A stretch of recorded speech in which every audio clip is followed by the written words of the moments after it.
being respectful and to each other, and have a good demeanor today. It's something that we just can't. I think that the Creator, and it's something that I think that we just have to realize that we have to follow our own ways of life. So, but Rob, go ahead. Be good.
Nabe, que bejus quando mal cima, eu vim de pagando de mal antes não vamos.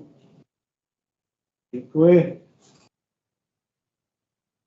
vim numa alveja, ali do Nagana, de outro tura que não veio, e não agou, de bogoa de gay, de nag, e não agou, de outro tura que não veio, o mate gade, e que me nane, e aí, oh, ainda bujo, e bagou sendo mal, e ainda tura que não cima, e na pessoa na a pessoa dia o homem o mani do na garage o como se me bagou sendo mal, e ainda tura na cima, e o abend da nicht naben, gehe du da und da saya an. Ge win. Oh, nadi ke o awesome ni ko na we the ko wa nicht naben o ma de mal zinjen. In was go. Ji bago seno ma. No ga de ni from me award nicht naben o ma de mal jiwat ma zinjen. Again, bago seno ma akna win dani makin. When you join up now, the same man. And then the game, you make when I'm all basic. Was all the nice. As you win a quad and this knobbing, and win the monogin and waving and on. I go to because cinema, I can on the king and on when we need to put up an hour, the same man. In the game, you when all basic. As an abe. You will quad is going to win the mud. You are causing it, you know what's to go.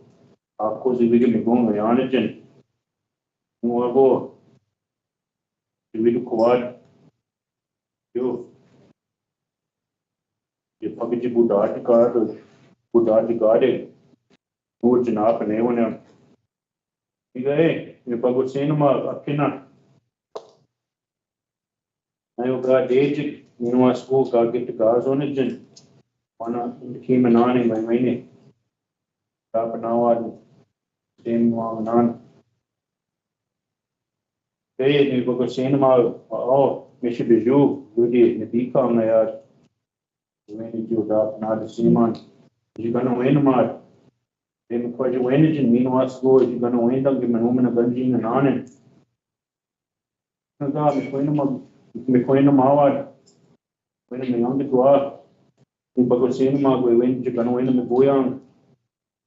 Ma, 1G down, 1G down. You know, Pona Gayan.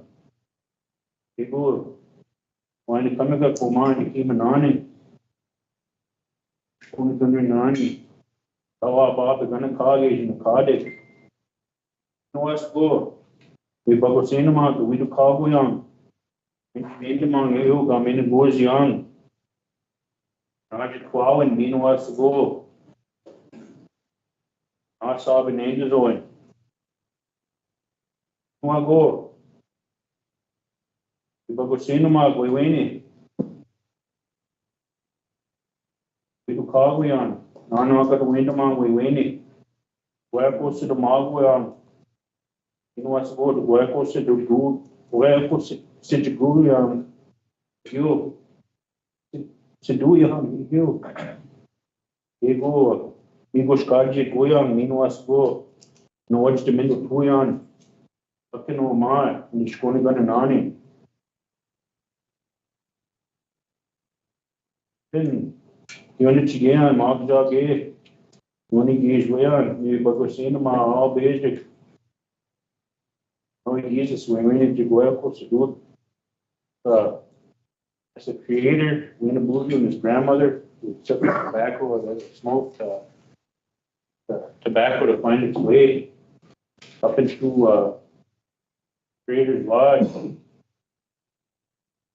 Asked all the spirits from where the wind blows, thunderbirds, especially that one called was Albanese that helps us take care of our language. Except that tobacco.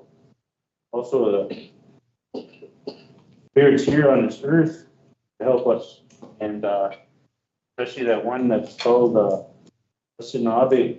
He helped us take care of our health and also look over people that are sick and ones that are in the hospitals. Ask that we remember our gifts that we were given, our gifts of respect and thinking of each other as the same and thinking of ourselves as the same.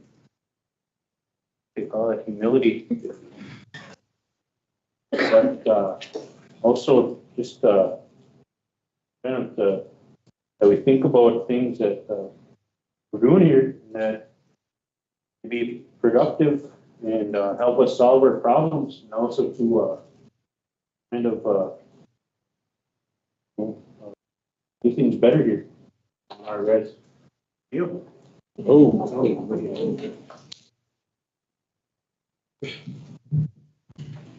Good job. Thank you for that. Next up, before we call it, I call you, ask Lori York to policies and procurement for meeting. Items reservation policy and procedures for conduct and decorum at council meetings. Pursuant to resolution number 001-09-01 adopted July 13th, 2009. Purpose: the Waiters Reservation Tribal Council recognizes the value of public comment and the importance of allowing members of the public to express themselves on matters of interest to the Waiters Reservation. The purpose of this policy is to ensure that the individual rights to participants in public meetings are balanced with maintaining decorum during that meeting. In order to permit a fair and orderly expression of such comments, the Tribal Council shall provide an allotted time at the conclusion of each regular meeting for public comments. Any persons or group wishing to place an item on the regular agenda shall register their intent with the Executive Director no later than 7 days prior to the meeting.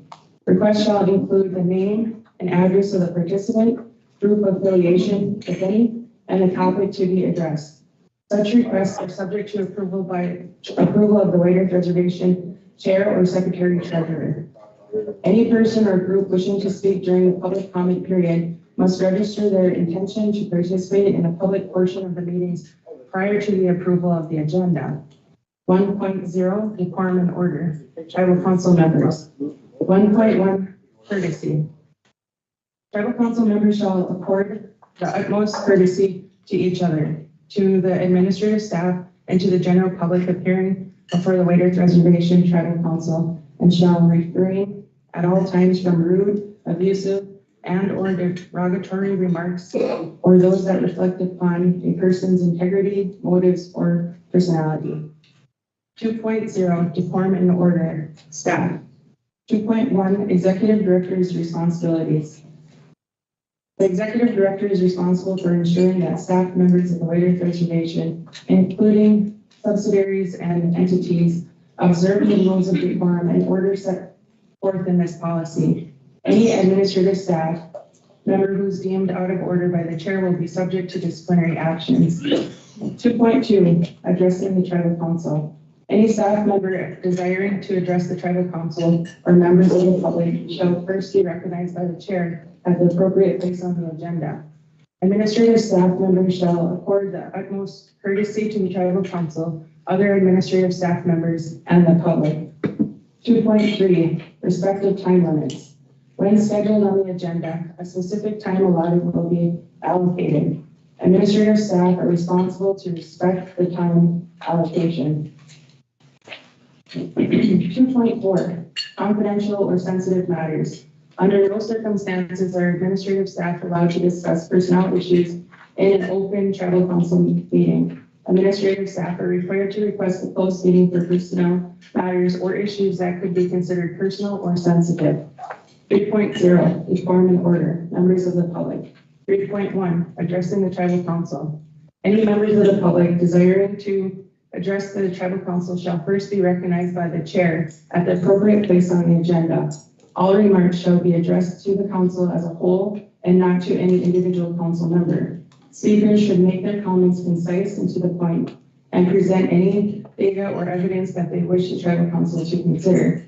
3.2 Group Spokesperson.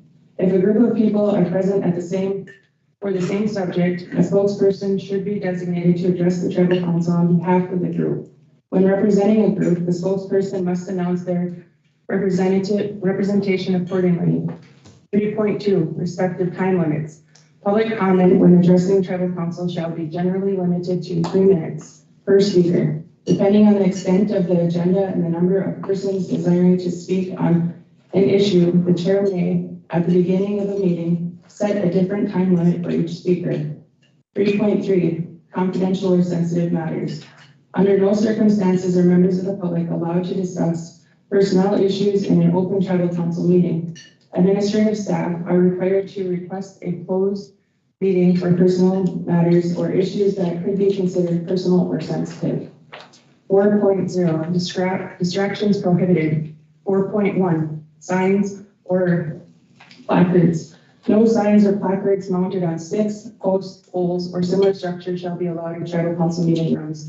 Other signs, placards, banners shall not disrupt meetings or interfere with other visual rights. 4.2 Electronic devices. Electronic devices, including cellular phones, PDAs, or MP3 players, must be turned off when in attendance at a meeting of the Tribal Council. Unnecessary distractions must be avoided. 5.0 General guidelines for order. 5.1 Order for meeting. No person other than a member of the Tribal Council and the person having the floor may be permitted to enter into any discussion. Respect must be shown to others' opinions. No attendee will be allowed to make personal attacks or accusations against another in attendance at the meeting.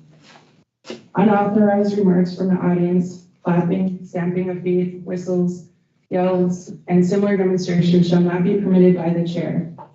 Threats, accusations, hollering, or use of a threatening tone of voice, intoxication, or other interruptions will not be permitted. 5.2 Out of order. Any person who becomes disorderly or who fails to confine remarks to the identified subject or business at hand shall be cautioned by the chair.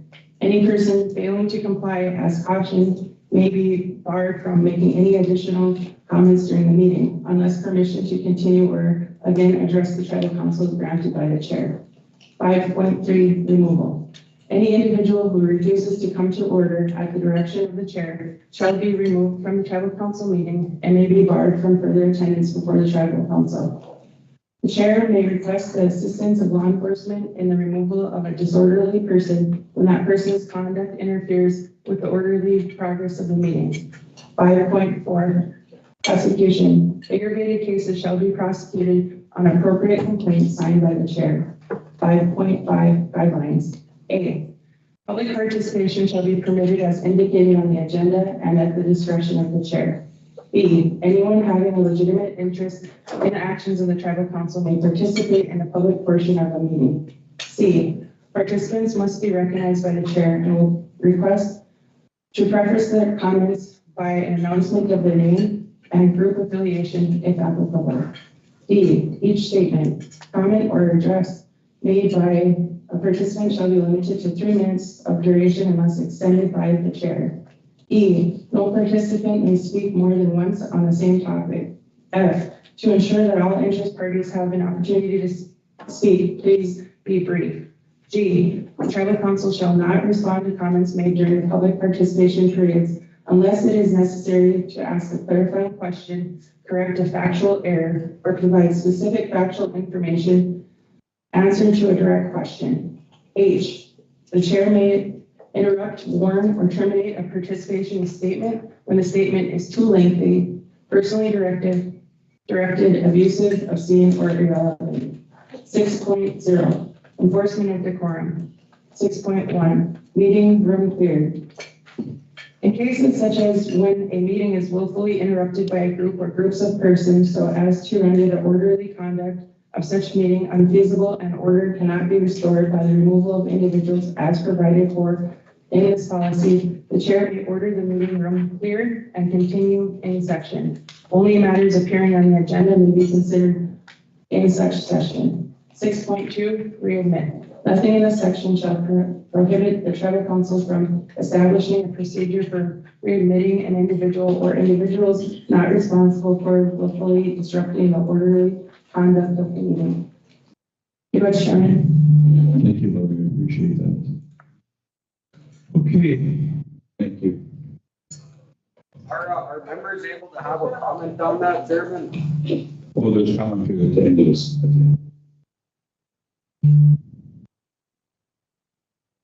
What happens to your oath of taking on the code of conduct under Robert's Rules Okay, of Order? thank you. Robert's Rule of Order? Is that what you're saying, Mr. Chairman? Order. That's it. Sorry. Well, my question is supersede the Robert's Rules of Order that you took an oath to uphold? It's a resolution. Yeah, so is it going to supersede your oath? We make it a Title 500, Mike. I just want to know if you're changing your oath, because if that's the case, then I think we should go along with re-election. Is there out of order currently? It's not out of order. You need to call a meeting to order. And when you call a meeting to order, I advise all enrolled members only, non-enrolled members leave when you call this meeting to order, because this is a tribal business. Thank you. We'll call the meeting order. It is 9:31 a.m. Michael, do you want to do roll call, please? District 1. Here. District 1. Here. District 2. Here. District 3. Here. And I'm here, Chairman. Thank you. Next up is review and approve the agenda. All non-enrolled members, please leave at this time. The meeting's in order. Order. Please. That the meeting in order, non-enrolled members should leave. Motion carried. They have no business here. We're on, Chairman, this is council. This is our meeting. It's not enrolled minors. On a request to be put on the new business. All the new employees are here. I want to request to put on the new business, if any tribal council can motion on the land that was bought in the casino. That's freedom of speech, Chairman, that's freedom of speech. I would like to put on the new agenda. It's the topic of the new business. In the old business, I have a right to ask, request you guys to put me on the new agenda or for new business. All right. So do you want to approve the agenda?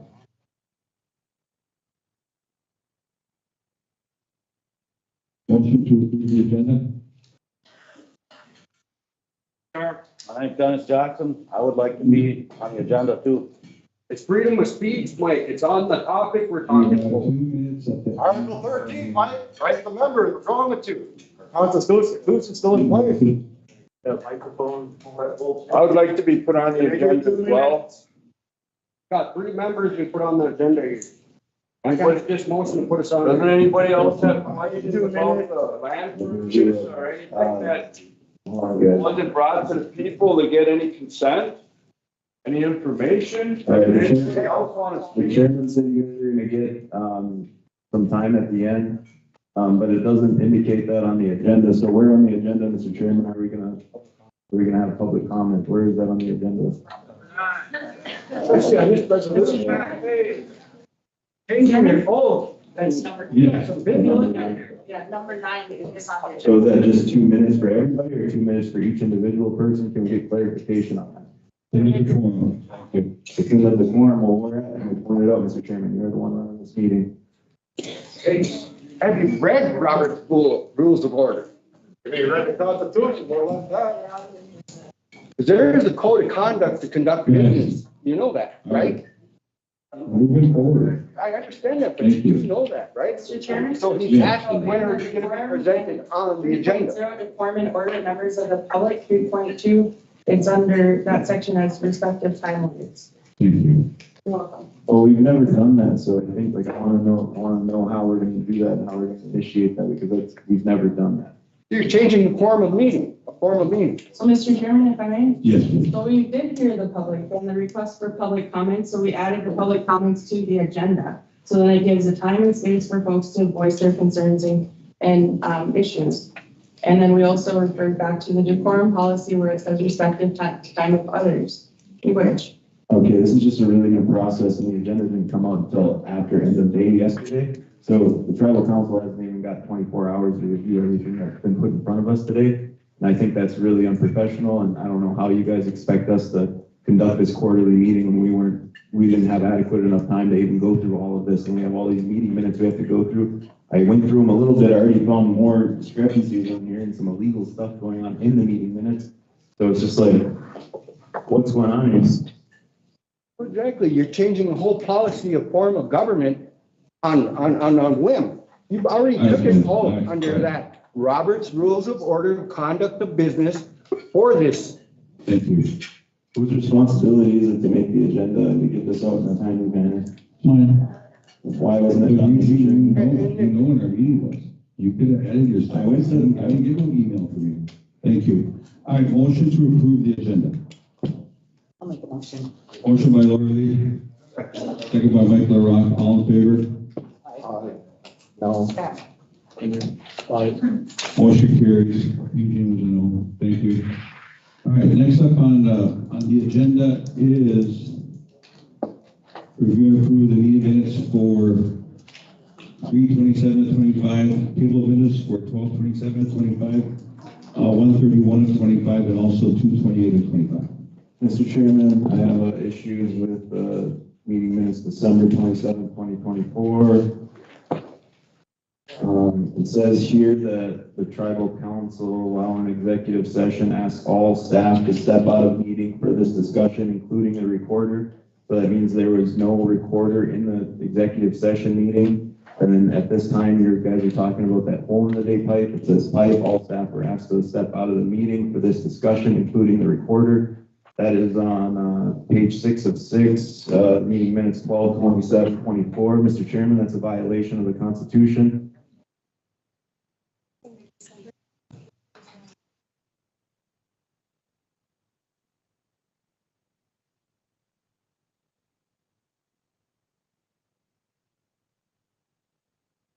I'm just referencing December 27th, 2024. It says that you guys were in executive session and all staff were asked to step out of the meeting for this discussion, including the recorder. And I remember this specifically because I said, hey, that is not legal. And I left the meeting and you guys continued to meet without me, without a recorder. We have no idea what happened during that time. That's illegal. And then a motion made by Mike LaRock to adjourn meeting at 1:05 p.m., second by Laura Lee Erickson. Motion carried 3-4 against, and that's because I was gone. We're on meeting minutes of 3:27. There was nothing in there that says when I left or what you guys did. What did you guys do? All it says is pipe. All staff were asked to step out of the meeting for this discussion, including the recorder. What happened? What happened there? All right, guys, we're on 3:27:25. Any questions on that one? I have a quick comment. So on page 2, there's a typo in the second paragraph. It just, or my name is spelled wrong. On page 3, I just had a quick question. There was a table item on the consent agenda. It was that Crow Wing County MOA, and I'm not sure if that's being brought back on today or not. Is it? Okay. And then there's a typo on page 3. The 7th paragraph too, my name's misspelled again.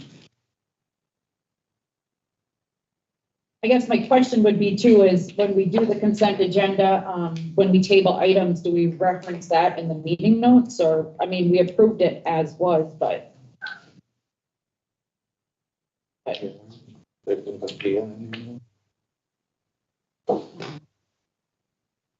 Page 2. Page 3, paragraph 7.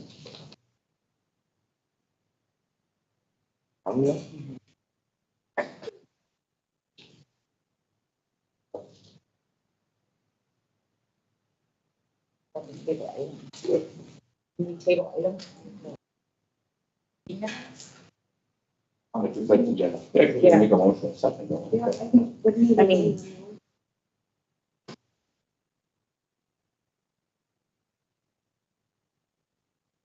Yeah, consent agenda, probably.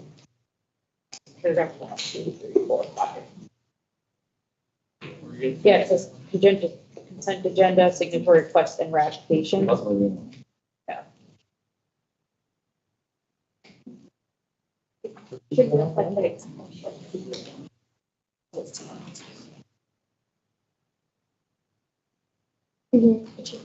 should.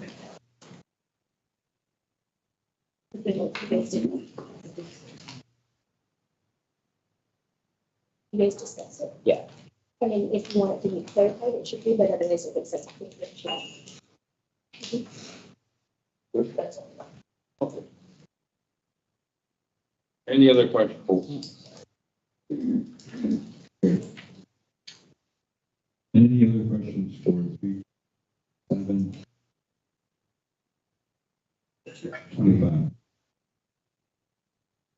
Please ask the motion.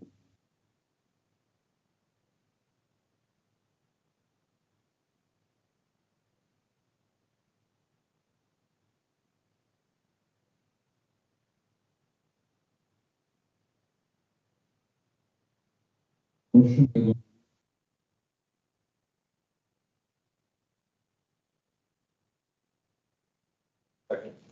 Second by Mike LaRock. All in favor? Next up.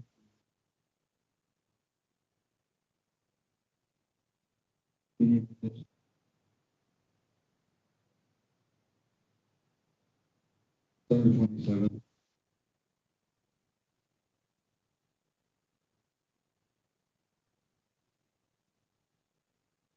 There's a typo in there, so it says, table meeting minutes, A 12/27/25, it should say 12/27/24 because 12/27/25 is months away.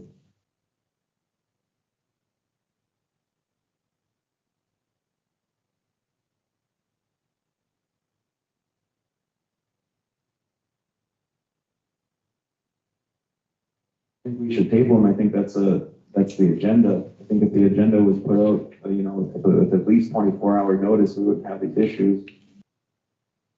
But no, we should talk about these meeting minutes, because right here it says you guys met without a reporter in a regular meeting, an executive session, and I think that's illegal. Veronica Newcomer, is that, can we do that? Can we be in executive session without a reporter and make decisions without it being recorded?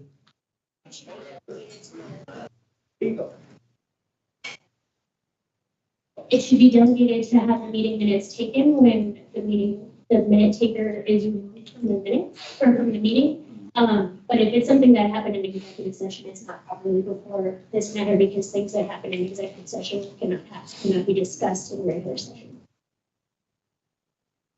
I guess I'm just asking what happened, because there's no record of what happened. All it says is that they were asked to leave, and that's really alarming, because it has to do with that pipe that they're trying to come after me legally for. So I don't know what they're trying to conspire. So like, I don't know. So I want to know what happened. They would be able to disclose that in executive session, but only to the people that were in the executive session. Okay, well, I wasn't in executive session because I left because I felt that was illegal. So will they still be able to tell me what happened, or where's the quality assurance to ensure what they're telling me is true? It's just it's Robert's rules that governs, and so Wow, you're going beyond the code of duty. You're going beyond the code of duty. so it would have to be a decision, So but wait a minute now. It would have to- Your annihilation of your oath. it would Mike, have to that's be your oath. Mike, that's your oath. You actually swore by about the all that. RBC members who were present at the executive session, whether or not to disclose what happened in executive session to anybody who is not there. So what is this shit then? All right, If you're under Robert's rules of order, just like she said, that's what this is right there. Pretty sure you can find them on the website. They posted the executive session and meeting minutes too. I mean, just go look at them right now. It's on the website. They're great before they take them down. Where's the transparency, guys? All right, motion to approve. Got a code of order to follow. 2025. Where's the article, the resolution that was passed? Robert Let's said. do this. Tell him the Robert's Rule of Law. Tell all of us what it is. What the council's supposed to be What doing. compact do you have to agree to this? You swear to oath to that. Veronica, you explain to everybody what it is, what it means. This is not apartheid. Definition. Lying you're dealing with. This We is paid not that. South Africa. Last of the Anishinaabe. There ain't nobody left but us. This ain't South Africa, guys. You can't quiet the Bad enough voice. for already being annihilated by the United States. Where's the judge? How come you guys ain't fighting for the blood fund of it being destroyed? Mr. Chairman, at the beginning of the meeting, you had the decorum policy and talked about the yelling and the screaming and a lot of time. during public comment. So I'd just like to respectfully request I that we understand have a that, but productive. you're violating my rights. You're violating my rights. Go ahead, Mr. Chairman. Well, Thank you. explain what the Okay. Robert's Rule of Law is that. Exactly. You have So a everyone can understand Meeting. what it is. Order. You're not following it, so why should we follow it also? Until we get in the basics of understanding what we're supposed to Moving do forward. here as a people and a council, Moving then forward. we can move together. Any questions on But 12/27/25 or ask for a motion to? I know I can't speed at 60 miles an hour at a 55 zone, 24%. so what's the problem here?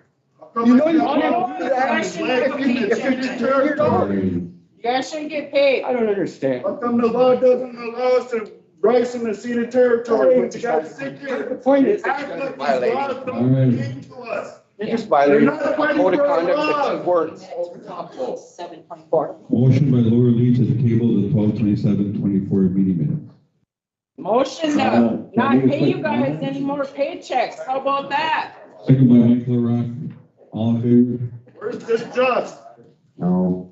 Motion carries. Next up is meeting minutes for 1/31/25. Bullshit. All you guys are not but overpaid jokes.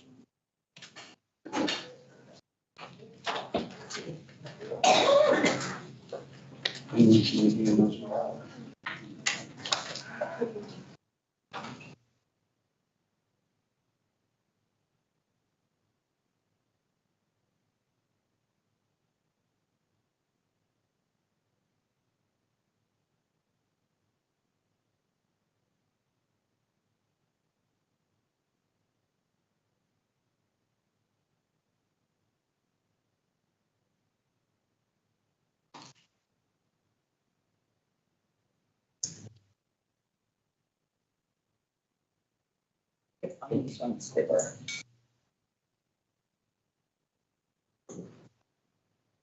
Not everything was corrected because there's still, meeting minutes out there that don't reflect the video, because there's a video, I think there's 3 live streams that just went black.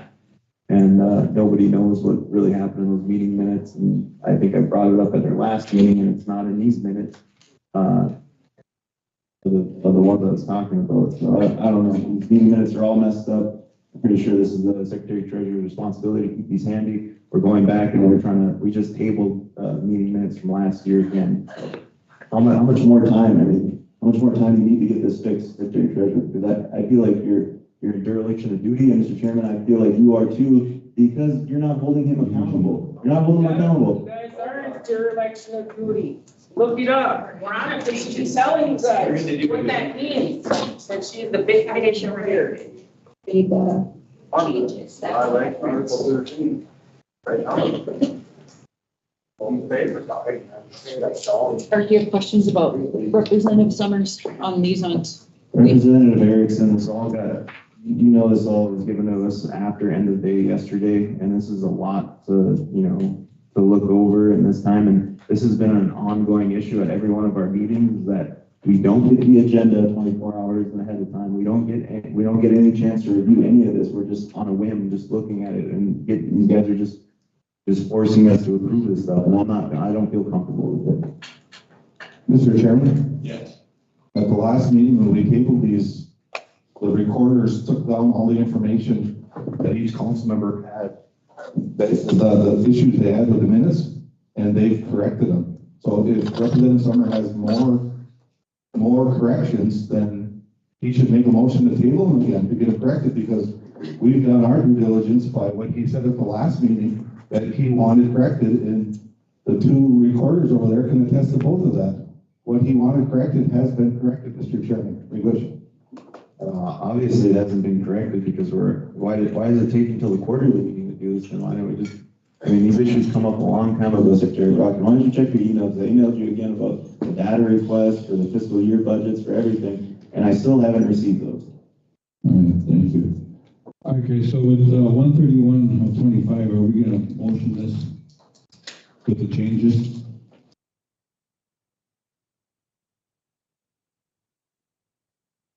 I reviewed them and my changes were corrected, but if Representative Summers has concerns and needs more time, I'll make a motion to table them. Table? I told you.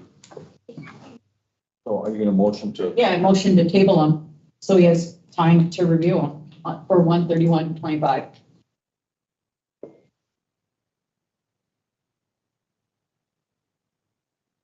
The motion on the floor.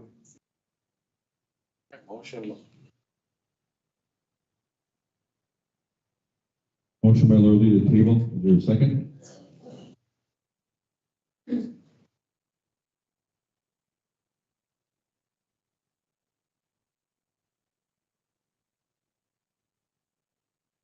I'll second. Second by Henry. All in favor? Aye. Motion carries. Silent, so Secretary LaRock, you have to break it. Silent? No, the motion goes with the, silent goes with no, there's 2 votes for and 2 silent. There's nothing against it. Oh, so So passes. Motion carries. All right, next up is 228 of 25.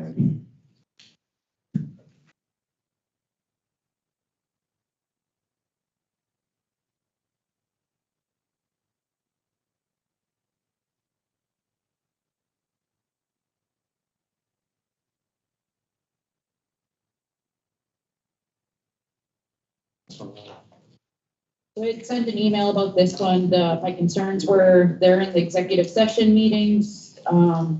Page 4 of 6, 8th paragraph. I recalled the leaders saying no to this, but I think that should be reflected in the meeting minutes. who's that after? Page 4 of 6.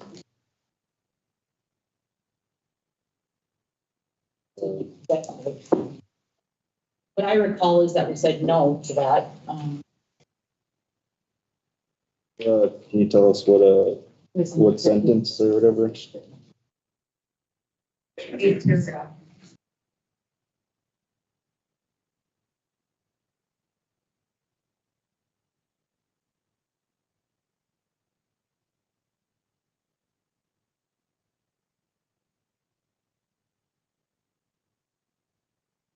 Oh, this one here. This one here? The one under it. This one here? Yeah. You got that? You good?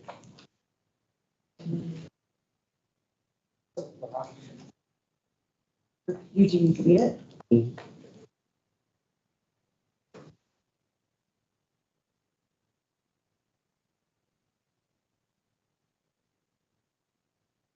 We said no to it. I recall we said number two. We didn't. Change that. Okay. Okay.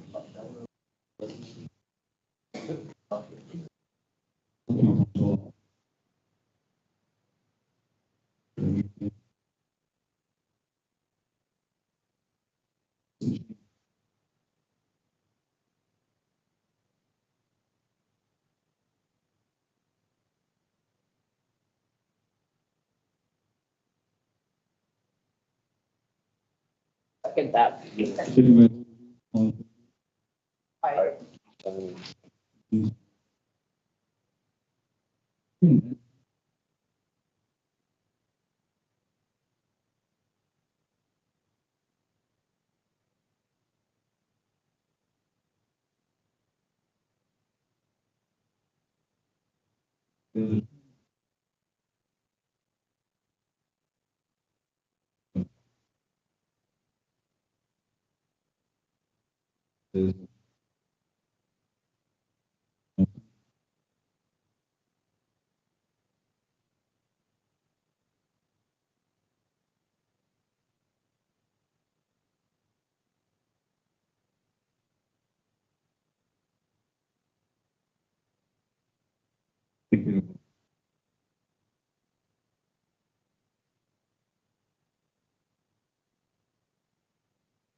All of them.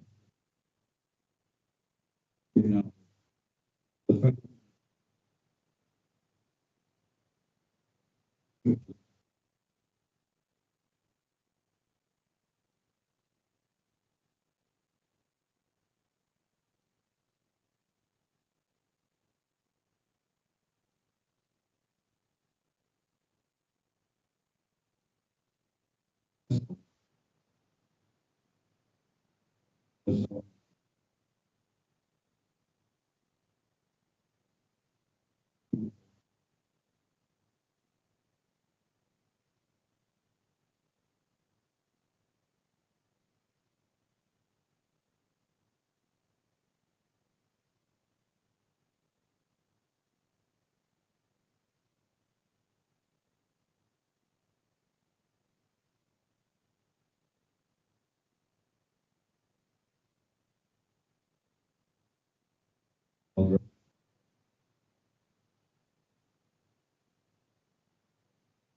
yeah.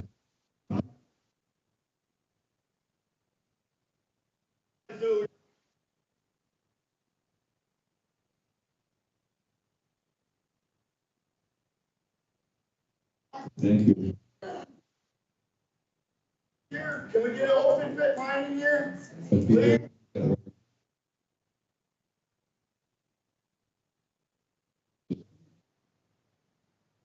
Pipeline, Mike. All that's still making it, what happened to that? Yes. Thank you. But you. We didn't ask the membership. Are you justice for the honest and hobby or not? Because see it, Mike, you people, listen, Mike, you need the 408 people. The 408 people don't need the band members. That is the truth.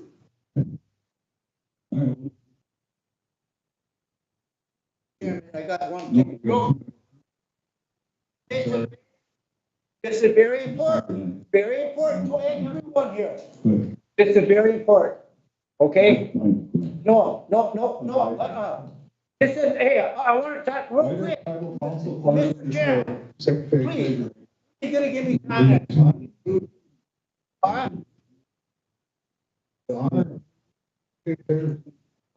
Our council.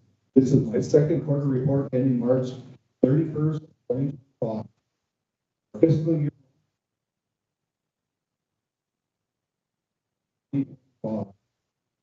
Fiscal year.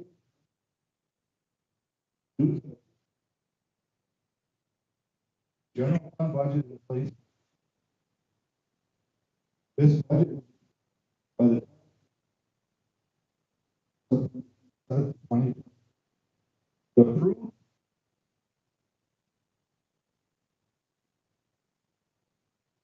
$600. The budget. Approved. The amount. Million. 444. Which is.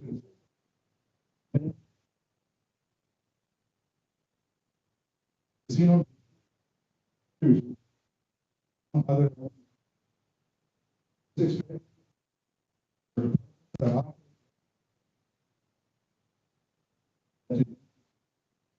These. You know.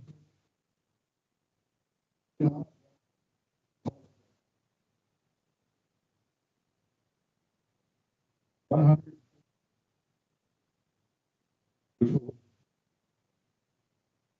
Of the shooting casino. This deficit.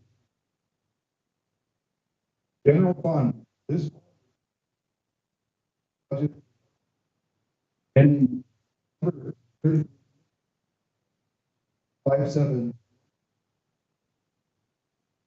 6.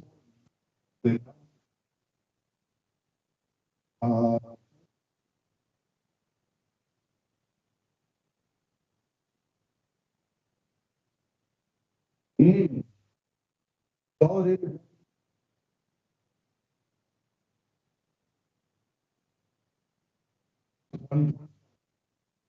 And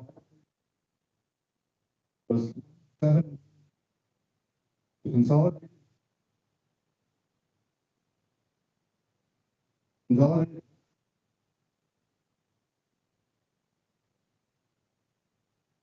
$7,471,000. The budget of the second was revenue expenses for a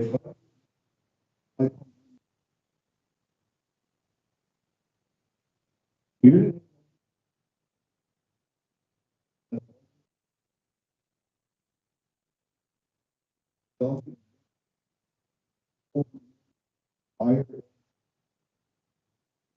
The bank casino second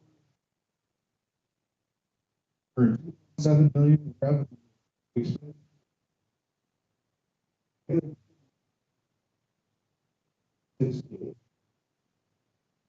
Casino was 7. It had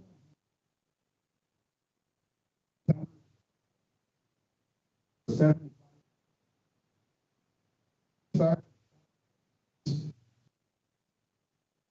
Distributing them.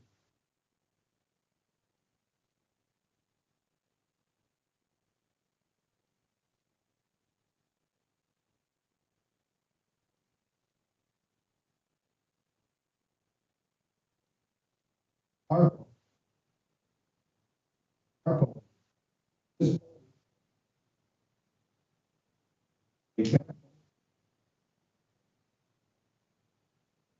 this revenue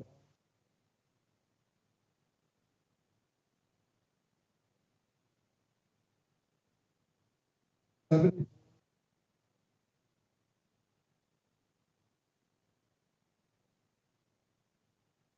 the other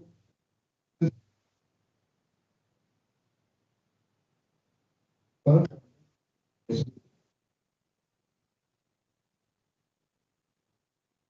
being in this the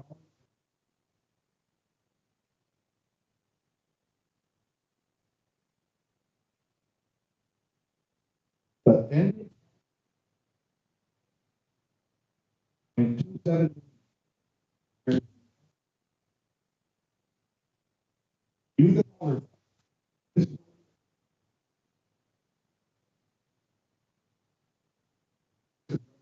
already thousand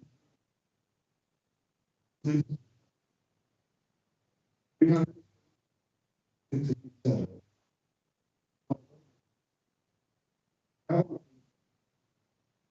like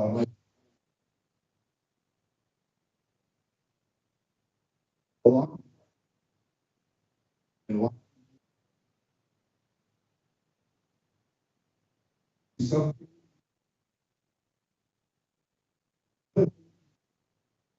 that I think here session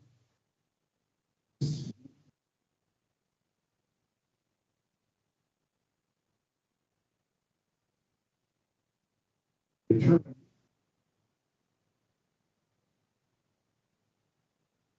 you I get self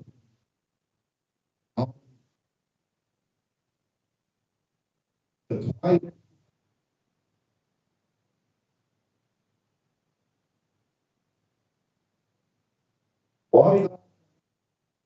RBC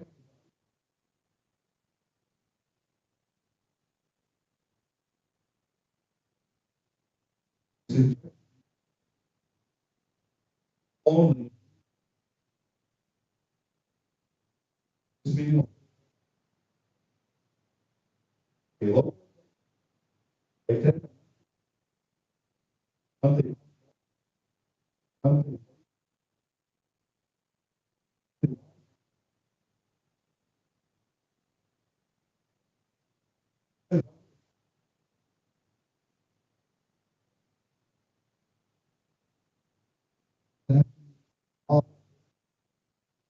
but also that I hold it under the last 2 years in closing the members of the opportunity to serve secretary is great.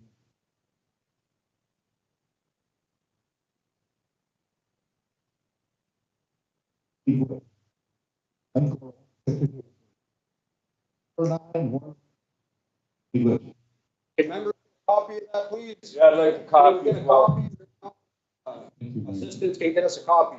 I got some questions, I guess, just some clarification.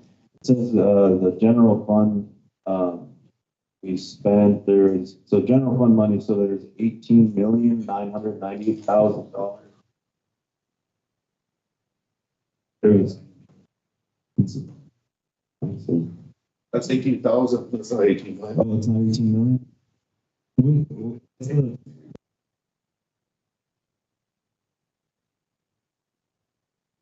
So like, what is the general fund money getting spent on?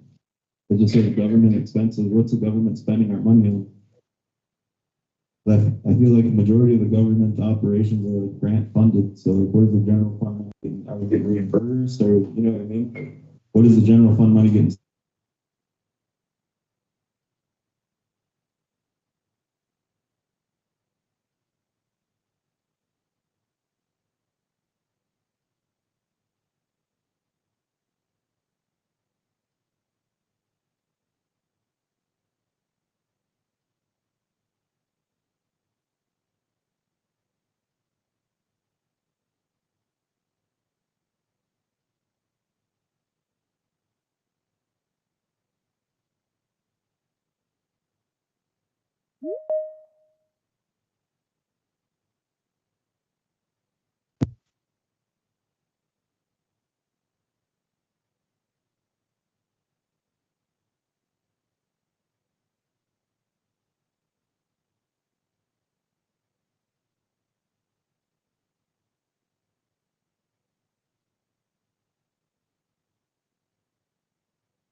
Are we gonna have that?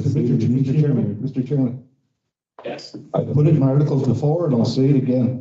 If anybody has any questions on any of our divisions financially, they can put it in writing to me and they can make an appointment to come look at those budgets individually. And that's what we can do. Okay, well, I did that last quarter and it still hasn't happened, so, but I have another question on the behavioral health funds, because I don't know, just, let me see, I don't know, we'll start with the Bagley Casino, I guess. You said our cash increased by 0.1 million, so you used $100,000 then, that this increased by? So we only made $100,000 this last quarter at our Bagley Casino, or can you clarify that, Mr. Secretary Treasurer? That's what it says. Is that usual to only make $100,000 out of our gaming operations in a whole quarter? So that's like over 90 days.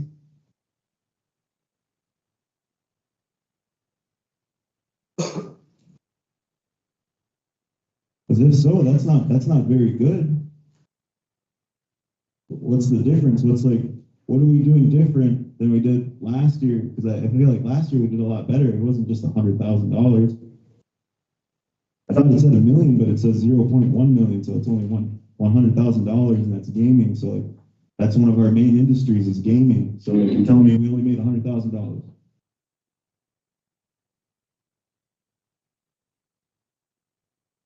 Okay. Okay, well, if you can't answer that one, can you answer the one on the behavioral health funds? What do you guys spend all this behavioral health money on? Because it looks like you overspent by 3.14 million, and you just said that we all stayed in budget, but according to this behavioral health ledger, we're over budget.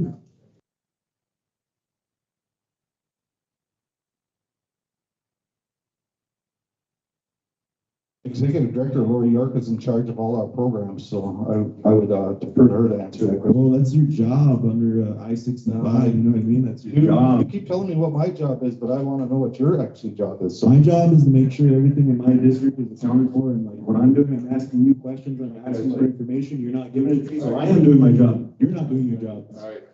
I'll second that. All right, next up is, District 1. And Mike, why don't you ever let him thoroughly Well, answer? yeah, like, I just don't answer. on, you It's don't- his job to answer, and he's don't refusing to allow him answer. to That's answer. dereliction of duty. No, Mr. Chairman, I'm sick of this. Sick of it. Are you gonna make me wait another 100 days to get updates? Mr. Chairman, Members are. Mr. Chairman, Yes. the report basically states that they're in a deficit, that's it. And I've been working with the Behavioral Health Department to get them out of that deficit. And that's what I've been doing. So I'm reporting it that way, and that's the way it is. Representative Summers is asking for me to answer something that I don't have in front of me right now. So that's what I'm gonna tell you. If people wanna know about the deficit of behavioral health, put it in writing to me and make an appointment and come see me. Well, didn't you write this report? This is your report. Did you write it? Who prepared this report for you then? So who can I ask? Can I ask our CFO over here or what? Our constitution right here with your job duty says members can request it. It doesn't say rating or anything. We've been requesting it. Same with our cannabis dispensary at the last quarterly. We still haven't got it. All right, They've thank asked you. to talk again. All right, thank you, Michael. All right, next up is Henry. Buju, kage gibi wan regional car, not putting the Ranchi car away the month. Every Fox here, District 1 rep here. District 1, we finally got our elders, our homeless elders moved into some of the units over there in Race Lake. 8, I believe, out of 10, because a couple of them kind of denied denied the house, so. Other things we got going on there, we've got some, water and sewer work going on, from the corner there. Trying to get all the other people hooked into the city, kind of the city system, so. Gordon's is over there this week, tearing up the old projects there, they're going all the way up to the corner, County Road 7 there. Also, we just got a grant for a walking path, also from County 7 there, all the way up to the center. They're actually going to be cut across the river too with a bridge. So hopefully we can get that going. I know the roads department's been up there pretty busy brushing areas out. Down towards, John Nealon Bridge, Bungo's Landing. We did have some people come in and paint memorials on that bridge down there. Last night we repainted with the respect of if they put up any more memorials, leave your spray paint at home if you're going to disrespect it. So. Roxanne is doing the RBC community update, so I won't dig into their stuff, but they are really doing a wonderful job down there, that council. They had a needle pick up the other day, I know. We got our Apollo coming up, but like I said, I'm not going to take all the Roxanne stuff, so. Every village has problems. Younger people carrying around, I didn't do, but we gotta look out for, all our kids in their projects. I know dogs get run over, but when a kid gets run over, it's gonna be bad. So, with that, I'm short and sweet. Hopefully good.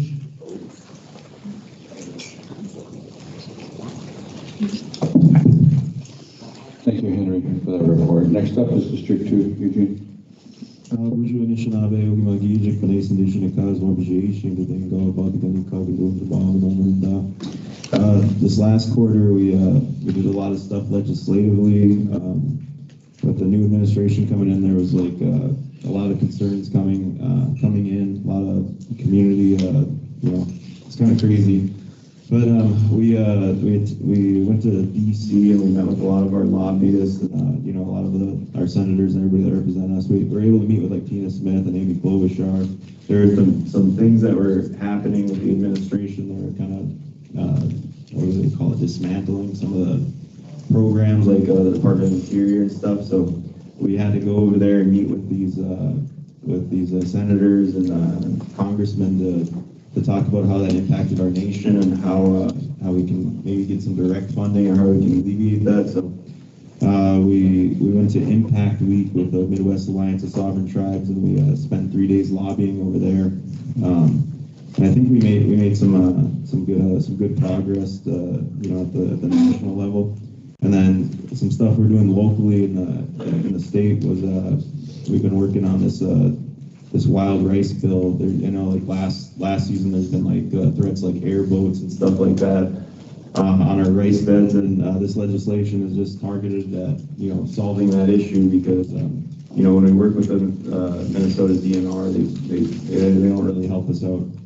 But I testified on the wild rice bill.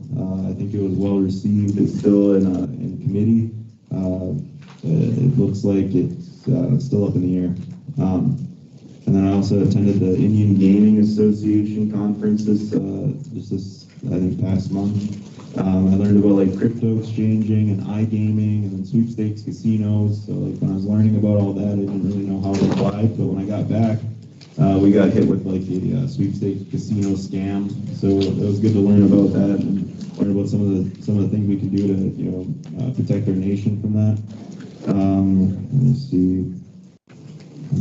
We have the White Earth Nation has a consultation in May with the Department of Interior it looks like they're gonna be, they need to have a consultation with us because they're looking at doing some cuts. That's what it looks like coming down the pipe anyway, so they have to do our consultation with us before they make any decisions like that, so the tribal council is working hard at getting like a lot of statistical data and overviewing our programs. So when we meet with these folks, we can tell them, if you guys cut this out, this is how it's going to impact us, and just looking at all these different scenarios. But we're preparing for that May consultation. And then I haven't got a word on state of the band yet. I'm hoping that happens soon. We have our tribal executive committee meetings coming up next week, so we're going to be in Boys Fort. It was supposed to be here, but it got moved to Boys Fort. And then I had a few concerns. So like last week, it was April 16th, 2025. I tried to observe the Wabiwan Mashtiki meeting here at the Shooting Star Casino, and when I attended, the folks there ended the meeting and said that legal counsel told them that they couldn't meet and they should reconvene when I'm not there. I asked for clarification, and they said it was the tribal council that told them that, but I know that's a lie because I was on another meeting with the tribal council virtually while in-person meeting with Wabiwan Mashtiki staff. So I never got clarification on that. Let me see, and then another concern is with our tiny homes. So we have this Optima property management company that's supposed to be doing this work and getting our elders in these tiny homes, but it seems like they're just using our staff to do that work for them. So I don't understand why we have a contract with this property management company when they're not doing anything for us. If we could just tell our staff to do that. So I really don't agree with that contract. And then there was a death at one of our homeless program facilities, and I still haven't got an update on that. And then the self-twin cabin, there was a little update on that at the last special tribal council meeting last week, and pretty much, I don't know. There's no standard procedure on how to get this this property leased out to tribal membership. One thing, one option was like doing a lottery or doing like a bid, but when money's involved, then we're obligated to pay taxes, and I don't think that's right. Let me see. I know at the last special meeting, my letter of concern, they were addressing it, and well, at the end of it, it pretty much said that yes, there's fake tribal IDs going around. Yes, there's non-enrolled members receiving tribal funds. It's just like all this stuff is come out to be true, but I just don't understand why it's not being addressed or investigated on. But I guess that's my update for this quarter. Miigwech Vian. Miigwech Vian, thank you for that update. Next up is District 3, Orly Erickson. Everyone, welcome for coming today. I know some of our urban made it up here, so it's good to see you all here too. Also, I'll just give a brief update. February, the White Earth Natural Resources had their 5th annual fishing derby. I went out there for a while. It was a little chilly, but there's a lot of kids out there out playing, catching fish. There's elders. I mean, it was a good event. So I just want to say we wish for Natural Resources and others that pulled together that event to get everybody together. Also in February, I met with the city of Callaway, which is in my district, just to get an update from them and start building the bridge there. There's no building there for a Boys and Girls Club or a community center there, so we're trying to focus on how to get a building there. I did meet with our finance department, and we actually have an architect hired, so they're doing moving forward to get the schematics for a building there. Our White staff traveled to Duluth to offer tribal members the opportunity to obtain tribal IDs and purchase wild rice. That hasn't been done in the past. So it was pretty cold out. There wasn't a lot of people that showed up, but hopefully we can keep having doing outreach up in the Duluth area too, because we have a lot of members up there.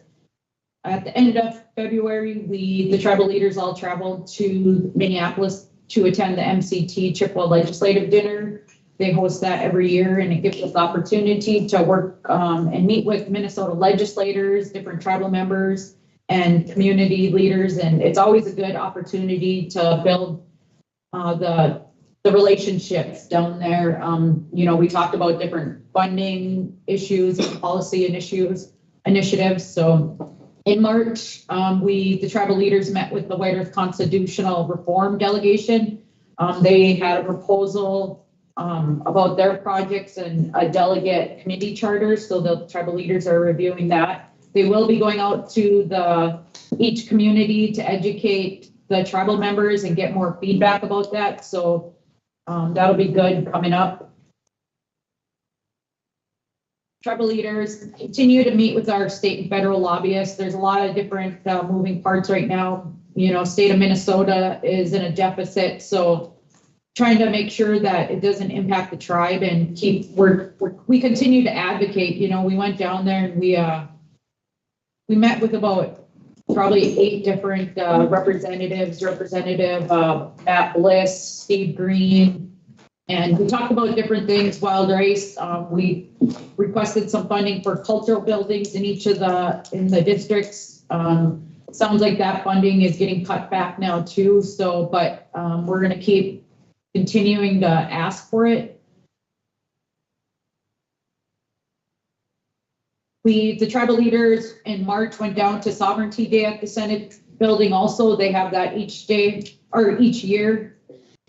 Senator Smith showed up. She shared updates on administration initiatives in DC and talked about the impacts of, you know, what they're trying to cut out there. So just collaborating and the leaders need to keep advocating for the tribal sovereignty.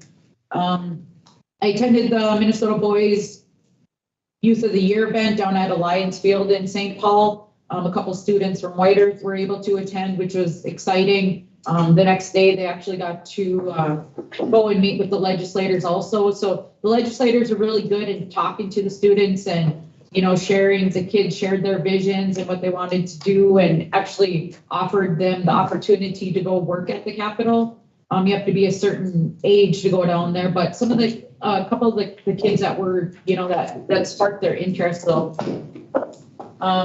we've been meeting about building in Elbow Lake. So we applied for a grant and we did receive word that we received $500,000 right now. There isn't a Boys and Girls Club out there, so our construction team is working on that, and our finance and other departments are wrapping up the paperwork to ensure that we get that funding. So it would be good. It's going to be good to get a club back out in Elbow Lake.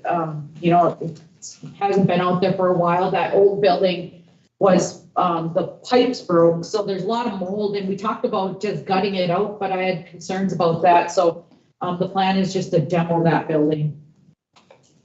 Like Representative Fox mentioned, you know, we got the elders transitioned into the new tiny homes. This initiative was started years ago by previous council members. So to get them in there, they're really excited. Our elder advocates and our human services did a really good job helping to get, you know, beds, furniture in there. They also got like their vacuums, new silverware. So when I went over there to visit them, and they're really happy. So tribal leaders honored Joyce Bellinger at IHS. She worked there for approximately 37 years. So she's gonna retire now. So we wish her the best of luck and enjoy, you know, sometimes people continue to work, but I always say life is short. So ensuring that you enjoy life is always important too. So this week I was down in Bloomington at the Minnesota Indian Sexual Assault Conference in Powwow. You know, it was a free conference. It was good. There's people from all over the states and the reservations, and you know, the survivors sharing their stories. Getting up there and having that courage was really empowering. But the topics are really interesting and really made me think about here back home and how we could implement different things here too. So the Waban Transit Building it went out for bids, so the transit facility is moving forward. That's been a long time coming. You know, we got some federal dollars years ago for that. The tribe is putting in some money, and the state is. It's going to be a nice building. And just a reminder that, you know, my assistant Tiffany's out in Pine Point on Wednesdays. I'm not always out there, but I try to get out there also. There's been a lot of complaints about people speeding around out there. So I reached out to our public works department to see if we can get some signs So just a reminder to people, even in White Earth and all of our villages, slow down. We have little people out there and, we do have kids that have autism also. So just slow down and don't be speeding around. So, that is my report. Miigwech. Laura Lee, does sovereignty, does that only pertain to the RBC or does that pertain to the membership? So I guess that was my first time going, I guess. No, I said sovereignty. Does that pertain to the RBC or does that No. pertain to the membership when you speak about sovereignty? Well, for the membership too. Only to the membership? No, for the RBC also. I have a motion to take a break, guys. Let's go to the restaurant, so. Come on, Mike. Laura Lee, all in favor? Eugene silent, motion carried. Let's take a break.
It is 11 a.m. Next up on the agenda is the Council of Elders.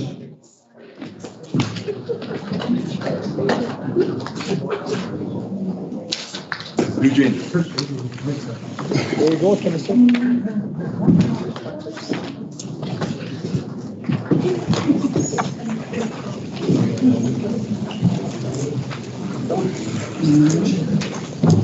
Just a quick update on what we've been doing lately. In December, we had Brent Gish come, he got some guests from Duluth, talk about the difference between Alzheimer's and dementia. So we had a good conversation there, and they're coming back sometime this year. I've been attending the co-op meetings because we're really interested in those and stuff like that. That's an elder group too. We had our elders Christmas party on the 10th, and we had more than like 500 people show up for the elders Christmas party, which was a big turnout. It was, it's a good place for us for seeing friends and visiting. And then also in December, Shane Burnett held a elders only bingo on the 17th at the sports complex. And there we gave out cleaning supplies, paper towels, stuff that elders could really use. And then in January, we attended the rural transit meeting on the 16th at the Shooting Star here because we're trying to get to where we need to get a discount or free rides for elders. So Transit's working on that along with the state of Minnesota, if there's a possibility in the way of doing that. And then we had the bus go in January to the TEC meeting in Black Bear, which was good. We had a good turnout for that too. And then also we're promoting the elder classes for the college elder waivers at the college. We'd like to see more of our elders going for classes, college classes for the regalia, language, all kinds of good stuff. And then we held, in February, we held a Valentine's Day bingo in every village, most of the villages. We couldn't get nobody to step up for Minoman. We're still seeking a Minoman candidate to bring our events to Minoman too. And we were part of the men's night out in February for Sam and I attended men's night out. And try to get more elders in there for it, because it's geared at aging and what they expect and stuff like that, and healthy eating and everything. And we also we've been working with agriculture on garden beds and stuff like that, literally on getting some of these garden beds up. We hear that over in Pine Point they might be able to do 50 beds. So that's a really good start. And then agriculture's helping us with that too, and so with the dirt and the planting and then the tilling of the gardens and stuff. And in March we had a series come up for the veterinary service. They come up every March, and it's elders first when it comes to the pets and the neutering and stuff like that. So that we try to take care of all the elders first, get them lined up, and then open it up to regular public. And then in March too, we took some elders to breakfast a couple of different times because we're trying to get subcommittees going on our planning committee for events and also on program updates and stuff like that.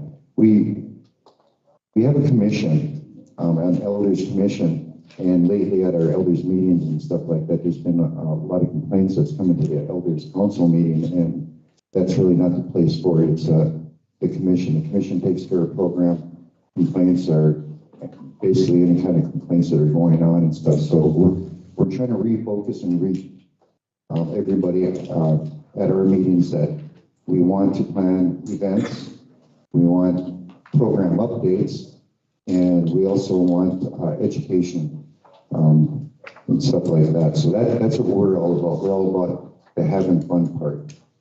So that we can get out and we can promote that living a healthy lifestyle. I just got word I seen Susie Setzinger cleared out an office up there in Maytawash that will be used for computer classes. So we'd like to get something going with that too. I mean, I'm willing to volunteer in Nada Wash for, after lunch to show some elders how, you know, what they want to learn on a computer.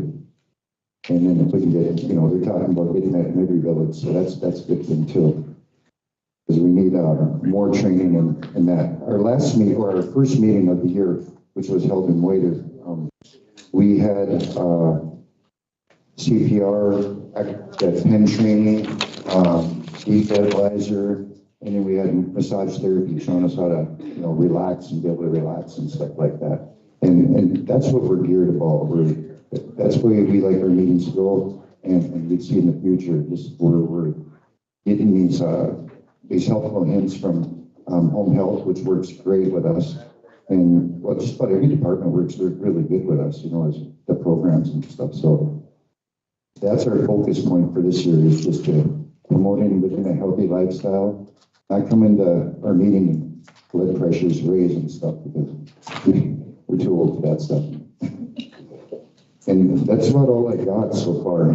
Main's going to be sending out our budget report to you, and then I'll be sending my updates to Maria. So I think we could for the elders picnic. We're still working on that, on a date for the elders picnic yet. I haven't got word, but I know that there's talk about it. So I'm keeping in touch with Tanya Heineman, that's working on that now. Her and Danny Sutherland. So that's about all we got so far. We're just looking forward to having a fantastic year with a bunch of events planning. Our subcommittees that we're trying to get, you know, we're trying to build a calendar of events so that we can have more of these events going out. We'd like to go to our next meetings in Rice Lake, and we'd like to bring that up in Rice Lake. It's have a Rice Lake planning event for all the elders. And then on our next meeting, when we go to Elbow Lake, have them plan an event for all our elders to attend, and, you know, just keep everybody involved and feel like they're more involved. Yes, so we do. We need bus policy members, we need planning event members, and just these little subcommittees that we're working on. So we're hoping to get a little further ahead on the May 7th. We did move our meeting to May 7th instead of May 6th for the TEC. But usually it's every first Tuesday of the month. English. Yeah. Come on. Sit up.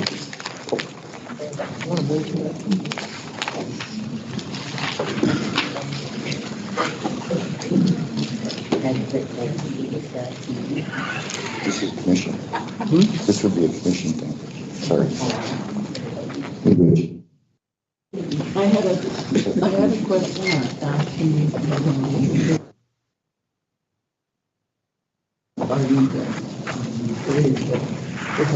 Oh yeah, we're coming along great with the raised garden beds. We're working with Nicole Levinier on that, and Wade Jackson. So we do have 50 beds that we can get, and I'm also putting in that application at RBC.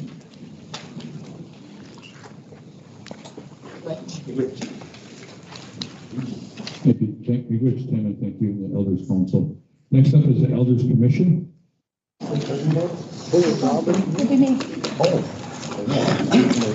Oh, I'm not the commission. You're the commission. You can be commission. No, I want to be commission. You can be Good morning. I'm Robin Ankeny. I am the chairperson of the Elders Commission. During our monthly meetings, we've been working with elders on their concerns. We have a form that elders can fill out with concerns for them. And we received around 30 elder concern statements, which we turn into the Lori York, Curtis Rogers, any of the tribal council members. The urgent ones we've been taking right upstairs to Lori Lee, Eugene, and stuff. And so we're working with the programs on the reservation, and to get more information about their programs to pass on to the elders. And we've helped elders fill out their applications. We've also registered for the NACOA conference. That's a National Indian Conference on Aging. That's in September in Durant, Oklahoma. We feel the commission, as far as I know, all the members of the commission will be attending that. I just talked to Sherry Loken here. She's from the urban office, and she had reported that a lot of the elders in the urban, where she works, Minneapolis area, are having financial troubles with rent, with food, household items, and medicine and everything like that. So I'm going to be talking more with her to see, you know, what we can come up with to help, and as maybe getting reports or just seeing what the tribal council can do to help. I know Mike has helped some, so. Also, we're collaborating with the Council of Elders on setting up information tables at powwows and other events on the reservation for elders. We have a lot of the applications and everything they can fill out, such as I know earlier this year and last year we did it for filling out applications for the driveway for weatherization. But I have a lot more applications and stuff, so we will be setting up a commission and a council table at the Mother's Day powwow for any information, and we'll have elder concern forms there also.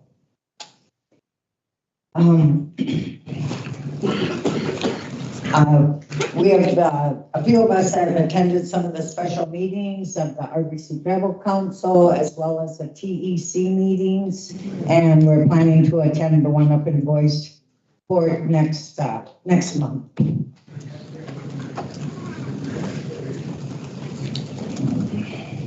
I believe that's all I have on the commission. Do you have any questions for me? I've got one to try to get an answer from. I just wanted to ask, you get any follow-up, any complaints? I know we brought them to White PD. Did they reach out to you guys? The elders received a response?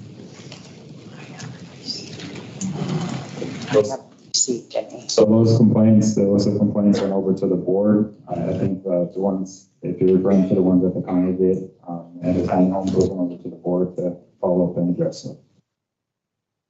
I'd just like to add, Representative Summers, you did send me a couple of specific complaints for law enforcement regarding drug sales. Those have been reported over to law enforcement as well, and was submitted in writing.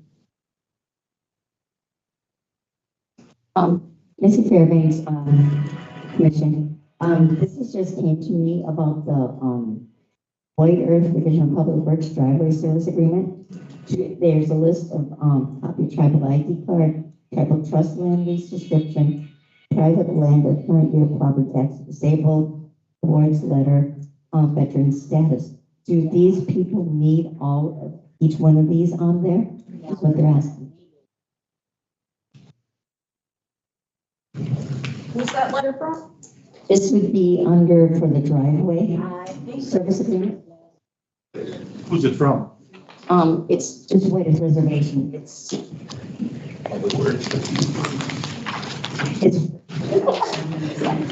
for the form that's on here, and people are wondering if they need everything on that list. So we were just trying to get the answer to that right away so they can do it. That's the driveway program? Yeah, we're finding out. It's the Larson, I believe it. Yeah, Water and Sewers in charge of that. yeah, we're finding out that some elders are having to require proof of that they own the place and stuff like that, and everything else. So that's where a little bit of that's stemming from. There's issues with I know that there's issues with housing, having to convey houses, like the mutual help homes and stuff. How to convey those to the tenants. I guess there was a fire. It's hard to get those documents. I don't know. I've asked multiple times on how to address it. I guess there's like a the tribal council can give people like, they can deed them by resolution, you deed a title like that.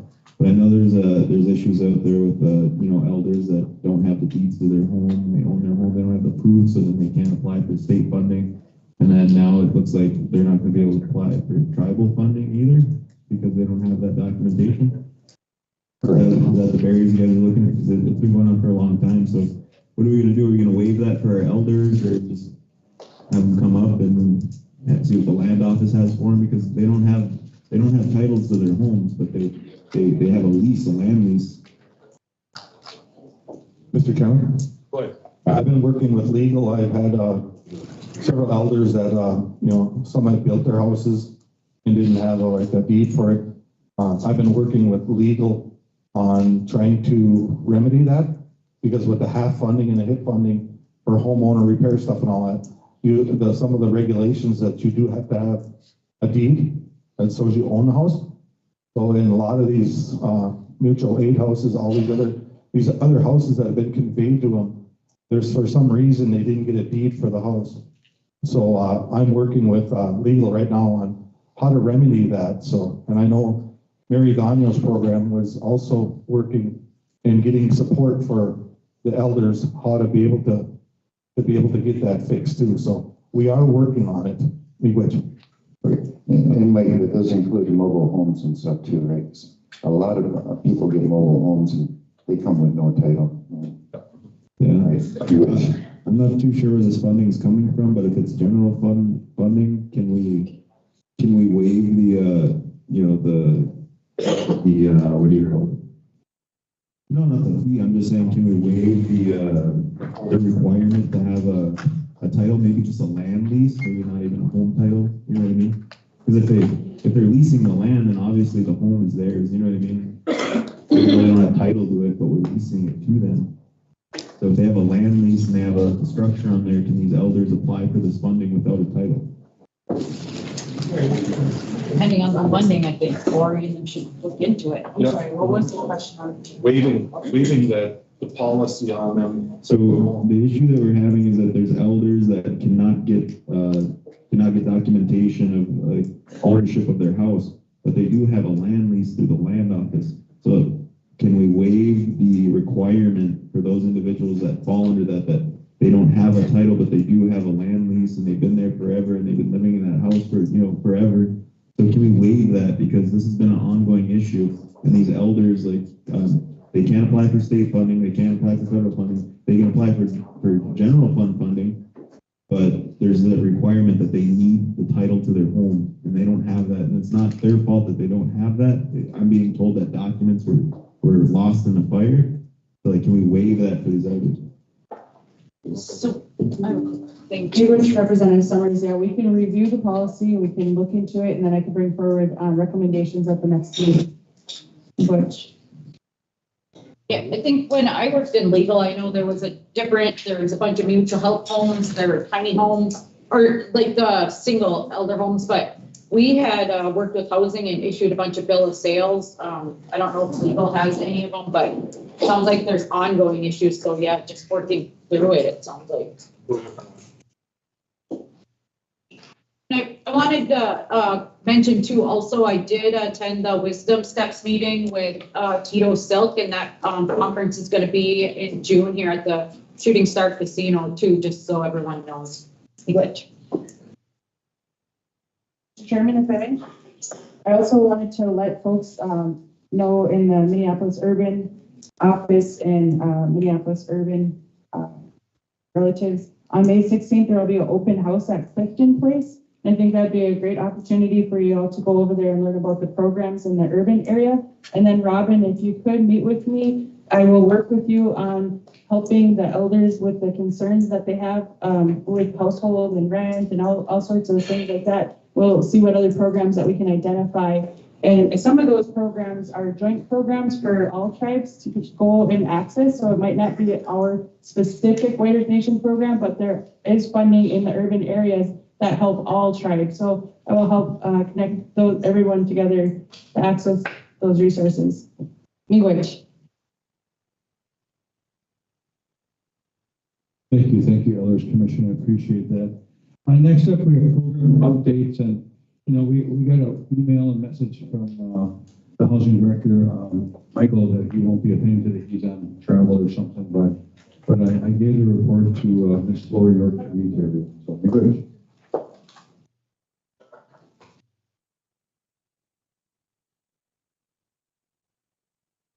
White Housing Reservation Housing Authority, April 2025.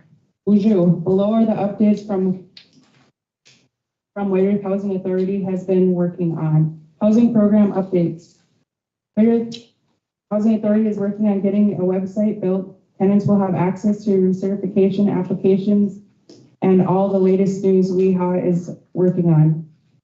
SHORPs, need a wash siding, windows, soffit, facets, entry doors, roofs, construction is 100% complete. HHP, planned roofing in Waiter, Callaway, Elbow Lake project is still in progress. Applying with Elevate to chase energy dollars for the roundhouse in Waiter. Working on FHLB application, which is due May 1st. Met with Travois on site at Riverland. HUD, VAF, village planning in progress. Community cleanup is set to start next week. ARPA environmental review in Whiter. Planning to set up a meeting with council to discuss Riverland. Met with Mahubi to discuss program options. MHFA single family grant awarded. Details to come shortly. Vacant units, Callaway 0, Whiter 0, Elbow Lake 2, Nadawash 4, Linoman 11, Rice Lake 3, Pine Point 8. Which from Michael Heisler, Executive Director. Thank you. Next up, we have the White Indian Health Service. I know Randy called in yesterday that she had to attend something else, but she sent her report, and I asked Lori to read that too, so be good.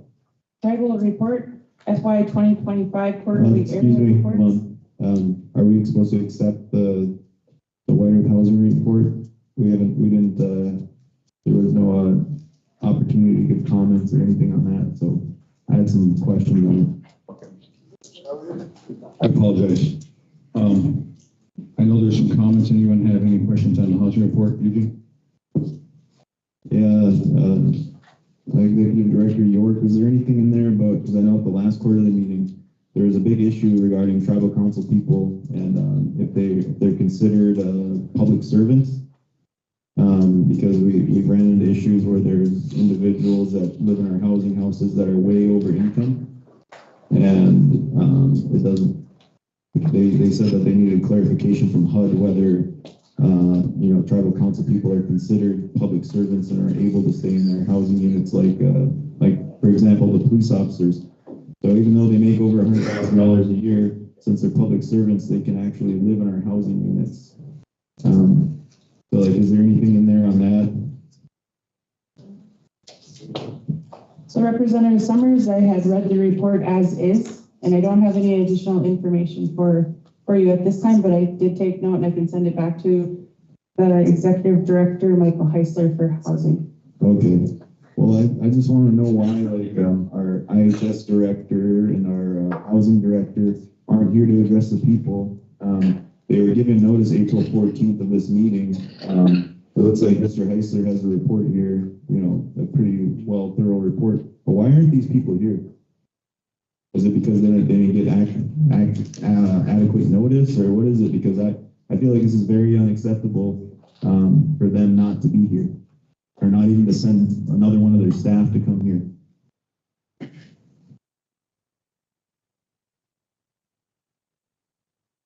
Which, yeah, we'll definitely get a notice out to them and find out what's going on with why they can't be in attendance. So, but Laura, you want to read the IHS one? Thank you.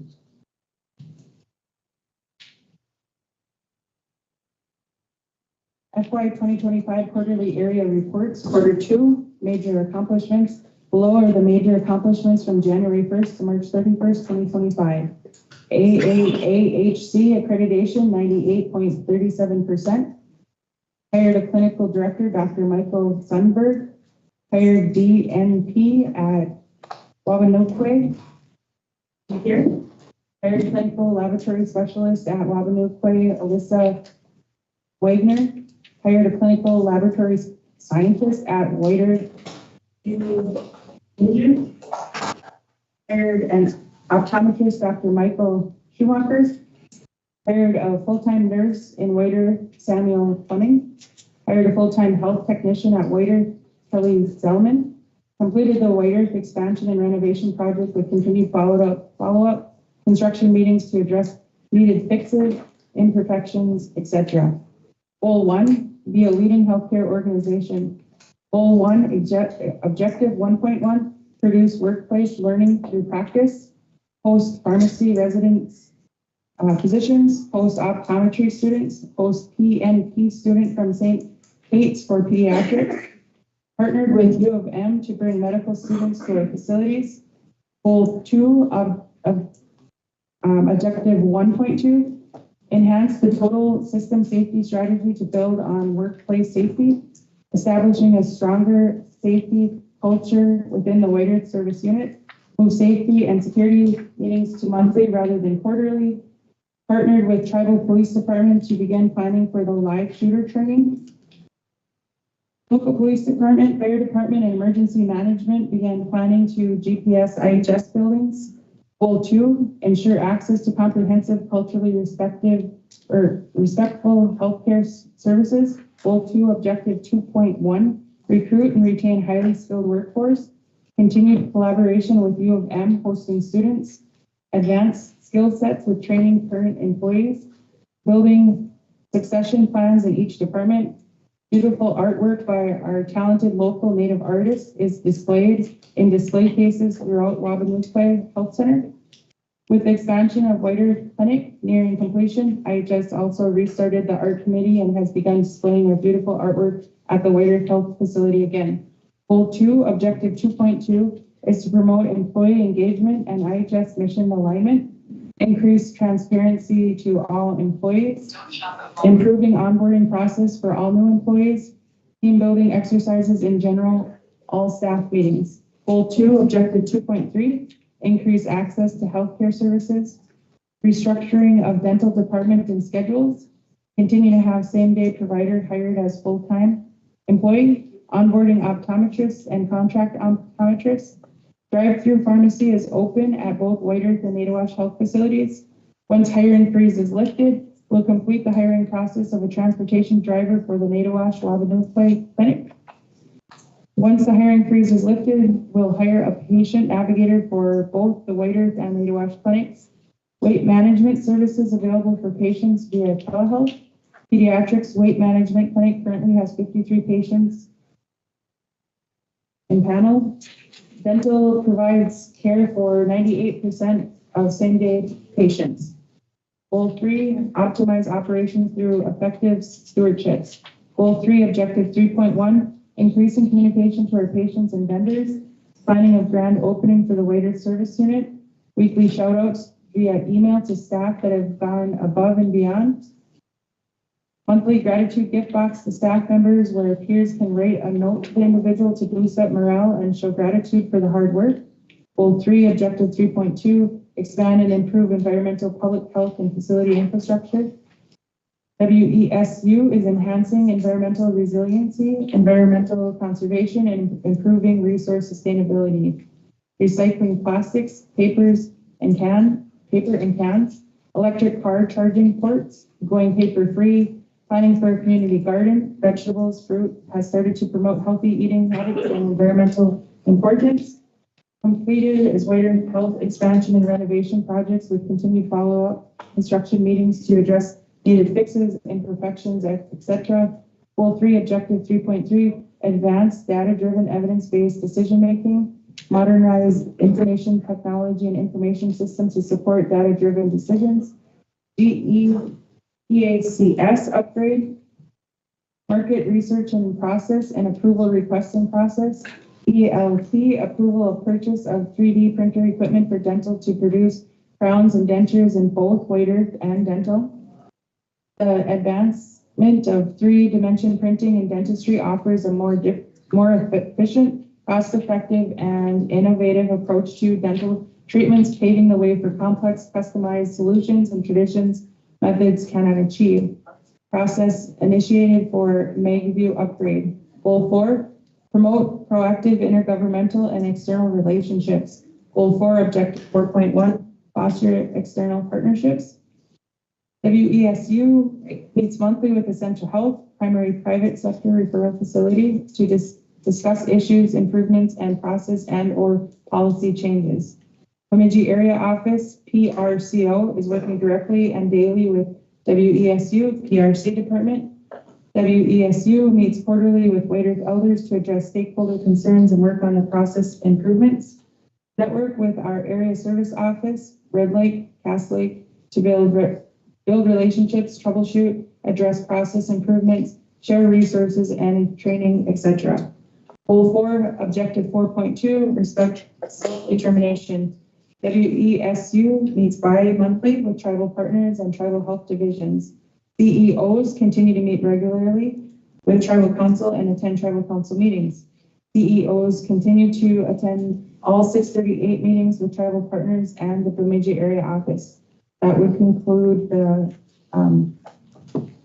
IHS report. Language.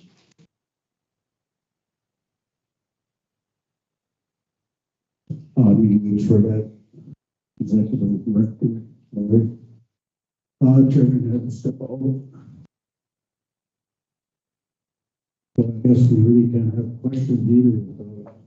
IHS rep. That would be correct. Representative Fox, Vice Chair at this time, I guess in this moment. But I would, if there is comments, I can take note of them and send them back if there is. Language. Yeah, at the last quarterly meeting, I asked Amy to provide how many White Earth enrolled members are being seen at our clinics, and she said she was going to look into it. I haven't got any updates on that. I did ask her. I really wish she was here because I have some concerns about the Naywash clinic. You know, staff specific information, when are we going to be fully staffed, when are we, you know what I mean? We have a lot of empty offices over there. I do see that there's some staff that were hired. When were they hired? Between January 1st and March 31st. I mean, it's real vague. I wish Amy was here to explain herself. I know my little brother, he recently just had an incident and he had to go to Monoman Health Center. Monoman Health Center said he was okay. Waited a couple days and we went to IHS and it turns out that my little brother actually had a broken ankle on his growth plate and needs surgery. So we had to go through all that yesterday.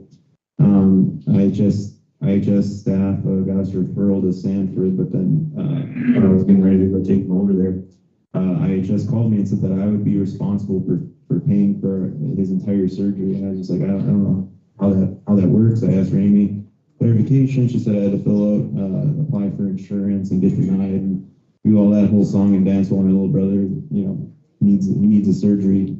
And I don't get why they're making our people wait. I don't understand the system. I think we need to get it changed if this is the kind of stuff our people have to go through. I know that I've heard stories about elders that couldn't get their dentures in time and their facial structure has changed and then now their dentures that they got, they can't even use them. So like we got all these issues. I'm really disappointed that that the folks that are on our agenda to give us updates aren't here.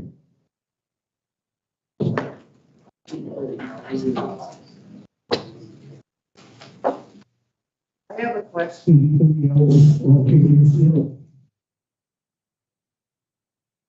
I also think that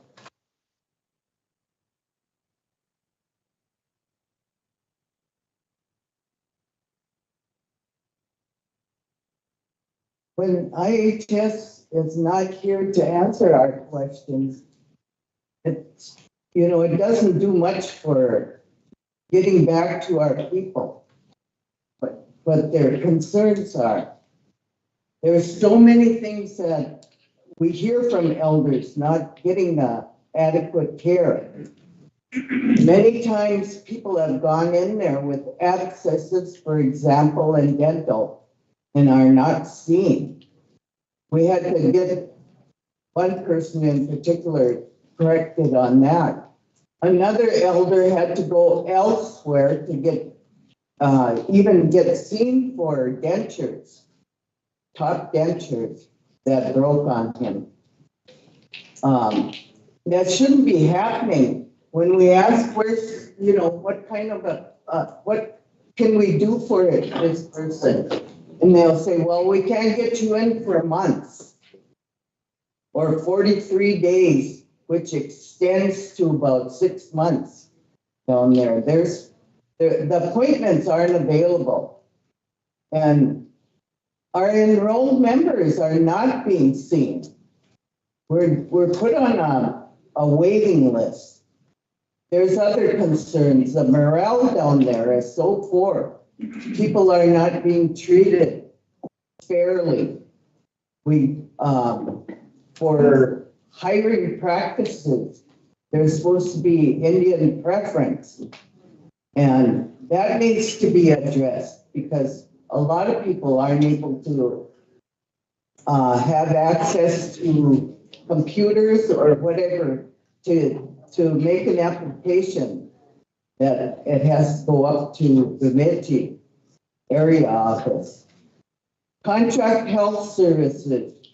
People are getting their taxes confiscated because of a bill that IHS was supposed to pay.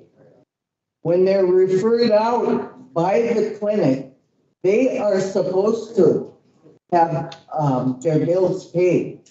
And like Eugene's brother, that bill, when he was referred out by the clinic, that should be paid.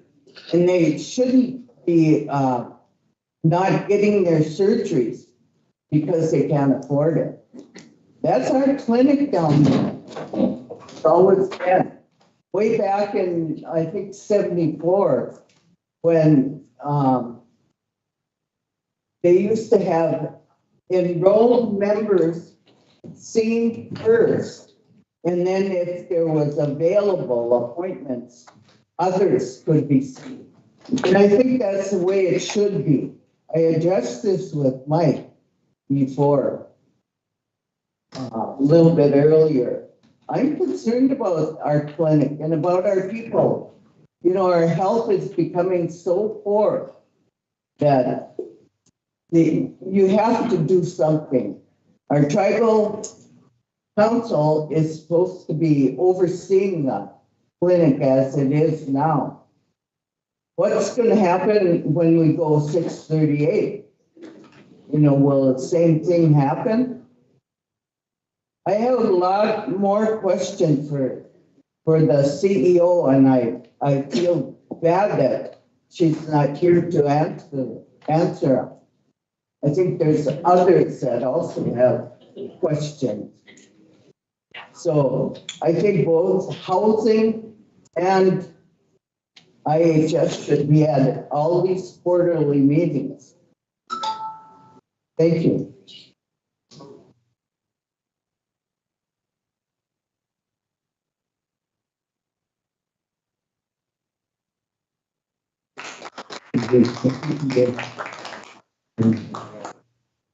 Next up in the agenda is the White Earth Tribal College, Community College. I don't know if anyone here to. I'm sorry.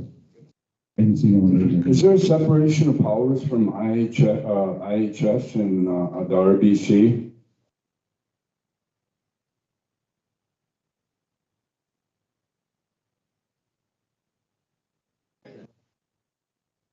We're Title I, we're direct service. What does that, what does that mean? Can you explain? IHS runs their clinic. The government runs their clinic, not us. It's their government. So you have no say in whatsoever in how they operate and, let's say, working on behalf of the membership? RBC should have some input with the clinic. And we do. We don't have any control over it, but we work with the area director, we work with the CFO or the CEO, we work with all of them. So we do have a say. We have a say, but it's recommendations, and it's just giving them our recommendations at this point in time until we 638 it. So, what I'm asking here is, I know what you said, but whatever their ultimate last word to say is, does it override what the RBC might have to say to influence what happens to the membership and the things like Lucille mentioned? Especially in view of I what's can't answer happening that. I down mean, there. if the IHS under their system has policy and procedures or whatever they have, and they have to go by it, and we try to give recommendations to it, I guess I can't answer that question. So, but we do give them they do come to us and ask us on certain things, and we give them our recommendations on English. But does your recommendations, is it possible to change policy at all within IHS? They take our recommendation. So from my experience, I view IHS as just another federal agency that we consult with. They administer services within our service area. We consult with them. There are things that we can do just because we have jurisdiction here, but it's up to IHS. Like, their staff is directed by their boss, not the RBC. So it's just like when we consult with like the counties or like Minnesota DNR. It's like an outside agency that's offering services within our service area. So from my understanding, that's why we're going through the 638 process to take over that federal contract. So then we do become, the bosses, I guess you could say. We would have control over that program. And right now, like with the 638 process, I know that we're trying to set up like a health board to oversee that. So it's not directly just with the tribal council that the membership have input on it. That's all I know. Yes, Eugene, but you also, in view of the fact that you're looking at 638, you should have a lot of influence down there to do something, to make some changes that are necessary, because our people, again, aren't getting served. The service is so poor down there. I don't even like to go down there.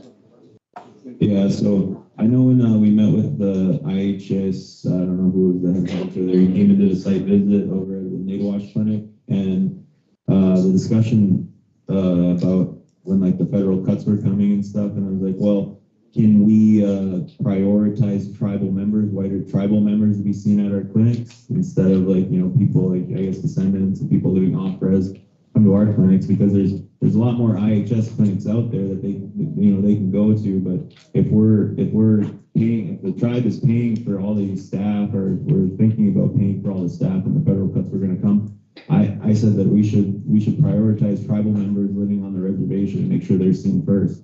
And they said that we were able to do that, but it would have to be a council decision. So, I mean, yeah, there are things that we can do. I'm too new on the job to understand all that. The IHS system, that's real new to me. I'm trying to learn it, but from my understanding, that's pretty much all I know.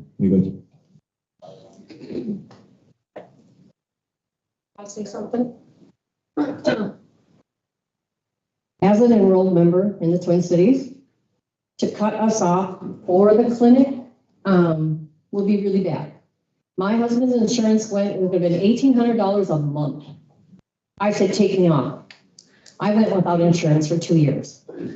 If I got so sick that I had to be seen by a doctor, I drove the 4 hours up here to see a doctor because I couldn't afford to go to a doctor down there, and my husband's income was over the limit. I couldn't go to the Indian clinic in the cities. I would have to pay for that too. So keep that in mind. There are situations we need service also. You're a tribal member? Yes, I am. So you're qualified to go into any IHS in They the would country? charge me. No, they won't. I called, they said you're gonna have to pay. I don't know who you're talking to, but if you're an Well, enrolled member and you go to an IHS, they're not supposed to charge you. Well, they You're said supposed to qualify for all those services. And what I'm saying is that we are prioritizing everybody on the reservation, because that's the actual people that live here and actually where the clinic is. Are you saying like my little brother that has a broken leg right now, that he shouldn't get, preference at getting his stuff paid, or what? That wasn't said. What I'm saying I is said that. because we're doing that, it does not impact your ability to go get IHS services. It doesn't. Okay, except they want to charge me, and I said, how much? He said, it depends upon, when you come in, we'll tell you. Well, I know Well, I one day we're can't- trying to charge you, but I wish our CEO was here to answer those questions because that Okay, doesn't make so any sense to I'm just me. saying, don't exclude us urban members because we do get money because we're enrolled members.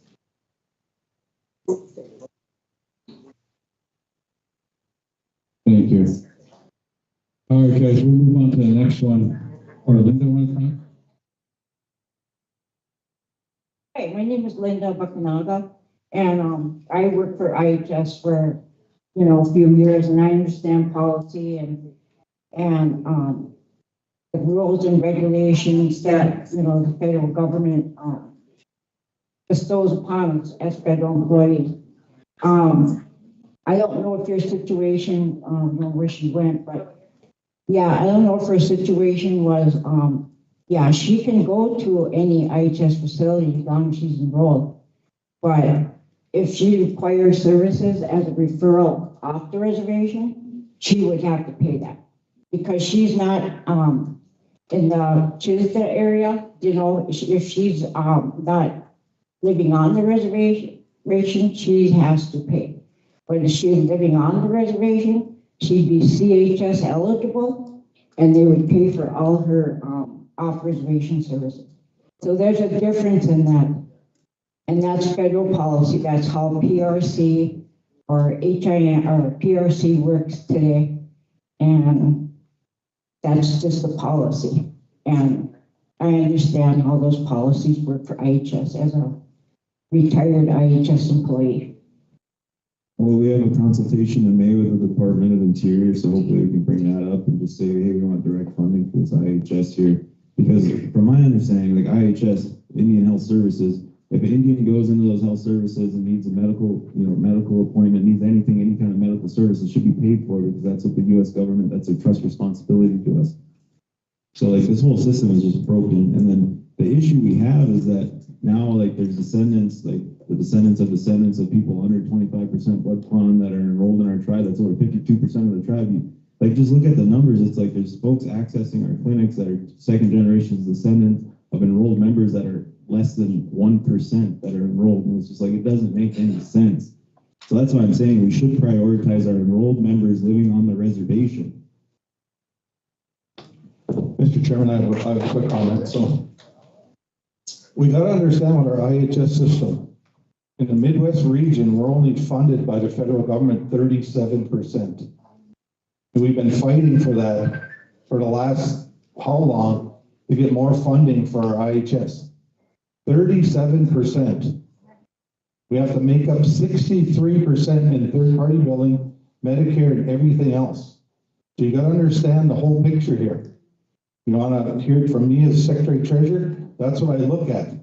I'm saying that I've been going to our tribal interior budgeting committee. I've been going to self-governance stuff, and our Midwest region is trying to fight for that, to get that changed.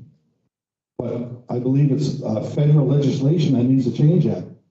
So in a sense, and we all, our PRC is not funded as much as everybody thinks it is. And we got 17,000 members. How many members live on a reservation that are looking for that? It's okay to try to get that done, but that's the facts, membership. That's the facts. 37%. That's all we're funded by the federal government. Well, CEOs are making about $250,000 a year now, I think. Probably where a lot of that IHS money is going. He told me your salary at the last meeting. All right, next up is Waiters Tribal Community College. Is anyone here to? Anna's here? Okay. Hi, Anna.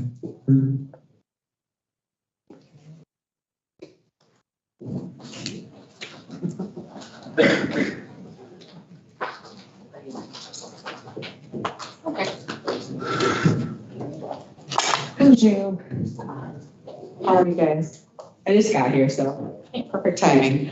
Update from the college, we are wrapping up spring semester, so we're excited about that one. We do have open enrollment right now for summer and also fall. For summer, we're going to try a couple evening courses, so this is going to be the first for that one, so we're going to see how it goes. So we're kind of piloting that. So if you know of anyone who says they are working and can't take classes, let's try this and see how it goes. Right now, we have 10 enrolled.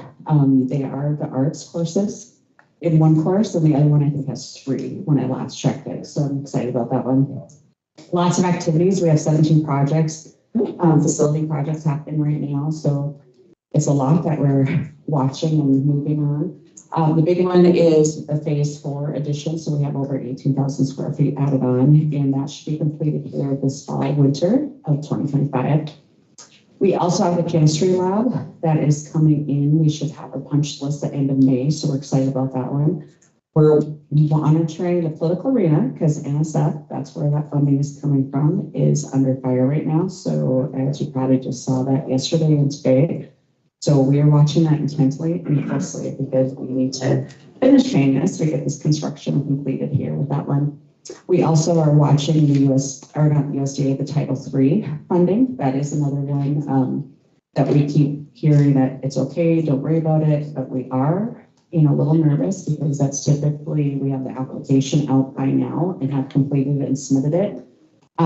So that is a huge funding stream for the college. So that, again, is something that we are watching and, just seeing where that's at. Those are the big projects. We also are trying to get a bonding bill out there with the state of Minnesota, but right now it's stuck in the revisor's office along with a lot of other bonding bills. So that's, not new because it's just us. It's a whole bunch of people across the state. So we might not make it in there this year, but we will be ready to go. We do have our chief author lined up on the Senate side, who's also part of the higher education committee. So that's a good fit for us. So we're excited about that one. One of the things that we're also looking at as a funding stream through the state is a pass-through. So we are working with the city of Monoman to get that completed. So right now there's some questions that they have, so we're getting those answered. And so those are the big projects we have right now. So any questions or comments about White Earth Tribal Community College? Where are we at with the trades building?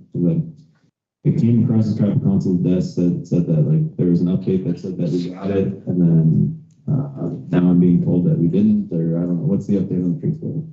Yeah, that's the one where we're up in Minnesota legislative. We're trying to get a bonding bill in. I don't know where that rumor came from, and because that came down to reading through a couple other employees that said, hey, tribal council called us and said, congratulations. I'm like, what? For what?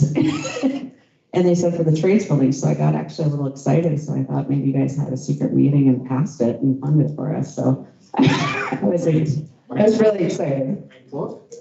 No, we are trying to get into. I heard the same thing.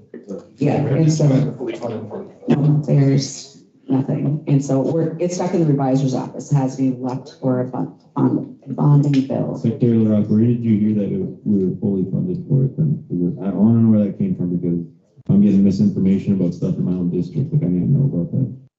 No, I just don't remember where I heard it from. You don't remember where you heard from? Okay, so then it's hearsay, huh?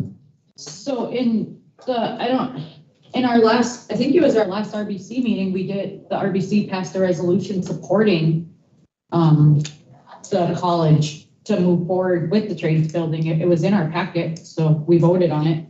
Yeah, it was just to support us to go down to the municipal legislative to put it into a bill.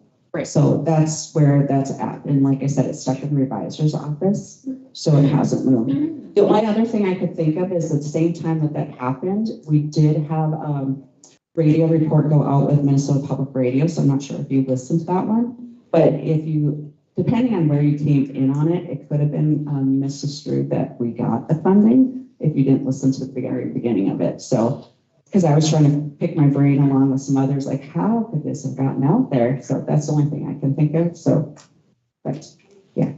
Any other questions? What's the wellness center coming over there? The construction, it's looking pretty good. It is. It's. I just did a walkthrough today.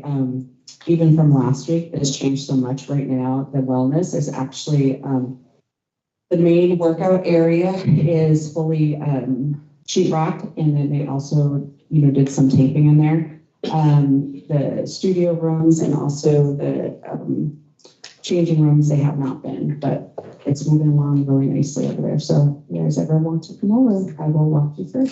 So When is the completion date on that? we are looking at fall, winter 2025. Good. Yes. Any other questions? Any questions or comments out there? Yes. What's your situation on the legality department of having some kind of funding proceeding to maybe getting lawyers to go through there and making our own legality on the board here? Is there any effort towards law degrees over there, or are we just subject to, domestic and peasant type jobs to do for the government? So you're looking at a JD degree, is what I'm hearing, correct? Any of them? Are we able to do that? And how come we're not being promoted to do those kind of legality jobs of trying to get our degree in a lawyership? Yep. So we just need to work our way through. So right now we have our highest degree that we offer, Associates of Arts degree. We're trying to move that into an online. So once we do that one, we'll be able to grow enrollment. After that one, on the long-term range, we're looking at a bachelor's degree of expanding. And so once you get that in place, and eventually we'll be able to look at offering those. Is this something also that's being held back by the tribal council, or can we move on with this? No, it's not being held back by the tribal council. That is with our accreditation body. With an associate's degree in law? We'd have to look at that. We do also have right now court advocacy. That is already a certificate. That is. I'm already an advocate. So can I go get my certificate from you? We do have that certificate program. And sign off on it when the other courts have recognized me as an advocate, that I can get the certification of being in legality? You will have to meet with our reviewer to look at, what you have to So the courts will recognize me as an advocate, but my own college won't recognize me as an advocate unless I go through your associate program? It would be a certificate program in that regard. Certificate, so we can all be. Yeah, you'd have to go there. Right? And So have, do we have a form to the NC Constitution to where we can go into court and use the Constitution to our favor right now, or is it held back by a resolution or an article? I think that question is probably directed to the tribal council. Well, it's up to you, learn you, whether we can make a legal department or not. Right now, we already have the court advocacy certificate program. Right, so I can come get my certificate. This guy can come get one too? Yep. This one can come get one too? Yeah, we took the classes. You gotta take the class. We have to take a class, even though we're recognized by the courts? Be ready to get a certificate from the tribal Courts college. recognize me, so I need a legality certificate, If you want a certificate from the tribal college, you need to follow their procedures. but I don't want that. You don't go Can I there. go to the state of Minnesota and get one? Have the college funding? I don't know, you'd have to talk with them. Am I able to get funding off the reservation, or I have to be living on the reservation to get health care also, and education care? To go to somewhere else for education, you have to go to the tribal council. They do have a scholarship program. Question? Yeah. My perception of telling you, but I want to know why you got the concept of them going into a secret meeting and doing business. That was just why Why would you say that? Okay, all right. Sorry. No offense for what you're saying. A secret meeting, and I was an enrolled member, I'm like, wait a minute, I gotta ask this question. Why would you come up with that? That was a great thing. To them saying that they're going into a secret meeting. If they're known to do that, then. No, I was thinking maybe we went into a, executive meeting that was on the agenda that I missed. So that's I'll own that one. Any other questions? Question back. This is our tribal college secondary. Yeah, we are currently offering that already. Yep. So thank you. The question was for PSEO students. We offer that with our neighboring schools. The question is yes. Question? Yeah. What about cultivation and business management in the cannabis business? I know the tribe not allowing members right now to start the business, but will the tribal council be allowing anybody to take any classes in this? Right now, we already offer cannabis course out there. It is already in session, and we just submitted another grant to offer that again. Thank you. Yeah. Okay. You got a science degree. We're building that right now. Yes. And how's that looking?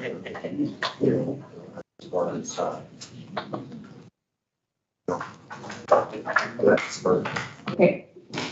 We do have a science wing being added to the college. Right now, we did have a science classroom. We're adding the second wing. We're going to be able to put hoods in there, so we'll be able to offer chemistry. With that, we are going to be building out an AS science degree. And so that will take some time. Right now, we're just building the site. That should be complete here at the end of this month or next month, May. And so we're hoping to get into that classroom for fall term 2025. There was a question in the back. Yeah, how, like, what's the highest degree that you can get through? Yep, our highest degree right now is Associates of Arts degree. Any other questions? We are working towards that. And so we hope to get that here shortly. We've already started the process of that application, so it is a lengthy process. And so we're hoping that we can get it started for next fall, but we have to jump through all those hoops with our accreditation body. But yeah, I'm super excited that we're doing that possibility. So. Question. Is there any type of financial help for elders? Yes, right now we have elder certificates, so if you do apply, there's a waiver already. And then we also pick up your books. So there's no cost to an elder to attend. Yes, one class a quarter. Okay, thank you. Thank you. Great job.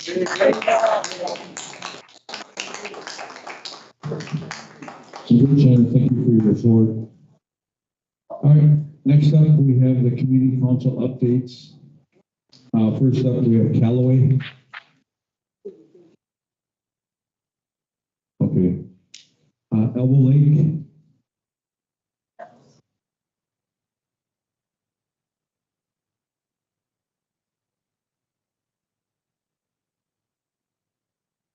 Carla Soren, for Elbow Lake. Recently, we had our dog put back into the lake. It had not been taken out this fall, but whoever did it, put it back in, they did an awesome job. So thank you for any assistance in getting that put in. We had an Easter party and that was very successful. We had a lot of families attend. And we're planning on having a Memorial Day get together with families. So if you're in the area, please try to come join us. One concern that we do have out in Elbow is a lack of transportation. And if there's any way that we could get some assistance to have a bus route put out in our area, that would be great.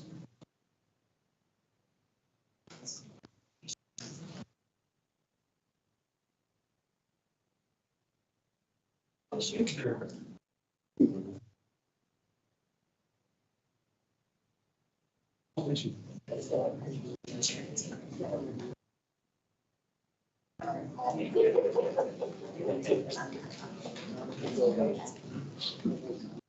know there, Carla, for the bus agreements, I did follow up with that, and there's agreements with the counties and they serve that area, but I'll follow up with our public transit too to see if there's a way or work around it, and then try to meet with you too to discuss it further. Okay, thank you.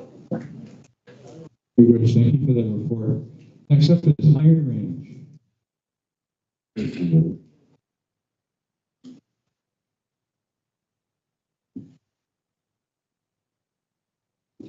So we have two important updates out of the Iron Range. One is the mascot exemption that was signed for the school district of Grand Rapids, so that they could not experience over $1 million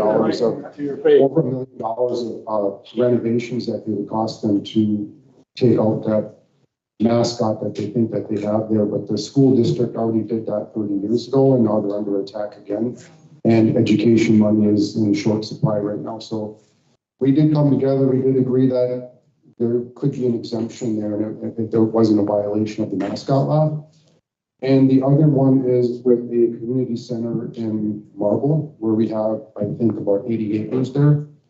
We did reach out to the Blandon Foundation, and they got back to us immediately and significantly and indicated that they would give us $300,000 to upwards to $1 million.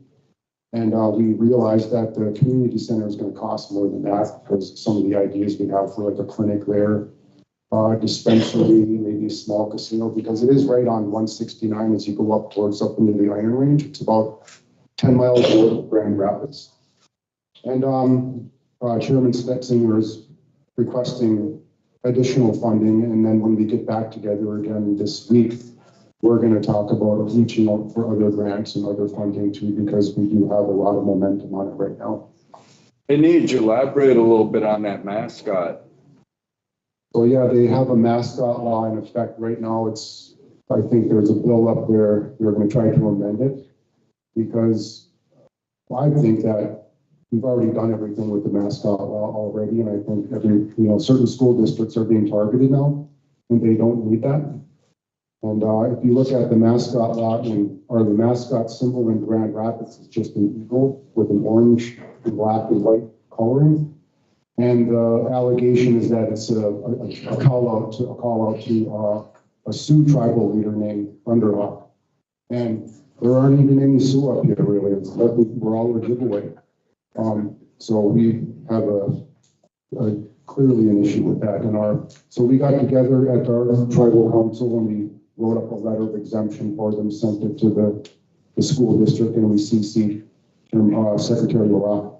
So I do think you have that email if anybody wants to see it. It's very well written. Secretary LaRock, you want to email it to me? I do sit on the TEC Education Subcommittee, and I wasn't aware of that. I dealt with the mascot issue here in Milne County, the Thunderbird mascot. So what's the issue then with the mascot? Then they want you guys to take it down and we have to pay for it. Yeah, and honestly, I think if they're going to force people to take it down, it should come out of whatever budgets they're working on instead of the local school district budget. You know what the Indian population, the Indian student population is for the school? Not offhand, but there's a lot there. They got a department there for the kids. I know usually every school does, but is it a significant amount? Is it like over 30%? Or is it over 40%? Because in Nome here, it's over 90%. That's why we're able to keep it. Yeah, I don't think it's that significant, but there's a presence there. Oh, okay. Yeah, I guess I'd like to work on that with you if you could, Secretary LaRock can send that over because I do have experience in that. But then, you're talking about community centers and applying for grants. Are you guys a 501c3 then? Or? Not yet. We're just meeting up in a building in Marble. We don't really have our space, and they're like, we got this land over there, but they've been trying to get a building there. Okay. We're fairly ambitious in our ideas. We want a powwow area, a sweat lodge area, a community event area, a clinic, so that we can have a whole footprint there and pursue this whole land back thing. We get 80 acres right off that highway. We get a lot of traffic there, so there is a lot of hope for revenue to come through there and pay for itself. Okay. Yeah, I was just wondering about the relationship between the RBC and the Iron Range Community Council, and since you guys are off the reservation, so I don't know, we fund you guys though, don't we? I believe so. Oh, okay. So if you guys were to apply for any grants, and if you guys didn't have your own 501c3, then the RBC would actually be your fiscal sponsor in any grants that you guys apply for. And I don't know, it's just weird. I didn't even. Yeah, these are the things that we kind of need to think about as we move forward. Okay. But yeah, you can work with me on that too. I know there's a pretty simple process of getting a 501c3 for community organizations through the Midwest or the Northwest Minnesota Foundation. Yeah. So I think it's like you put up $5,000 for an endowment fund, and they handle all your nonprofit stuff. And I think it's like they take 1% out of all indirect costs. costs or whatever. So it's a pretty good deal where you don't have to, your group doesn't have to deal with like the whole paperwork and everything. They do that for you and you can apply for those grants like that. I'd recommend you guys go that route. So we're just waiting for the next fiscal year for Blandon to come into their new spending budget. And we were surprised at how fast, because they're just looking for a reason to spend money up there for land back and Native American issues and things that we can use for ourselves. Because I think if we get this community center there and then have a clinic up there, we would have a more closer proximity that the natives could go to. I got a question. Can Iron Rings, can they apply for a 501c3 through White Earth and it's still good for the Iron Ring? We issue 501c3s. Trump doesn't issue 501c3s. Okay, then the other thing, if people collaborate, did you say there's a dispensary up there? Or is that? No. We would like to have one. Oh, you'd like to have one. Mr. Chairman? So as it pertains to the mascot, I just wanted to give a little additional information.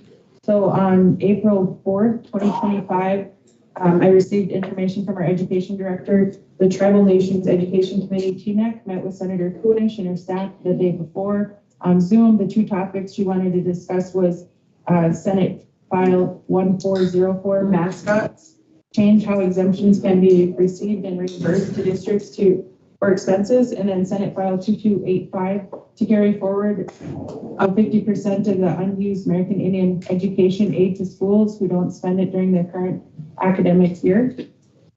Senator Kunish had stated that tribal leaders was in support of the bill, so Senator Kunish's comment is like all the tribes in the state, they were being prepared. The information was being prepared for the omnibus bill with funding allocations for reimbursements to the schools. So in legislation, it's still moving. The omnibus bills are being heard this week and next week, I believe, and we'll keep folks updated on how that proceeds and what the outcomes are.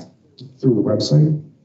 No, this is legislation. I was just giving a legislative update. So right now. So where would I access that information and the updates? You could go to the Minnesota Legislature's website and then pull up those files. It would be Senate File 1404 and Senate File 2285. And then when you do that, it shows all of the language that was changed and submitted. It also shows when the next hearing would be, when it was heard, when it was introduced, and then where it's at in process. Maybe we could work with Dana to work through the exemption process for their mascot. Yep, you certainly could do that. Our education director. You can also work with our new economic development director also on his 501c3. Okay, sounds good. And so I just wanted to also say there was multiple other bills that were of repeal. Senate File 0089 or modified the law to allow specific schools that didn't receive permission to be exempt. And this one was for Grand Rapids. So and my understanding that'd be in your area as well. So you'd also want to look at that Senate File 0089 and then Senate File 0349, which. Thank you for that report. Appreciate it. All right, next up is Moman. Hey, Tomash. Oh.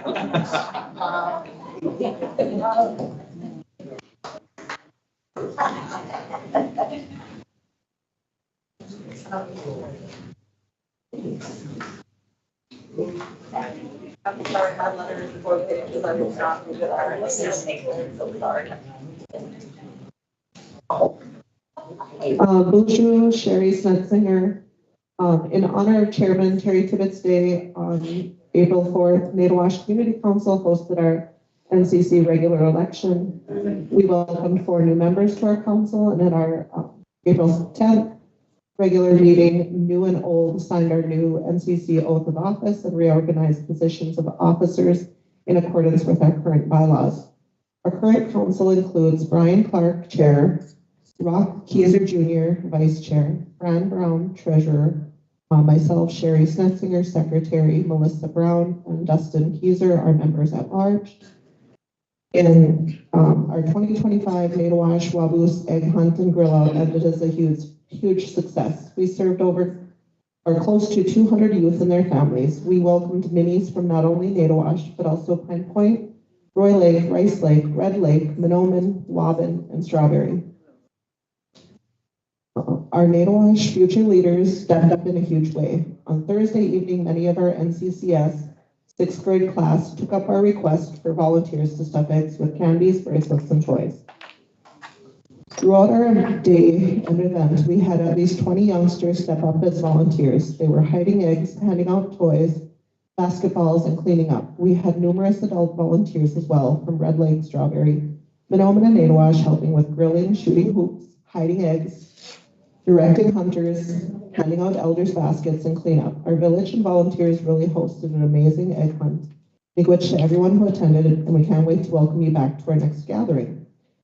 NCC appreciates that Natural Resources based our first annual Earth Day celebration and meal in Nadawash on Tuesday, April 22nd. Our village was also celebrating our past District 2 representative, Kathy Goodwin's birthday.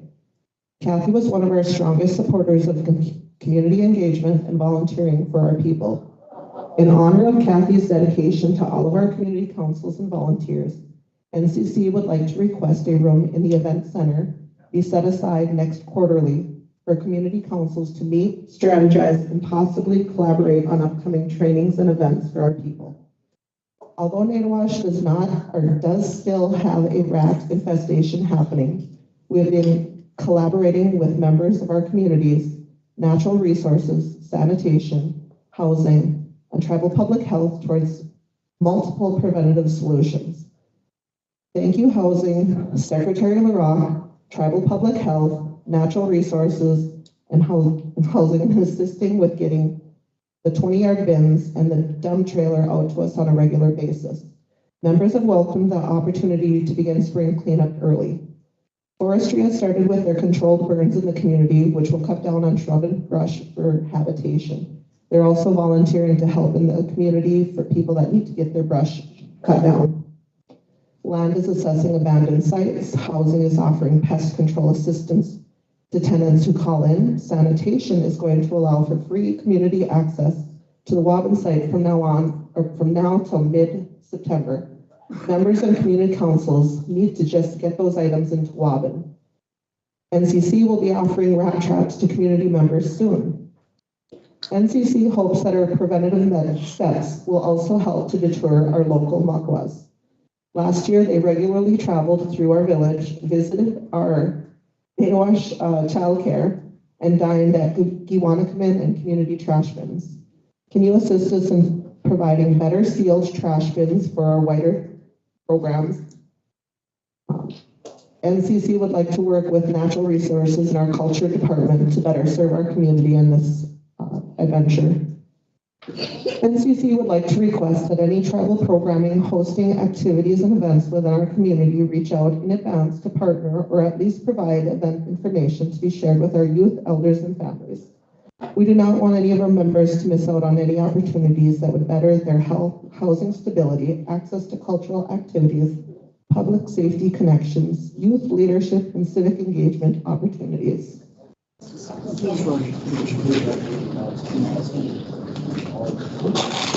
In the future, NCC recommends that all wider commissions, committees, and task force includes at least one of our representatives of our community. Nadawash is one of the largest active communities on the reservation, and we're always willing to aid all of our membership. Nadawash requests a seat at every table that affects our community, whether it be supportive housing, our cannabis commission, future census commissions, any potential voter education and registration commissions, our tribal college, enterprises, HR appeal boards, ICW case review boards, or even our energy commission. In 2023, Minnesota legislation stated that effective August 2023, income funded in part or in whole by federal tribal nations and received by a person with lived experience, which includes homelessness, food insecurity, and many of the other crises that our families deal with. In exchange for engagement or consultation with the tribe, human service agencies to gather and share feedback on the impact of human service programs, it is not counted when determining or redetermining eligibility on benefits. How is White Earth RBC implementing this opportunity into our tribal programming, community support services, and listening circles with our tribal council or department representatives? Stipends provided to gather feedback from our communities, which would not only benefit, let me reread that. Stipends provided to gather feedback from our communities would not affect benefits such as SNAP, food distribution, MFIP, or MA. This would greatly benefit our families and our elders. NCC is requesting funding be set aside for elder talking circles throughout our communities. In the past, NCC has written letters of support for grants for White Earth housing, economic development, Pinehurst, a community member. We've shared well over 100 grants throughout the reservation and virtually. We've been asked by multiple community members to help them apply for grants in relation to arts performance, tools, or machines for small businesses. To best serve our community, NCC needs to become a 501c3 with a support staff connected to our economic development department to better assist community entrepreneurs. We are requesting leadership training opportunities for all community councils, as well as funding to apply for our 501c3. NCC is currently meeting with multiple programs, both local and throughout Minnesota, to effectively develop opportunities to better serve our villages and our reservation. Please reach out if you would like to volunteer or collaborate with any of our future events. Due to recent drug activity in our communities, NCC will continue to promote access information to our behavioral health programs and staff. We have reached out to request additional Narcan and received it for distribution to our community. NCC, White Earth programs, our village store, Pinehurst, and community members are maintaining effective distribution sites. We would like to advocate for a future detox facility either in our community or at least on the reservation. NCC would like to see a funding source created which our membership could utilize outside of RBC employment to attend trainings and conferences to better themselves and their communities. NCC would like to work with White Earth IT and marketing in the near future.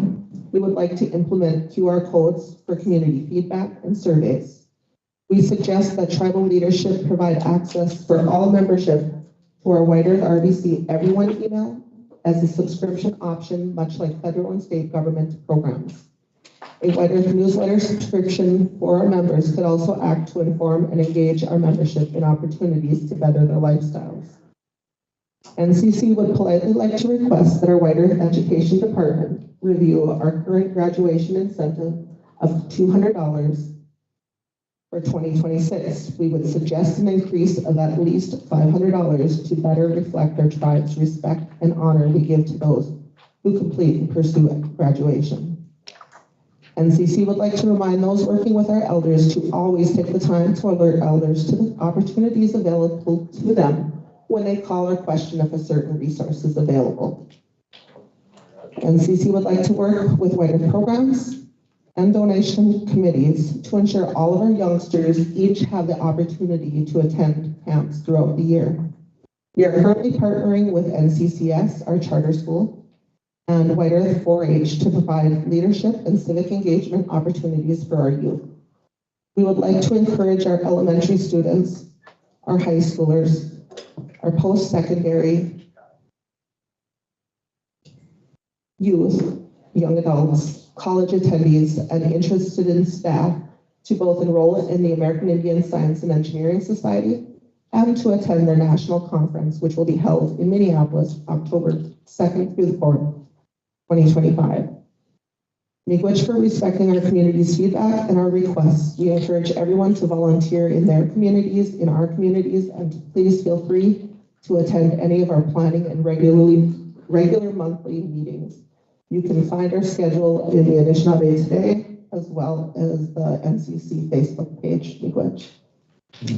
Jerry, what's the update on the 501c3? Because I was looking at an old email. We got a letter from the Natowash Community Council. It says, it's dated August 9th, 2023. It says, Dear White Earth RBC, let this letter provide the authority of the White Earth Legal Department to work on our behalf. The Natowash Community Council is granting authority to the White Earth Legal Department to work on behalf in order to obtain a 501c3 nonprofit status.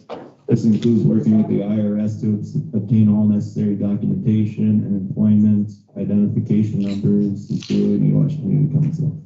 Is there any follow-up on that, or? So I get to learn that process, and I have some really amazing mentors in our legal system. I also have some amazing mentors in our community, and then I'm actually a staff member for RBC. So Sandy St. Clair is also my boss, but on a personal level, she's also my mentor. And I have at least 5 ladies in our community that are willing to help me navigate that process. And then I've also asked for additional support from Media Center, and that's just kind of like on a personal level. So I've heard that it takes anywhere between 2 months to a year to get that process going. I haven't applied yet, so we haven't hit a stumbling block. I know that we applied last year. That was under a different secretary. She said that there was a stumbling block and she wasn't able to get it completed. So this year, obviously our goal is to get that and then to go after additional funding for our kids, for everyone.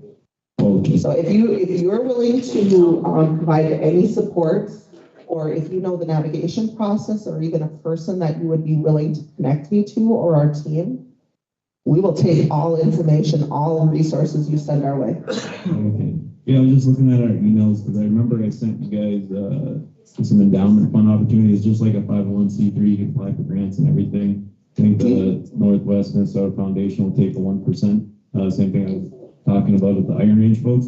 Could you re-forward that to me? Yeah, I did. I just did. But yeah, it was, it's dated, let me see, November 15th, 2023. And it says, Boozhoo NCC, I had the opportunity to speak with Joe Bush regarding the endowment fund for Natowash Community Council. The Natowash Community Council has the opportunity to establish an endowment fund through the Northwest Minnesota Foundation.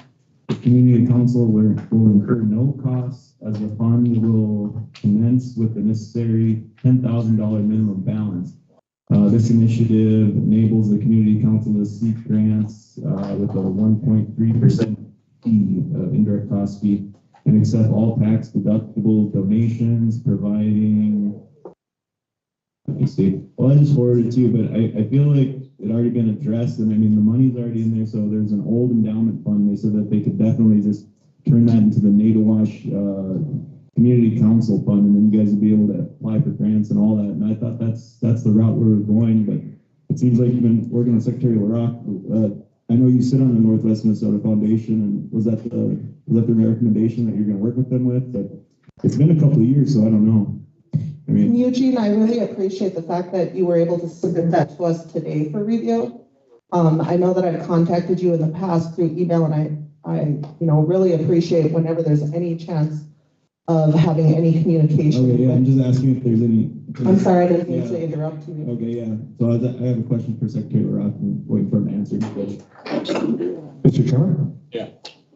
I recall that with that endowment fund, that the Northwest Minnesota Foundation Board was going to actually seek those grants for you, and they would do all the work on it and get you the grants. That's the way I looked at it. So, but I know you have a new council, and I know the old council was leading in that direction, and I know I was just talking to Executive Director Lori York here about that and asking her, do we remember when we did that? Because we do put money towards an endowment fund, the tribe does, to the Northwest Minnesota Foundation. So and don't quote me on this, but I would say that they were going to help you with the grants. They were going to actually, and I work with you with your 501c3, and then they were going to help you with the grants. I will check with the board and find out, and I will get back to you if that's still the case. But I honestly do with that endowment fund. I think Northwest will help you guys obtain grants, and they will get it for you. So, Miigwech, Secretary LaRock, I will follow up with you this afternoon probably. Okay, yeah, from the email, it looks like it's already ready to go, so you guys, I mean, that could probably be expedited within the month then, like, all you guys gotta do is accept the account, and then you got it, and you can apply for your grant, so it should be pretty easy. Oh, we'll be celebrating this summer. Thank you. I got a question, does the tribal council have any plans on, starting out our own 501c3 for, members to apply? Okay, so Andy, we can actually do that through the North, or that's the easiest route that I see is through the Northwest Minnesota Foundation, because then they handle all of your, all your documentation, everything, like they pretty much administer all the grants for you. But you need to get a board, you need to get all the whole infrastructure set up. I could forward you the same information I forwarded the Nawash Community Council. The only thing is, if you, I guess you can make a request to the tribal council to see if we would sponsor the $5,000 it takes to start the account. I mean, anyone can request that, I guess, but yeah, we can. I mean, there's routes to do it, and this one seems like a pretty good route. Mr. Chairman? I just know. Mr. Chairman, I think, hold on a second. Andy, I think your question was whether our organization is going to offer 501c3s, correct? Yeah. That's was his question. So I would refer that over to legal. In the past, we had a district rep that constantly interacted with our community councils, and she would offer 2 trainings a year. Is there any way that our tribal council would be able to bring that back for us? Because you're stating this email came out in 2023, and if we would have had some of this information, I think all of our community councils would have worked together to support each other to get these 501c3s. We're really proud that Monoman has theirs and Pine Point has had theirs for so many years, and it's amazing. And I think they would have mentored us. I know Urban also has theirs recently, and we would appreciate to have trainings together to better serve our communities. I wish. Let's break for lunch. Yes, thank you, Larry. Guys have an answer? Is there a question all right, guys, what we're doing, Rob made a spirit plate, and he's gonna do a quick prayer, then we'll go reaching in, we'll eat, okay, guys? Sorry about that, I know it's 12:30. Rob, you good? Okay, I just got one thing left over, I apologize. It's, if we're a sovereign nation, I think we should really implement our own 501c3, because through the state, you really got to jump through a lot of hoops to get a 501c3. So if the council can just work with legal on it, that's all I'm saying, to help our members and community councils. Language. Ja, ndi mi magna. Ja, sema ga bi jutko magwan. Kagi mi zumak. Inwa. Dingi. Aji kawab, aji kago gyo, mani dog. Maga pe yawad. Kanu aap mi goyang. Wene. Pagusina mag gyo. Het maga pe yawad. The way that you're talking now, the same on me wants to go. Oh, medium. Get into the monk. Yeah. Yo. The Bagusina Mag will win it. We the forward, Akina, Ma Yawa, Min was go Akina. Ma Gawa, Ma Bigan Cog, the Benim Goad. Anyway, Yawa. Minu bimari zawad. Minu was about the king is odd. Nishna Baywad. We give it together, Magda Gay. You want to get way on, you go cinema. Oh, now Jesus, we're in it. The quiet was to do milk. What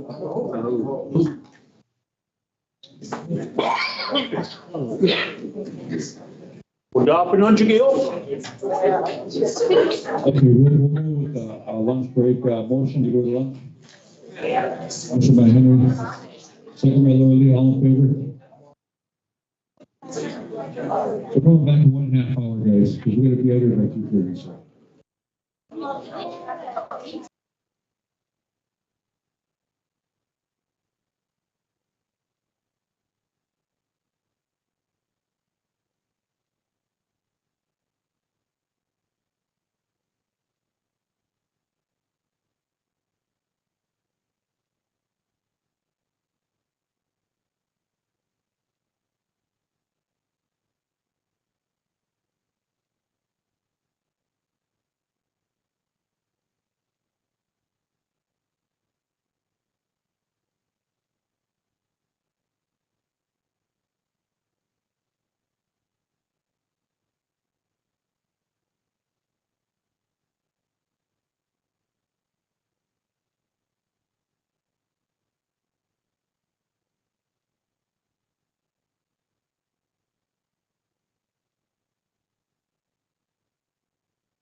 wish you were hanging around.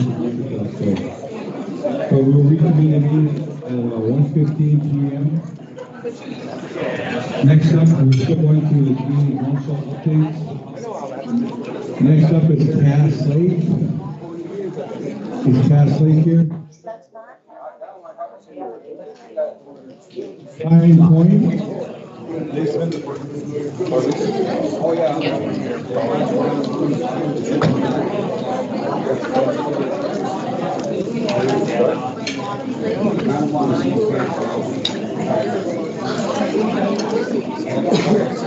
So Pine Point Community Council quarterly report.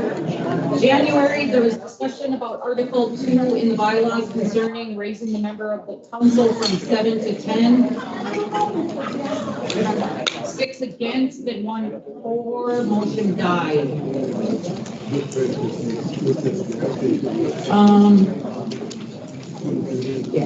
Discussion on leaving secretary as 1 person, as to split the duties, vote to leave it as 1 person, 7 for, 0 against. There was election of officers.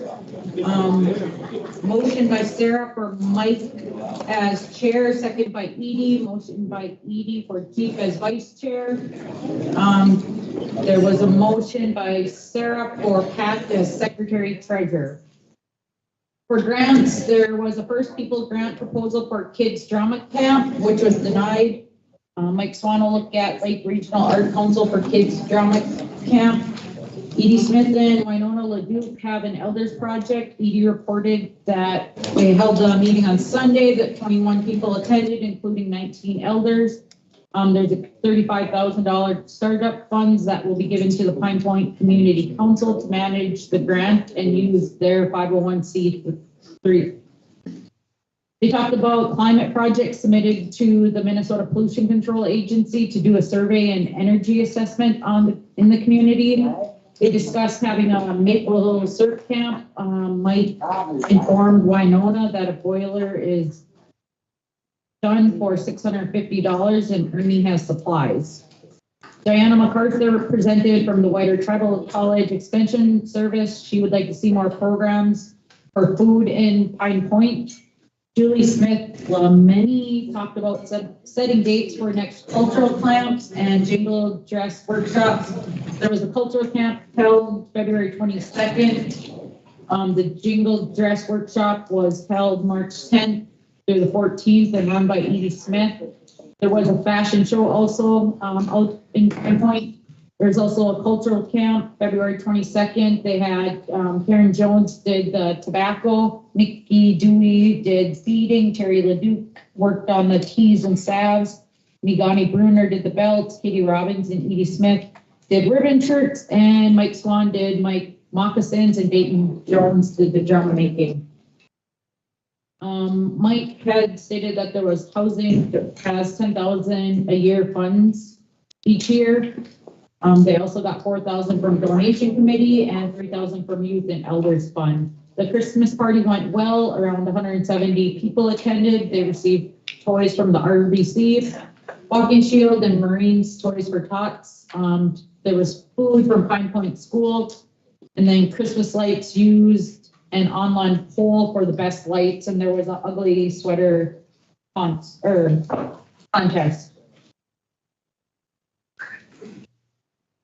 They're going to have a demo derby this summer.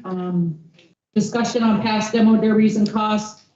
Sounds like, believe it's August 8th that they're going to be having their powwow out there. February, Nicole Lapinier from Whiter Food Sovereignty Initiative. They have a 5-year strategic plan and they need input to help with it, and we'll be doing a survey.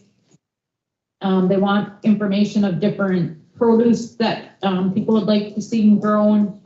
And there's food plots, bare root, stockberries, raspberries, plums, strawberries, elderberries, asparagus, rhubarb, different ideas. They may need multiple areas, as blueberries prefer acidic oil, can be used as a mother garden once established. Let's see. Lawns to legumes, your garden can be the change. Minnesota Board of Water, Soil Resources, Community Seed Donation, Education, Seed Savers also talked about getting people to raise chickens and rabbits, because Edie will be the contact for this program. Edie and Winona have an elders project. Next meeting, the meeting was on February 23rd. Mike had not heard anything from Winona asking for letter of supports for climate assessment and hemp houses. Was told they could receive 35,000 startup funds that would give the Pine Point Community Council to manage the grant or use the 501c3.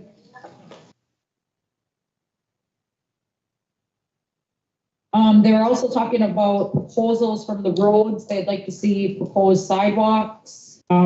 They also talked about the road going up the Big Rush Lake where the tribe has lake access now. They'd like roads to go a little further because of the sugar camps past the big potholes on the road. They also talked about street lighting along Powell Highway in the project. Last year, the community council paid for signs, but they were never put up. So we'll have to follow up on that. They talked about a new approach for campers going into the powwow grounds, just east of the exiting side. The land south of the powwow grounds, the tribe purchased. They might be able to use that for general parking. So they're talking about security for the new playground. Also, they need some fence and lights there. They might maybe have a security camera from the parking lot. In March, elders grant 70,000 for a 6-month project. Edie Smith added people in the budget to help out with interviews and displays. They're shooting for May and display in August at the powwow. So John Hopkins grant has been completed for the past winter with the 2 cultural camps and 1 jingle dress workshop. 3 will be planned for next winter. Elder tilling applications, encouraged everyone to apply. It says, because I can use the information for future grants linked to no-till, feel free to research other methods and finding one that would work for your community. Community garden, 1 larger or multiple plots for individual families. And there was a health fair on March 27th. They did fry bread and soup contests, and that was turned out good too. So that concludes the Pine Point Miigwech. That was Pine Point's update. Next up is Rice Lake.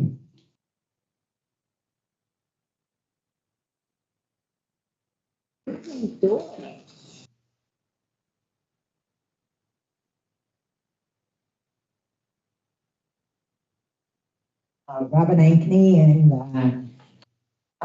one of the council members on the Rice Lake Community Council. In February, we had a Valentine's dinner drawing for 4 adults and 4 elders for dining at the Shooting Star Casino in Ebro. We also had RLCC donated items for the Jake Stringfield benefit in Rice Lake on February 16th. We donated Valentine's candy to the Head Start kids. We donated $100 in gift cards to the Jake Buzzy Fishing Derby. On April 13th, we had an Easter dinner for District 1 families. We made 200 Easter baskets, where we handed out 140 of the Easter baskets to kids. We had 85 adults register for the dinner, and we had door prizes for the adults.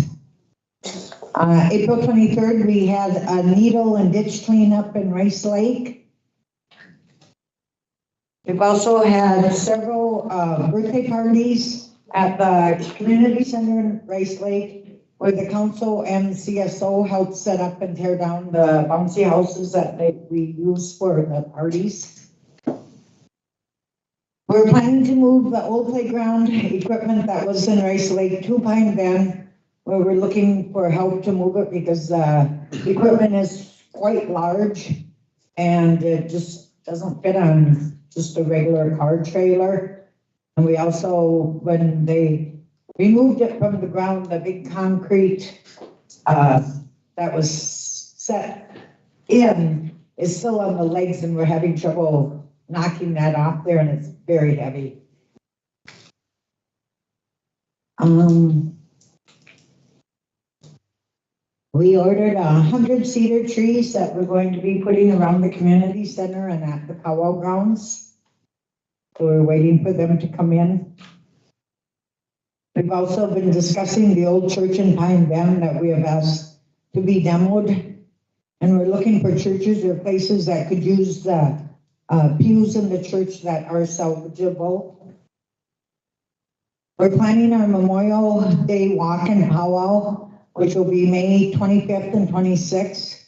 We've already ordered t-shirts and t-shirts for the walk and powwow. And we're discussing the other programs for the powwow and asking various organizations to help, such as the veterans, drum groups, vendors, and setting up people to help with parking security and fire keepers. I guess I just want to say, kind of on a personal note, this is just for me, is I would like to know some ideas or suggestions to get community members to help with our events. April 23rd, when we did the needle and ditch cleanup, we only had 5 adults and 3 kids help. And we had this posted on Facebook. We had let community people know that we were going to have that. And no one showed up. And I really got to say a big thank you to Rita Swenson and her crew, because Rita has her family and extended family. They seem like they're the only ones that come and stay around and clean up after any events, funerals, or anything. Otherwise, I tell you what, I think the community center would be a mess. It really would. And so we need some, if anybody has any suggestions, that we've offered even gift cards, you know, $20, $25 gift cards to come help us, and members still don't want to come out and do any of the work and stuff. It's sad, but that's just my opinion. You have any questions for me?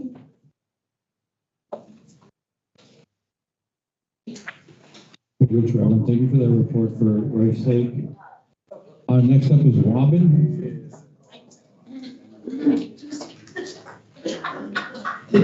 White Earth.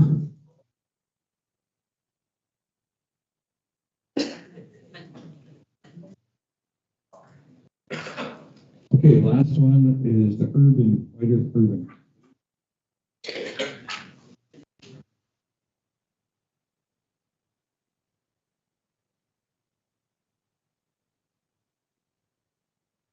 Life's been crazy. I wrote it down on my computer. I've come up with this paper. So in the past quarter, we've had 3 events. February 22nd, we had 57 elders attend. We had provided bingo with gift cards and lunch. We served to the elders restaurant style, where we took their order, had a couple different choices, and we served them. They really enjoyed being waited on. March 22nd, we had 19 families attend our cultural day. We had 56 crafts of dream catchers and medicine bags were given out and put together. We provided pizza and hot wings. One of the members who came said she would teach them how to actually make dream catchers from scratch instead of an Amazon craft kit. April 12th, we had 18 adults and 32 kids attend. So it was a youth bingo. So we filled plastic eggs with cash. And then they bingoed, and they grabbed an egg. They had no clue what they were getting until they opened it. And each kid who came, we gave them an Easter candy bag with a plastic egg and $1 in it, mini candy. We also served them pizza and hot wings. Plus, we did a raffle for big chocolate bunnies. I'm sure the parents loved us on that one. We sent them home with that, all sugared up. But it was a big hit, and they said they would definitely want to do it again next year. Our upcoming events, May 17th is our powwow. Once you approve it today, we have a contract for the Indian Center, but we haven't signed it. We weren't going to sign anything until we had funding. And we ordered t-shirts, but they're generic t-shirts that don't have powwow or anything on it. So we put our money down on that. June, we always bring the elders up for the elder picnic, which they love that bus trip, which we will be sending for you to also approve. And then July 12th, we're having a community picnic. We've booked Waban Park. And everyone's welcome. It is a community picnic. We just ask that you let us know you're coming. I never want to be short on food. So it's a community picnic open to everybody. Oh, by the way, I'm Annette Christensen, White Urban Community Council. And then how are you guys determining, like, you guys know how many enrolled members you're serving, I guess? No, and we've been told they can't give us the membership database. We're trying to create our own membership database. And now we're told we can't even ask for enrollment numbers. We shouldn't have them on us. We don't really know where to go. I'm trying to do a database. I started one in Access. So at least track the people who come. So we know, we need somebody to do a website for us so people can register that way. But it's a struggle because we're not in a community like you guys are. Yeah. We are all over 7 counties. So what I'm interested in is getting that data. So when we go to this consultation with the Department of Interior, and then we have those numbers from you guys. But if you're not differentiating who's a member and who's not, then we do. Data is kind of pointless then. Oh yeah, we do. We still do a member. We ask if they're a member, but we're not allowed to get enrollment numbers anymore. Yeah. We were told that we can't. So there's no like guarantee that these people are enrolled members? Well, we did up until like a month ago. So you tell me if you have a solution for me, that would be awesome. Okay. Well, I'm just saying, like, my family down there, they're saying that they're not getting, they're not. But if they don't, okay, so you can help us. Can you let me talk? I'm sorry. Okay, thank you. So those are the concerns that we're having, is that like, they're saying that, white earth families aren't getting served. And then you're telling me that we can't determine if they're actually enrolled in our tribe or not. And you guys are a 501c3, so you're like a totally separate entity from the tribe. We give you money to administer services to our people. So what I want to know is who are you serving? Okay, so let's clarify this, what we are understanding. Ours is that we are a community council and we do events and different things that help benefit our members. We are not a social workers. We do not have programs. We don't have funding for that. We are trying to go out and get grants, different things to help promote the events that we're doing. But again, it's a struggle. We're not even allowed to get a list of the members who are in the cities. So we can't reach out to people we don't know about. I created a business page on Facebook to put our events on. For those, tell them, go out there, like it, you'll see what we're doing. We try to put it in the paper up here. But unless people give us their private data, their email and everything, we can't reach out. Yeah. Mr. Chairman, I have a since question. Excuse me, I'm still talking. Well, since you guys are your own 501c3, a totally separate entity from the tribe, and we're giving you money to host a powwow for us, like, that's the kind of data I want back, is like, how many people are you serving? You know what I mean? Because other than that, why don't we just do it internally then? Have our own powwow committee set up down there. You know what I mean? You know what, Eugene, if you want to do that, it's all yours. We put a lot of hours into putting it on, and we'll gladly let you do that. Oh no, I'm just asking for clarification because I want to know how this works. Well, we were told, we were sent out that they wanted all of the community councils to be 501c3s. So that means if the funding's cut off from the tribe because we went out and become a 501c3, I think everybody needs to know that before they go through the work. I guess just my whole thing is, like, once we give you the money, there's no teeth, there's nothing to report back to, I guess.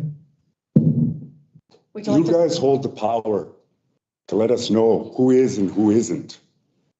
This is a problem, and I've seen this grow through the years. But the Urban Council is not set up to do this stuff. They have no access to the roll books. Okay, so they're doing the best they can.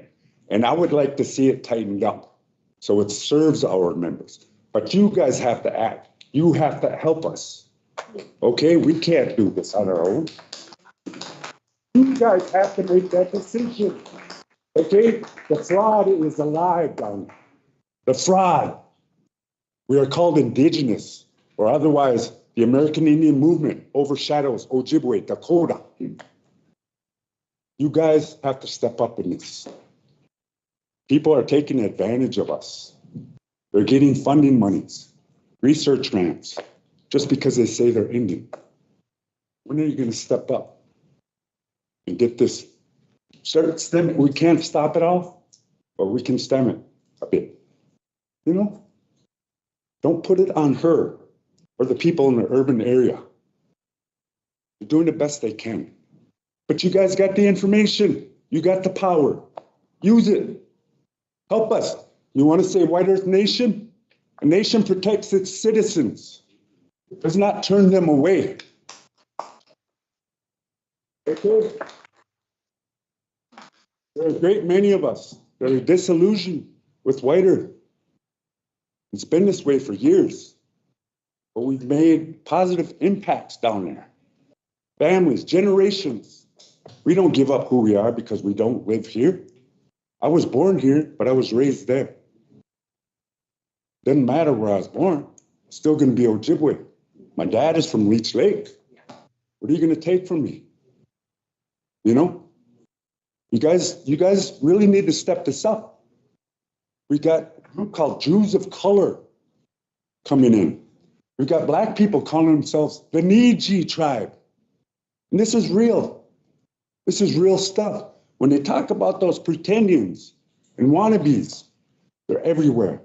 The urban Indian nonprofits, they look the other way. They look the other way. And that's a problem for us. It distorts everything. Yeah. So please don't put this on. Oh wait, I'm not putting it on you. What I'm asking for is clarification on what kind of data you provide us, because like you said, there's nonprofits. They can get so much. Let me talk now. Hold on. No, I'm your elder here. I'm gonna exercise my elder card here. Okay. I don't need that. Okay. I don't need that. I'm hard of hearing, so I thought I would help the other hard of hearing back. Again, you know what? I found out that there are former members of the urban council that have enrollment data that they collected that they haven't returned to them. What are these people going to do with that? This needs to be addressed. I'm sure it was put up here. I heard it was put up here. We need to hear back. That should be coming back. That actually should be going back to the tribe, that information, but they're holding on to it. So what are you going to do to help us? Wait, that's a conversation I'm trying to have right now. No, what you're trying to do is you're trying to lay blame. You're trying to shift things on us. No, that's not. I hear you. I hear you. Because we don't have a process to know who we're serving and who we're not. So what's the difference between a non? Tribes existed for how long? You don't have a process. Wait, I just got on. You guys like the flex, but you don't have a process. I'm trying to work on it. That's what I'm bringing the issues up right now. So we can bring these up. What are the issues? It's a reporting issue. We don't know if our money's going to serving our people or not. So I've had a problem with that too. I understand that you said that we can set that up. So yeah, let's have the conversation. Let's set that up. How can we do that? Don't make it we up. have a urban office that does enrollment verification, so you guys can't work with the urban office. Language you're using Okay, is I can answer villainizing that us, question. her, the council. We have asked the urban office for the information, and they told us they were not able to give us that information. So once we were told we couldn't collect enrollment numbers, Andrea told us that, or Andrea, said it wrong, sorry, kept myself, that we should ask them to bring their elder IDs, proof that they're members of our tribe. And then that comes to the other issues. A lot of them need to get their IDs renewed. And in fact, I was going to ask the department if they would come down to our picnic or something where we won't have the most people and actually help the people get their IDs. A lot of them don't get to the urban office. It is not on the bus line. So they don't have a vehicle or way to get there. They don't get there. We never see Peggy Flanagan at any event. Okay, so that tells you something right there. Mr. Chair, can I make a comment? Okay, I've been kind of working with the urban office. When we talk about me and Chairman Fairbanks, we take care of some of the stuff off the reservation, and I've been working with Annette, and I've been working with Sherry and the rest of that council down there, and I've they've had their challenges in the past, and they're going to have their challenges in the future. And it all boils down to, and I like what they said, is tribal IDs. If we get them, if we make it accessible for them to get their tribal IDs, when you are servicing membership down there, well, I wouldn't say servicing. I mean you're you're not really servicing them, you're just giving them an opportunity to go to community events and all that stuff like that. So I mean, if the tribal IDs were there, you would be able to take that, you'd be able to get that data. Correct. And I know the challenges you guys are having with that, trying to get that data. But to put it on you guys, I mean, you can do the best job you've ever done. And I'm really proud of our urban office right now, because before I got on council, or even when I was running for council, we couldn't get anybody from the urban office even show up for candidate forums or nothing. But in the 3 years that I've been on council, I've seen that. I've seen where people are starting to re-engage. They're starting to re-engage. And I know when you talk about data, yeah, that scares some people away sometimes, data does. You know, we have it with our own community councils here right on a reservation. When you ask them to sign up at a picnic, that pushes people away. They don't want to sign up. They want to come in and have fun. You know, so that's where I'm kind of at with it. So I'll stick up for the urban office all day long, you know, so make quit. Thank you. And I do want to say that before I got on the council, the many comments I've heard is I thought you were just an elder council. No, we have made changes and we try to alternate our events. We have elder events, we have family events, we have youth events, and then we have community events. So that all people are able to come to events. And we're trying to get the word out there. We're not an elder council. And we've had many people thank us and have totally enjoyed the events we work our butts off for. And so we're doing the best we can. I try to give you the numbers of who attended our events, so at least you have numbers. We don't have anybody who's not in our membership. Descendants are allowed to come with their parents, yes. We don't have just enrolled members coming to our community events. But I'm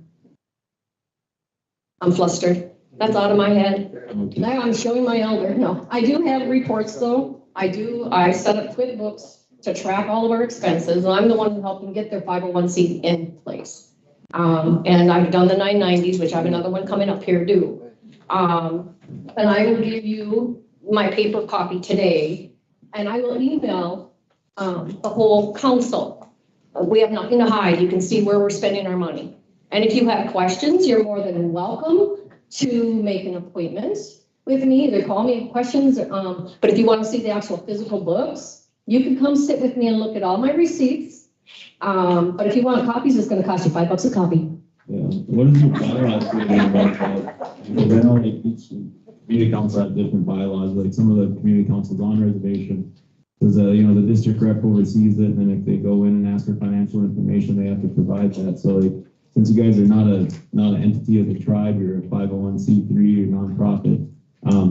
What are your bylaws on that? Does tribal council have any say in it, or is it just community? Or we work with the tribal council on all of our stuff. What was your bylaws? So our bylaws, you need to have bylaws. We have bylaws, and as a 501c3, we have to have our 990 available, which actually you can go to the IRS and see it there. They post them.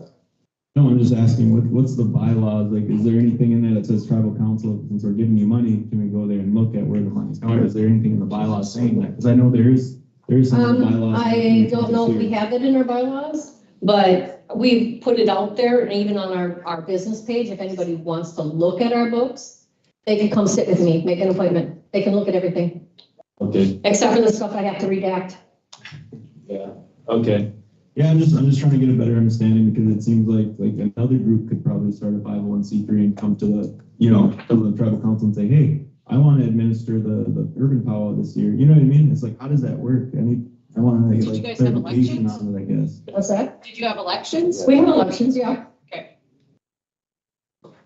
So, it's just, I don't know of any other group that would want to do it for years. They've been wanting a powwow. And last year was the very first time the council had a powwow, a White Earth powwow down there. Okay. But yeah, it's just, I don't know. I just have so many questions about it, because it's Well, you're welcome to sit with me.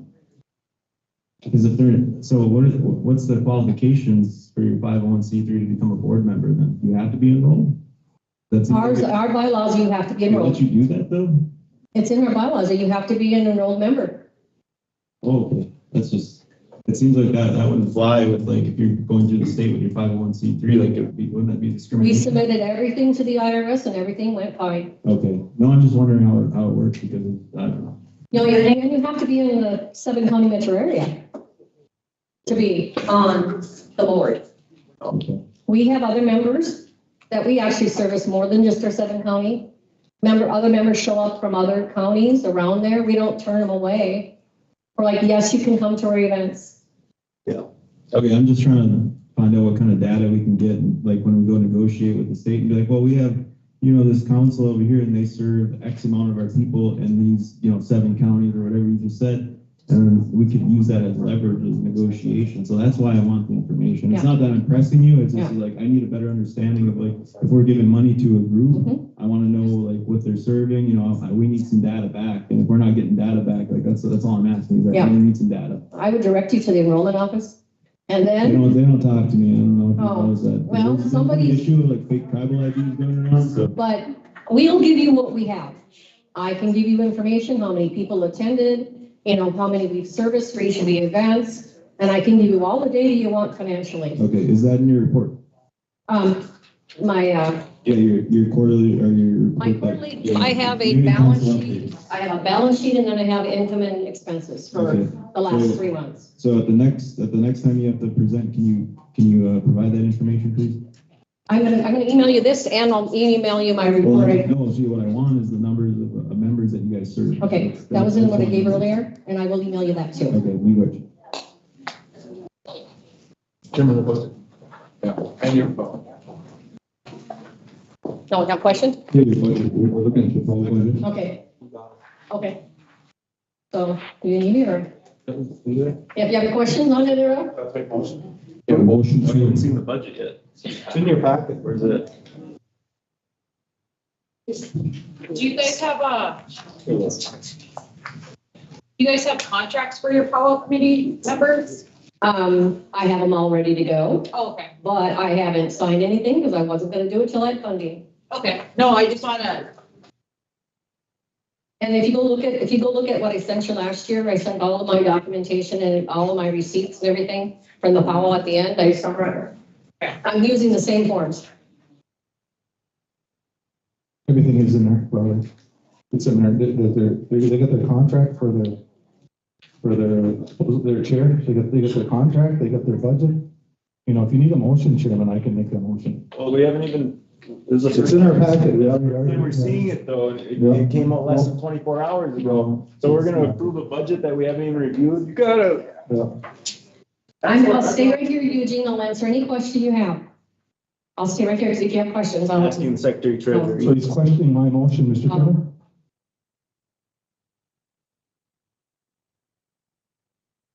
Okay, I know last year was our first urban powwow. Last year, we approved this last year. It was a huge success. I know that we give all the other community councils, Maytawash, Pine Point, White Earth, Race Lake, they get $35,000 to run a powwow. And I think this is what we did last year was we all, sitting up here, we approved their budget last year. And this year is going to be the second annual powwow this year. I thought was, down there last year in dancing, I thought it was a huge success. So I know there's a lot of people there that were participating in this, and it's something that I know that the district reps that have the powwows in their communities, we do this each year too. As long as they provide a budget, which you did provide to us, and I know that there's questions, and I know that we always talk about when we talk about our reservation population, we talk about our urban population, and that's something where this derives from it's like the urban council has been working with us for as long as I've been on council, and I know this is something that that we last year we supported this, and I think that if there's questions on the budget, I guess we can. If Eugene wants to ask questions, or Henry or Lee, they have every opportunity to. So we good. Yeah, like I said, this is like a new thing, and I know last year we kind of just went with it, but then there's been issues with the powwow committee, and so like I don't feel comfortable just approving this without looking it over. Like on here, it says we give them $35,000 from White Earth Nation out of the general fund, and then it also says we're going to get $10,000 from public health, and then there's one line item this is, oh, that must be the total amount. Behavior health and urban office, here's, another 10,000. Like, I don't know, I just wish I knew like where all the money's coming from that we're gonna give these guys. Like I said, they're a nonprofit, they're not a tribal entity. And it's like, what's stopping anyone else from just coming up here and doing the same exact thing? You know what I mean? Yeah. I know, but it's just Mr. like, Chairman, Mr. Chairman. Pine Point's a 501c3 and we do the same thing for them, so what's the difference? aren't they on the reservation? Yes, they are. Look, these are our tribal members down there, Eugene. Our representative Summer. These are our tribal members down there. You know, if the budget, everything's in the packet, so you're telling me, you're supposed to get this to us in a timely manner, and you didn't. You're not doing your job. You had that packet all morning and you didn't even look at it. Yeah, because my little brother was in the hospital. Okay. All right, guys, can I ask just one question? Let's Chairman. We have a motion from Michael Rock to approve the budget. Do we have a second?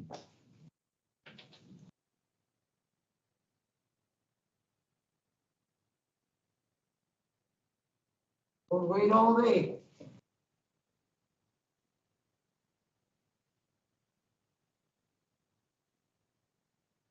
Well, it's for people, and I'll second. Second by Henry, all in favor? Aye. Silent. Eugene, silent, motion carries. Miigwech. Thank you. Okay, next up is old business. We have the White Earth Enterprises presentation on Highway 59 homes.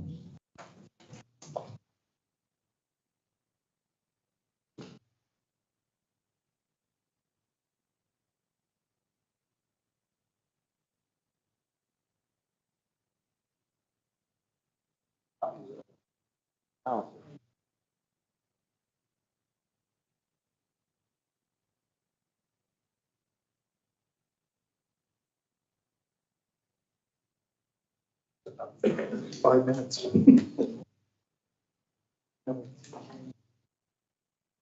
Mr. Chairman.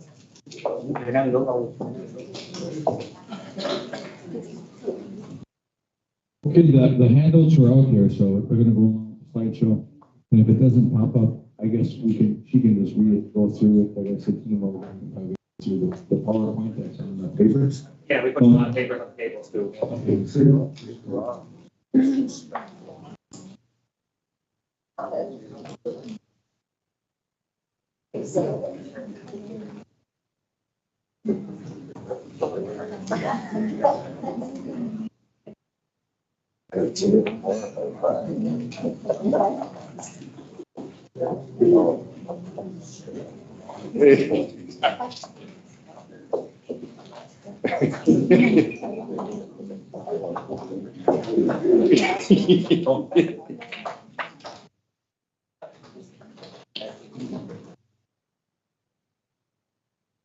What do you got?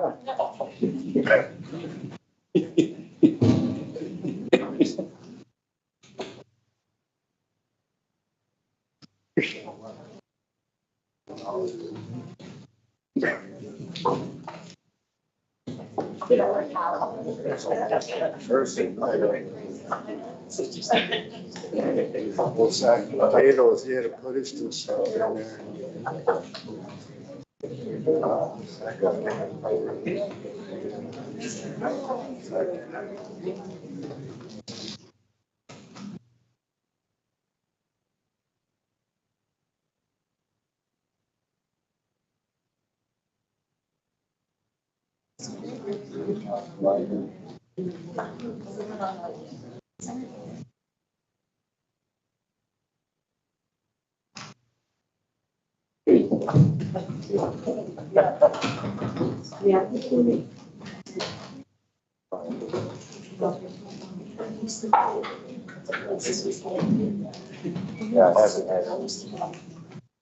Hello, everybody. Thank you for allowing White Earth Enterprise to speak with you today.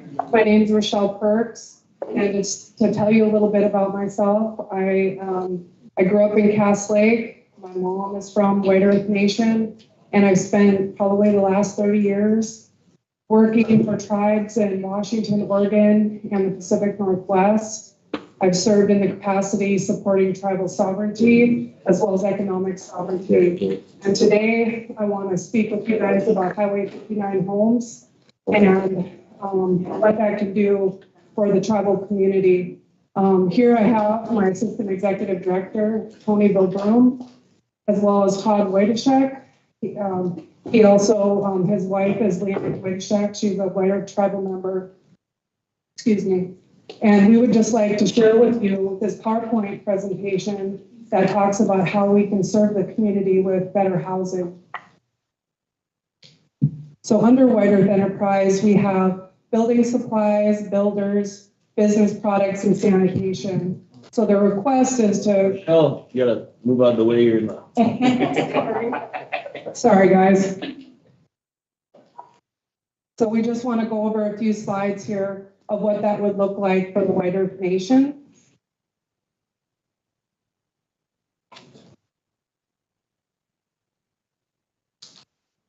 So under White Earth Enterprise, we have Tribal Council and our Board of Directors. So Thomas LeBoy is our Chairman, Secretary, Mike Spry is our Board Member, and Jessica Johnson is also a Board Member. So our agenda today is to talk about a growth strategy, market analysis, financial overview, innovative solutions, and future initiatives. So strategic growth for the future. So we have identified important key trends that demand attention. Data reveals a steady increase in consumer demand for housing, presenting an opportunity for manufactured housing initiatives. Our competitors are now focusing on digital marketing strategies, suggesting a shift in consumer behavior.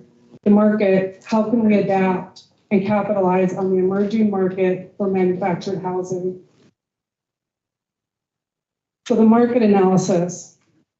The real estate industry, of which the mobile home business is a subset, is a major contributor to growth of the economy. The mobile manufactured home industry manufactures a wide range of mobile homes in the United States. According to manufacturinghousing.org, there is $31 billion in economic contributions, 34 corporations, 146 home building facilities with around 112,000 homes produced in 2022.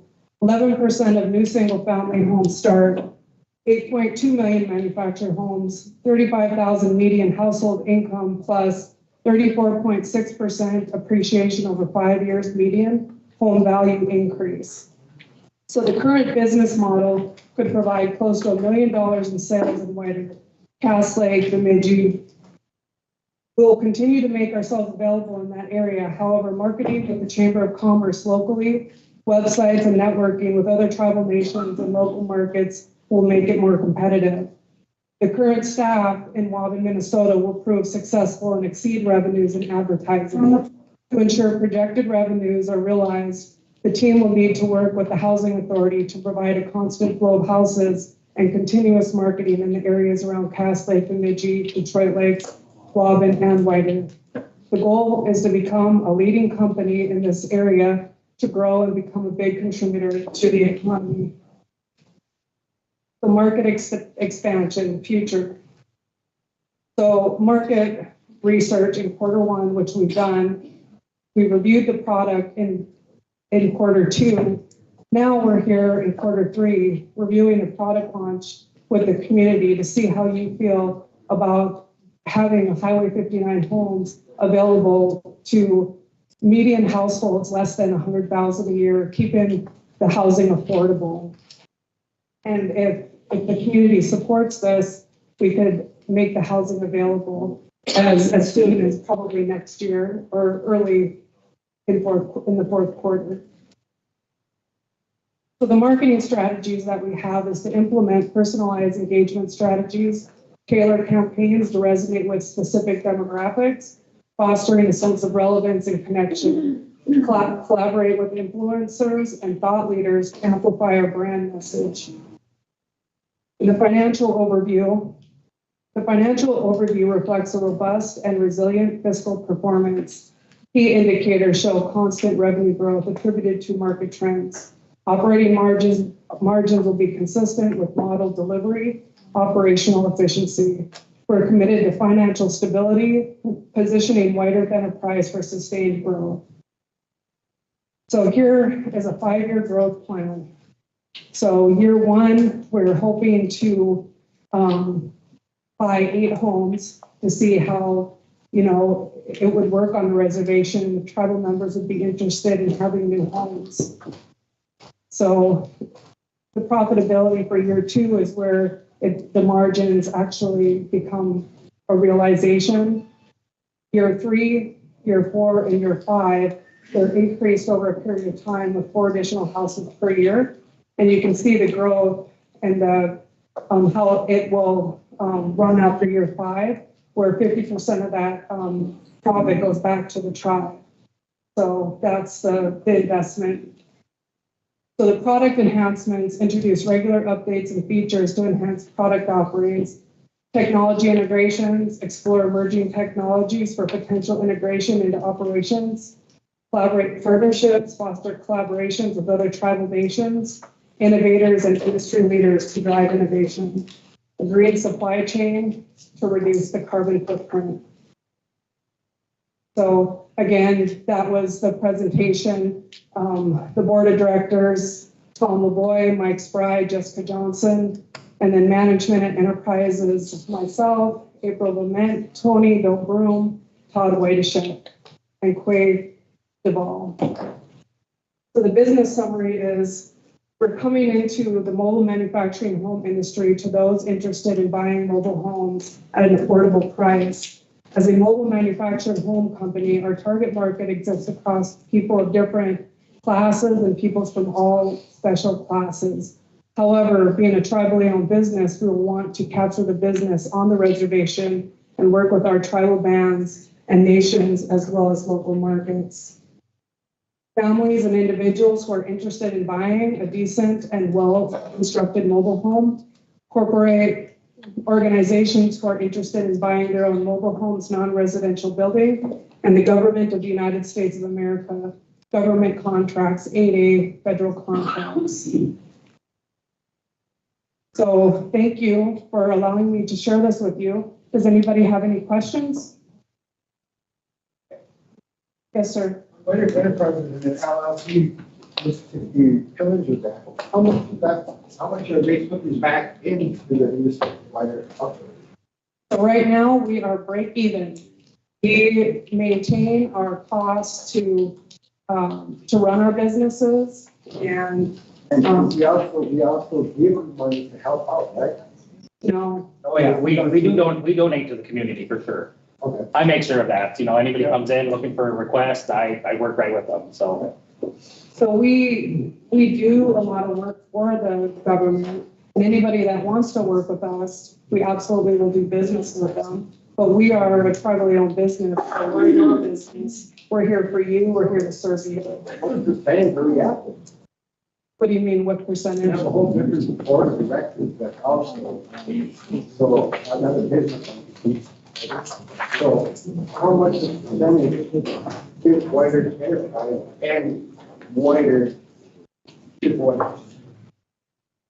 Could you clarify that last? It's two separate businesses, right? No, we're one. White Earth. Oh, so we own 100% of White Earth Enterprise. Yes, you do. How are we doing that with the LLC license? Though? Because I want to know, because I got an LLC license also stating that we should do Midwest Medical marijuana.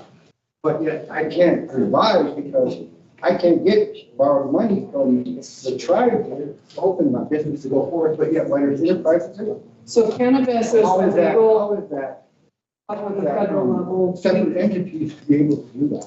So on the federal level, that's a different story as far as the concept that was interfering right now with the White Earth and being an ownership of it, right? That's not anything that has to do with enterprise. With us as the parent company, we don't have anything to do with that. Parent company. Right. And therefore, the court also. So they're a subsidiary. Separate entities, right? They're a subsidiary. Exactly. So what donations have we given to White Earth Enterprise and what have we gotten back out of that? So to White Earth Enterprise, no donations have been given to White Earth Enterprise as a whole. We've been in business since the 70s, and everything that is created for enterprise, so sanitation, builders, business products, and building supply, that we are all for profit. We don't ask any money from the government other than for Highway 59 homes if the membership wants to invest in this business. So you'd like to say, with the garbage disposal, on my garbage disposal, when it comes by, the money is wider. Yes, that's right. It doesn't say wider enterprises, it says wider for. So wider sanitation, so wider. Therefore, we don't own that? No, you do. So White Sanitation has its own LLC. Yeah, that's correct, sir. Yeah. So the donations that we give and you guys give back are also going back into the community program, right? Yes, sir. Okay, that was my question, and that's what I wanted to know. If the two separate business entities combined as one under a board, what board?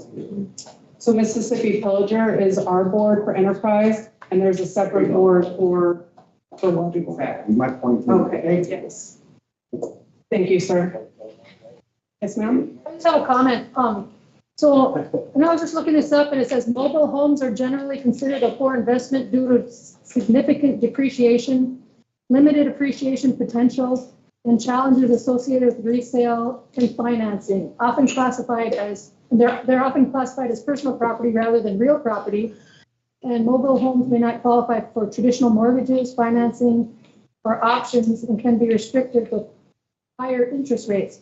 So why are you choosing mobile homes instead of stick-built houses? So the answer from Congress was to provide additional housing to people that want to own a home that's affordable. The manufacturing home was the solution. And as far as the depreciation, you know, a home does depreciate. It can depreciate based on how well you take care of it. But as far as the investment, the costs are significantly lower than a stick built. So to buy let's say a tiny home for $45,000, $50,000 versus a stick built at $110,000, there's a 50% cost savings. And over a period of 30 years, your return on investment, you're going to get that back within the first 10 to 15 years or 30 to 40 years on a mortgage.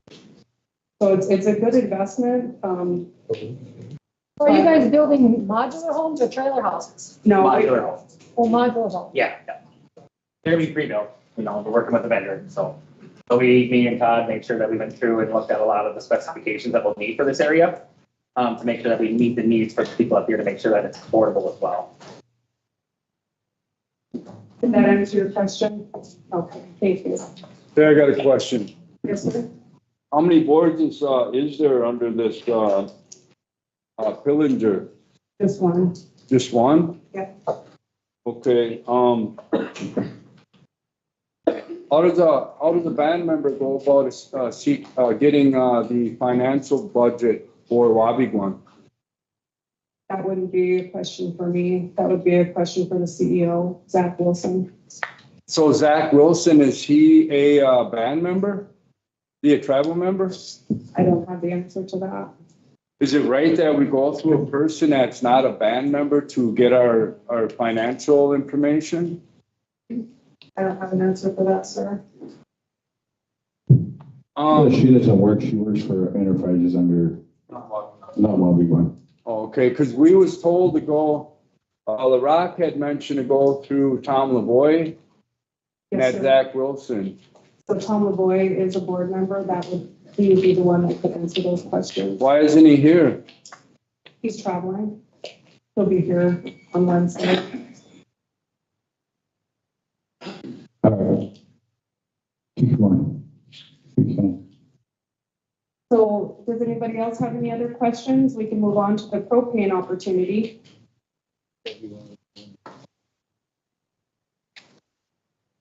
Thank you for your time on that.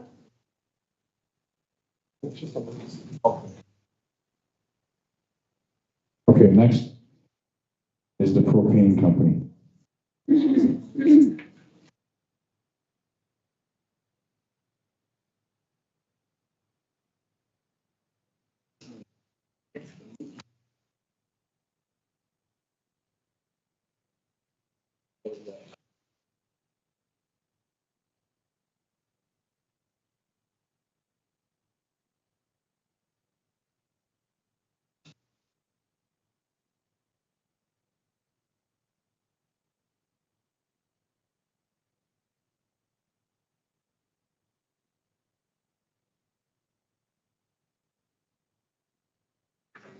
So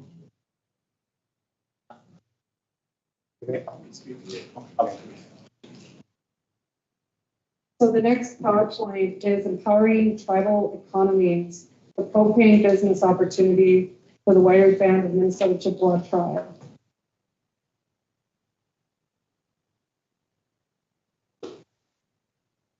Apologies, everybody, it's just not coming up on the screen, so I'm just going to do a narrative for you. It's mostly information. Alliance Truck and Tank Sales is a broker-dealer of propane storage, truck, and equipment.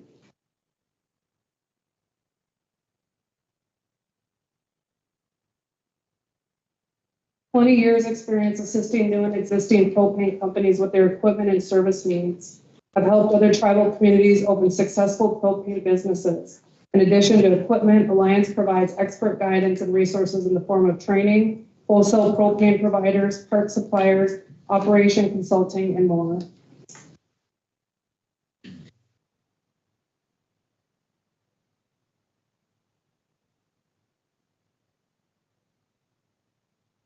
Propane is a portable energy source, the gas compressed and stored as liquid. Propane is a non-toxic, colorless, and odorless, most commonly used for home energy needs, including heating and cooking. A valuable fuel for schools, hospitals, cylinder markets, RV forklift, agricultural grain drying. Officially recognized as alternative fuel by the U.S. Environmental Protection Agency. Benefits: there are a number of direct and indirect benefits to the tribe associated with starting a propane business. The direct benefits: generate a new source of revenue, create high-paying jobs, achieve substantial cost savings. And the indirect benefits is increased control over energy supply, improve service levels for tribal elders, members, fostering clean energy initiatives, sustainable practices. So the requirements for the propane business is the minimum requirements for a new propane business include 3 to 5 acres of land, 3 employees, bulk storage tank, residential tanks, delivery truck, service truck. Starting a propane business can offer several advantages for a Native nation, leveraging unique aspects of your status and community structure. Tax exemptions and incentives, federal, state tax benefits, grant and funding. Community and environmental benefits, energy independence, environmental management, economic diversification, revenue generation, job creation, market opportunities, land ownership, sovereign nation status, competitive pricing. So in 2022, Minnesota was the 3rd ranked state in the US for total retail propane sales. So being the number 3rd, there was, for commercial sales per account was 2,878, residential sales per account 696, and the share was 5.1%. Residential space heating demands projections for 2025 are significant. A combined 6.2 million gallons of propane for Monoman, Becker, and Cleveland counties. An example of Monoman location with a potential delivery area, 30-minute drive. Satellite locations could be set up at each extent. In addition to the residential market, there are many other strong market opportunities in the region. Agricultural sector, grain drying, agricultural harvesting activities, weed control, radiant heating systems, crop irrigation engines, commercial sector for schools, hospital, retail outlets, and office buildings, cylinder markets, 20-pound or similar, consumer bottle refill and exchange at grocery stores, gas station, campgrounds, rental yards, RV refill stations. So the ROI and break-even, return on investment, ROI in the early years, 1 to 3 years. In the first few years, ROI might be modest as the business invests heavily in customer acquisition infrastructure and operations. During this period, an ROI of 5% to 10% is typical. ROI in the medium term, 4 to 7 years, as the business matures and achieves greater operational efficiency. ROI can increase to 10% to 20% or higher. Long-term ROI, 8+ years. In the long term, once the business is fully established, has a loyal customer base, ROI can potentially exceed 20%, depending on market conditions and operational efficiency. Break even for a propane business with a moderate initial investment, e.g. $1 million to $1.5 million, the break-even point might be reached in 3 to 5 years. So funding sources, is what we're hoping to ask the community if you're interested in having a propane business, and if this is something that you would like to have as the nation to run the prices lower against our competitors like Phoenix and to provide more efficiency.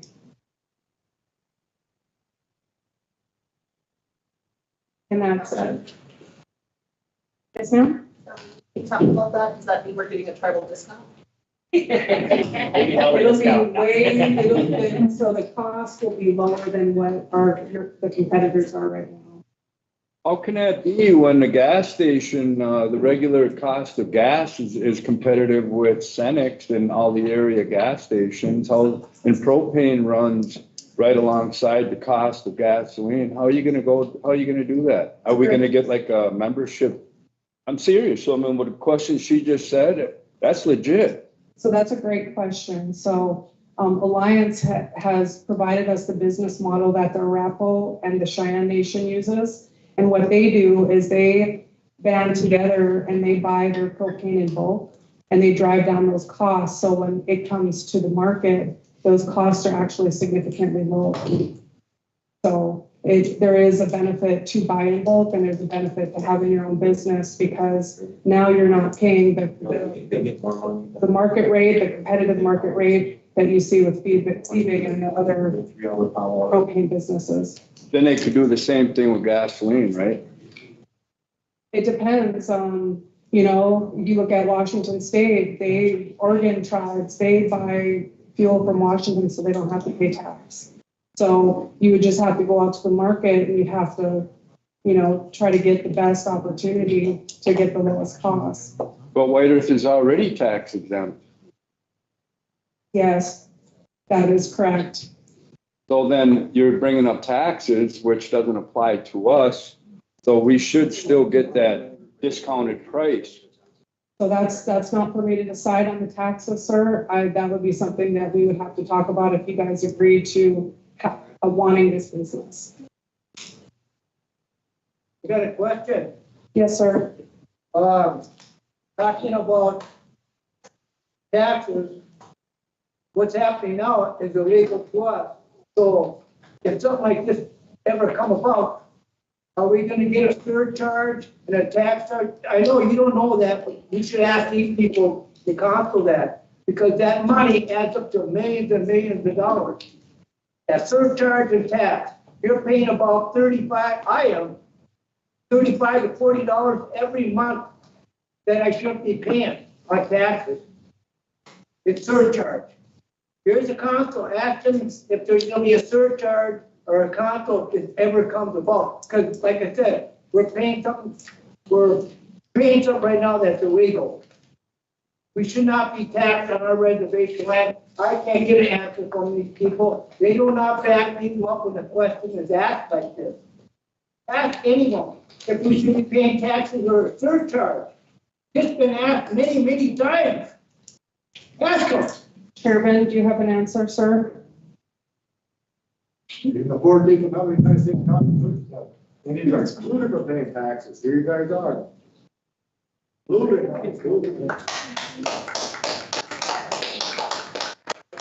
Chairman, we talked about this numerous times prior about us paying taxes and a surcharge, and nobody, the RBC, don't go to bat for us and say, stop it, everybody stop paying that. See what the hell they're gonna do.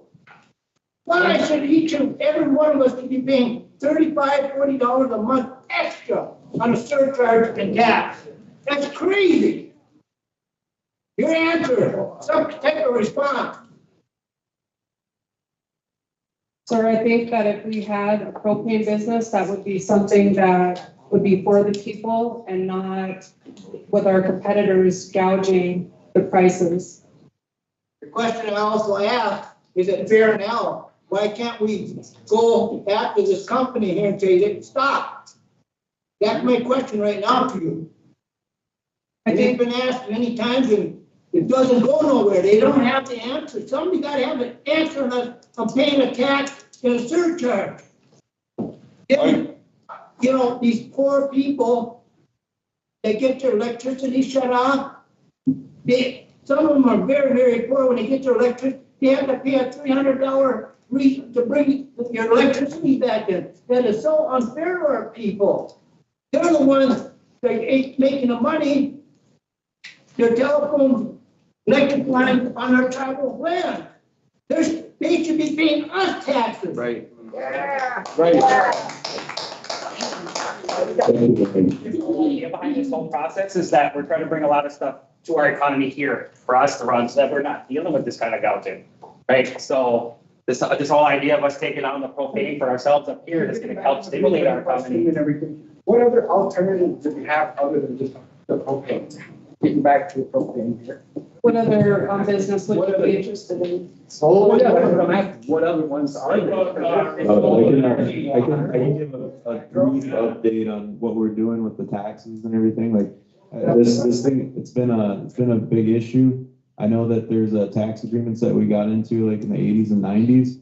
We're going to have an opportunity to renegotiate those tax agreements, and some of the things that we were talking about is like the tax exemption for tribal members on like. Because right now we get it on vehicles, but you don't get it on ATVs or all that, and it just doesn't make any sense.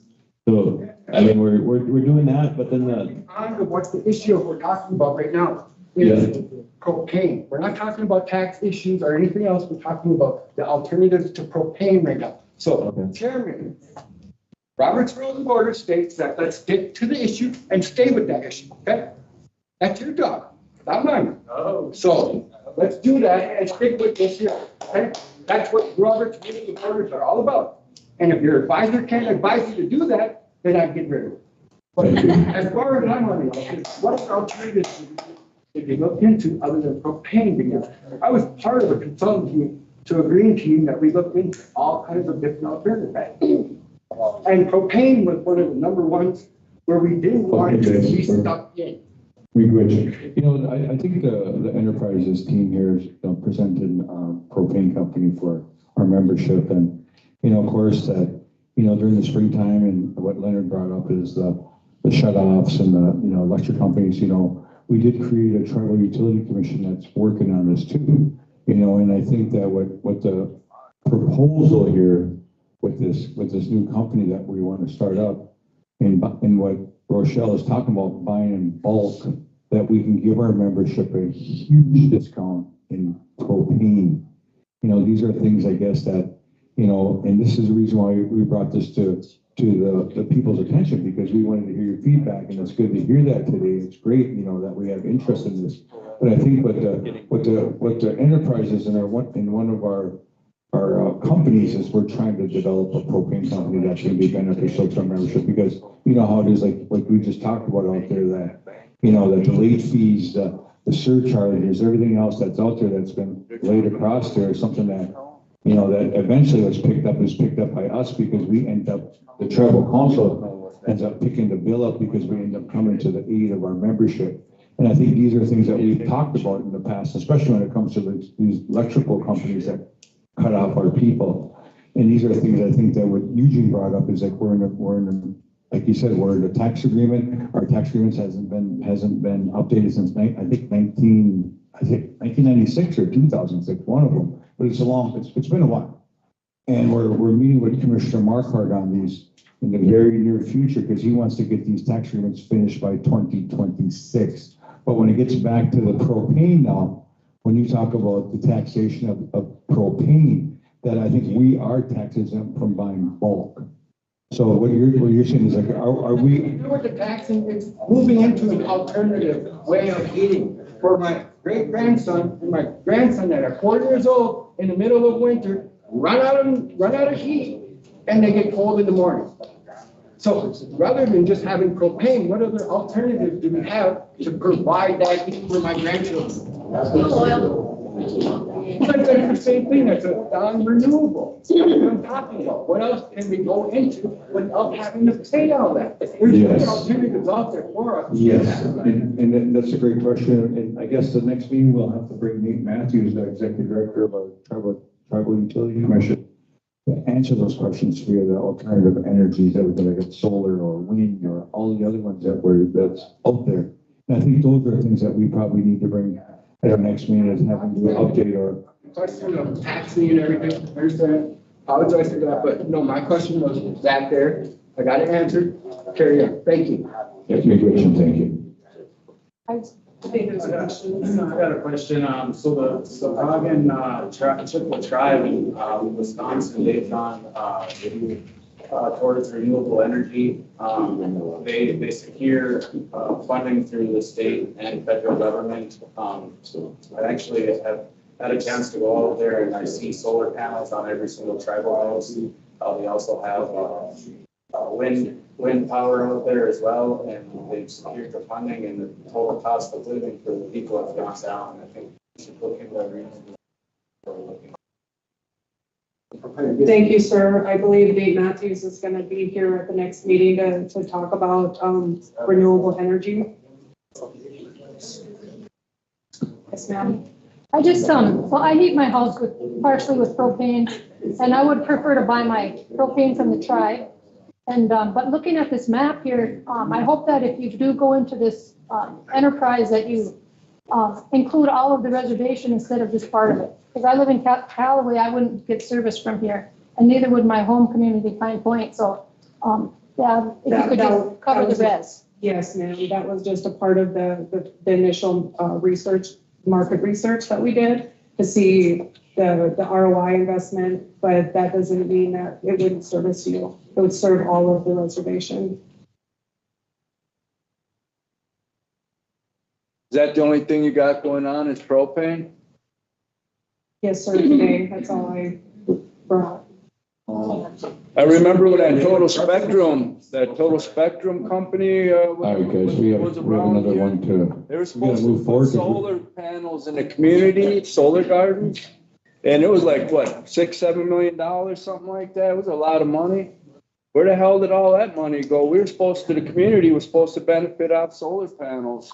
That shit's never happened. That would be Nate Matthews. I'm just saying. All right, guys, you know, and to be honest, we're on a time constraint, so we're supposed to be there at 2:30, but they're giving us like the last minute is 3 o'clock. So we're gonna go till 3 o'clock and we have to be out of here, so. Wait, what about public comment? That, we'll have to reconvene. There's But, one all right. question, sir. Yes. As a person with a history in renewable energy myself, I do love the idea of using our natural resources to the best of our abilities and preserving what our Mother Earth has given to us. But before you look into renewable energy sources like solar panels, you might want to look into what happens to those non-recyclable materials. Solar panels have lifespans that can be as short as 10 to 15 years. When they burn out and they're no longer operative anymore, they end up going into our landfills, and they have additives and things in them that are detrimental to our earth. So I just thought I'd throw that in there. I'm not trying to knock renewable energy at any cost, though. I'm just saying look into it more before you decide to jump into that ship. Thank you. Thank you. Can we ask how much we're bringing in through energy assistance funding each year? Do we know that number? Not yet. We're going to be working with energy assistance here soon to gather some more data. How much we're pulling in through constituents and through tribal council budget? Yeah, and I think we've seen that data. I think we can get that data right now. So if we're looking at an initial startup of only 2 million, and we're already pulling in almost $1 million in just support services for our people, I mean, and the fact that we would benefit and save lives through this, like this is saving lives in rural Minnesota. So like that should have been what led. Save our elders, save our kids. Mr. Chairman, I want to tell you right now, you're censoring the people again by pushing us out of here and stopping that public comment. You should have had this set up and had them guys wait. There's people here that want to voice their opinion on our topics. And you just said that, no, we're going to reconvene. I wanted to get up and talk. I requested you guys to put me on the agenda on new business. You're censoring our people.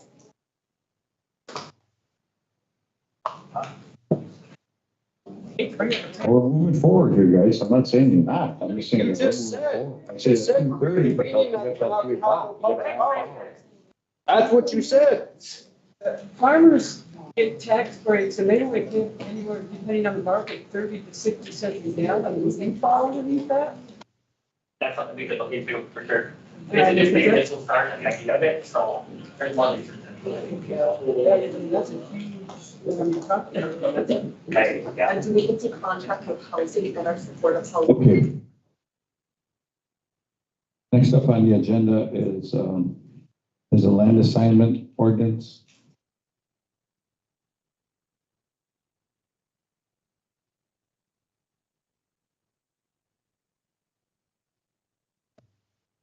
And office manager here, I think she's just outside waiting. I apologize, it wasn't clear to us if we were going to go forward to the agenda.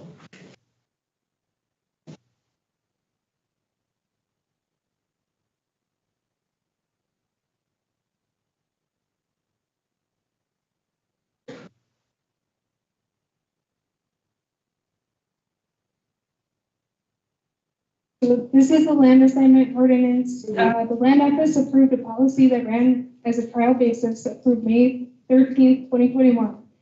The process to move this policy in an ordinance was approved and initiated March 27th, 2025 by posting the proposed code and assignment document for public comment. The timelines for comments were shortened to allow for the membership to move forward with seeking home sites for the upcoming building season. Initial comment period concluded April 11th, 2025. Comments were compiled, incorporated, and posted April 18th, 2025 to initiate the final posting before submission for approval of the ordinance. The land office is requesting that the RBC approve the Whiter Band of Ojibwe land assignment ordinance and adopt for immediate implementation to assist in governing our tribal home sites and to issue new home sites for the 2025 building season.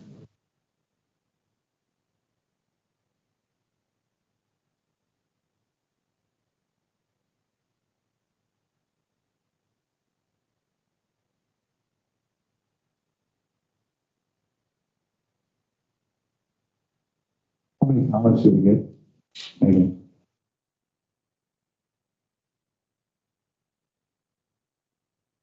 I'll jump in and answer that as legal. I did not keep a direct tally, but we responded to each comment that we received in this summary of comments received page, and then the summary response to comments. Yes, and that is all explained in that document. We did make specific changes to the proposed land code based on some of the comments we received.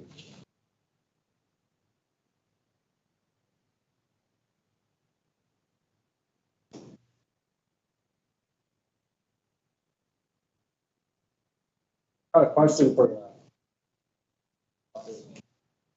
How does this relate to the police officer that was living on Piners over there? This is a home site ordinance. It's for our home site assignments. That was a late for release. So that's a little different. It's governed a little different than an assignment. So this is specifically for our home site assignments to move forward for the upcoming season.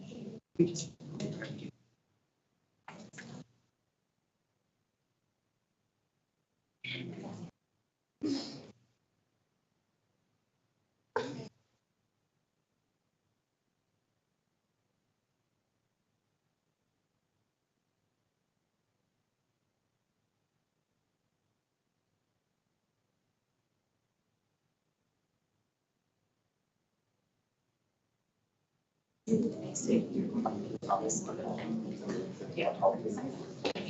could. We'll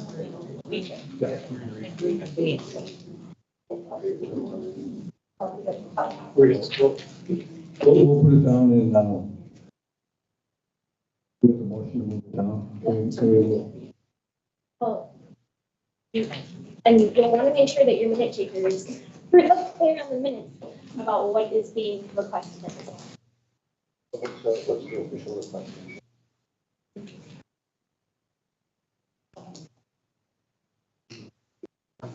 It would be a motion to just table to the next meeting. But you want to be clear as to the next meeting, and then if it's a reconvening of this meeting, or if it's the end of May. So the motion should be here for the minute taking purposes and for everybody's.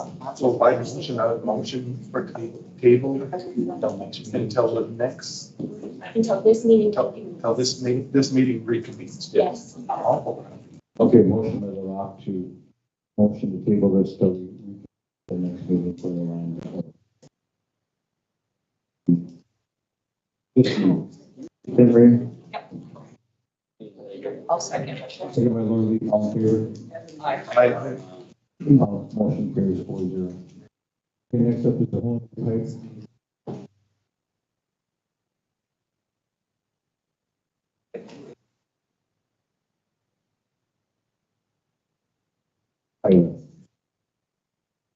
Stephanie, you should come on up here and talk.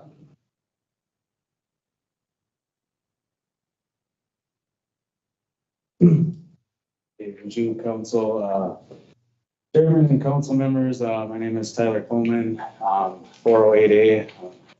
I'm in a band here, rolled into White Earth. Got a letter presented to you guys today.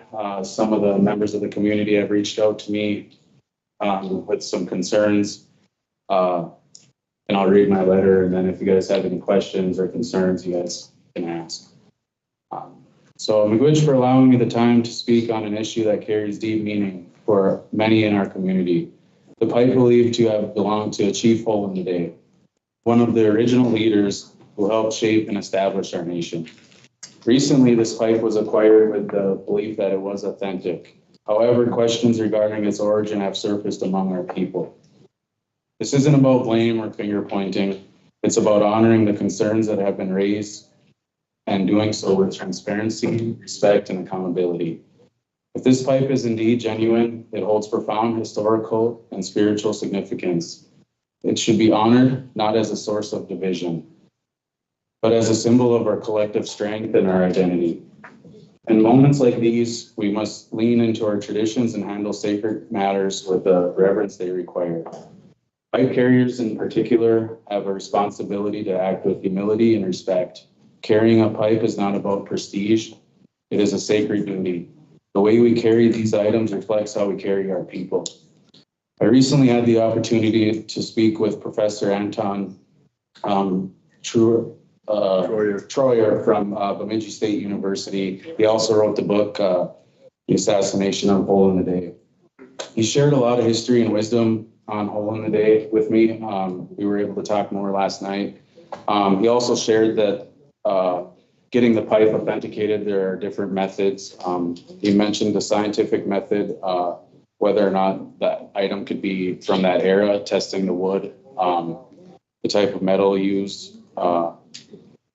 We also discussed the importance of sacred items like this and how they carry not just history, but spirit, responsibility, and identity. Additionally, the professor had mentioned with artifacts that have been brought to the Bemidji State University that they have used traditional methods like shake tents and using respected medicine men to take in the pipe to see what the pipe says to them, and then we can go from there to see what the outcome is. But if the pipe is real, I believe, along with a lot of people, our tribe, that it should be returned to White Earth, that it should not belong to one individual, that it represents us, as a nation from one of our first leader. And, it should be protected and honored accordingly, an update on how it's being cared for and, the next steps forward. This is a community concern. But this is a moment for us to come together as leaders, as a nation. And I appreciate your time for allowing me to speak on this issue. It has been, a lot of people have reached out to me. I see it on Facebook, other social medias. So, miigwech. Oh, Tyler, a couple questions. So you talked to Tony last night, you said? Yes. Okay. So did he tell you about the story, like what happened in 1868 then, or? We spoke for about 45 minutes, but a lot of it was just specifically on the pipe, the authenticity. Yeah, so like Only they was assassinated, right? Yep, 1868. yep. He had many different pipes, war pipes. What pipe are you talking about? Because there's one at the, in Bemidji right now. You guys gonna go after that one too, or? Well, I mean, it was common for. Yeah, so like, my whole thing is like, I bought the pipe because the tribal council was supposed to, they did not bid. I bid on it. I'm actually a relative of Hole in the Day. My grandfather's broken tooth, he's a leader of Sandy Lake.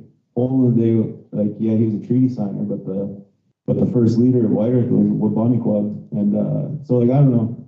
Well, I mean, can you clarify a little bit, like what's the concern here? Because I'm a pipe carrier too. Well, yeah, but I mean, you gotta have respect, you know, when you're a pipe carrier, and I mean, I'm just curious of how that pipe is being cared for, and it sounds like to me that the tribal council had plans on purchasing it for the people, and then I mean, I don't know the process of how it was purchased. They didn't purchase it, Tyler. So like Tyler, I've known you for a really long time. And it's surprising me that you're presenting your way like this, like coming up here. You know what I mean? It's just kind of weird.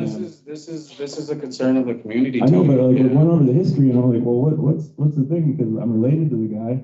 You know, I'm a pipe carrier. My grandmother Shirley was Fairbanks, and Fairbanks is direct descent of Hole in the Day. Are you sure about that? Yes, I am. Fairbanks are a direct descendant of Hole in the Day? All right, guys.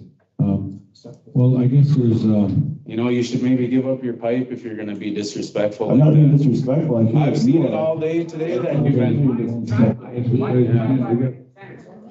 I don't know who taught you that, but you gotta be respectful and be humble. Tyler, you're gonna come here and talk to me about respect and humbleness. I know who you are, dude. I went to school with you. And You didn't go to school with me. Yeah. You're putting on a big show.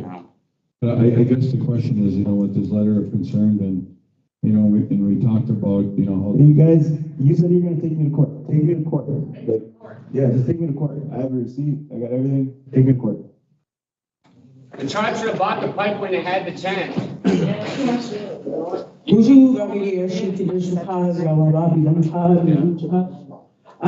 What I understand about that was our TIPO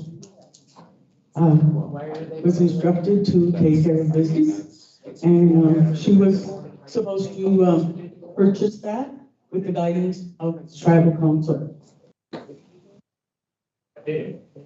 But she wasn't able to because she didn't have the funding or the credit card to do so.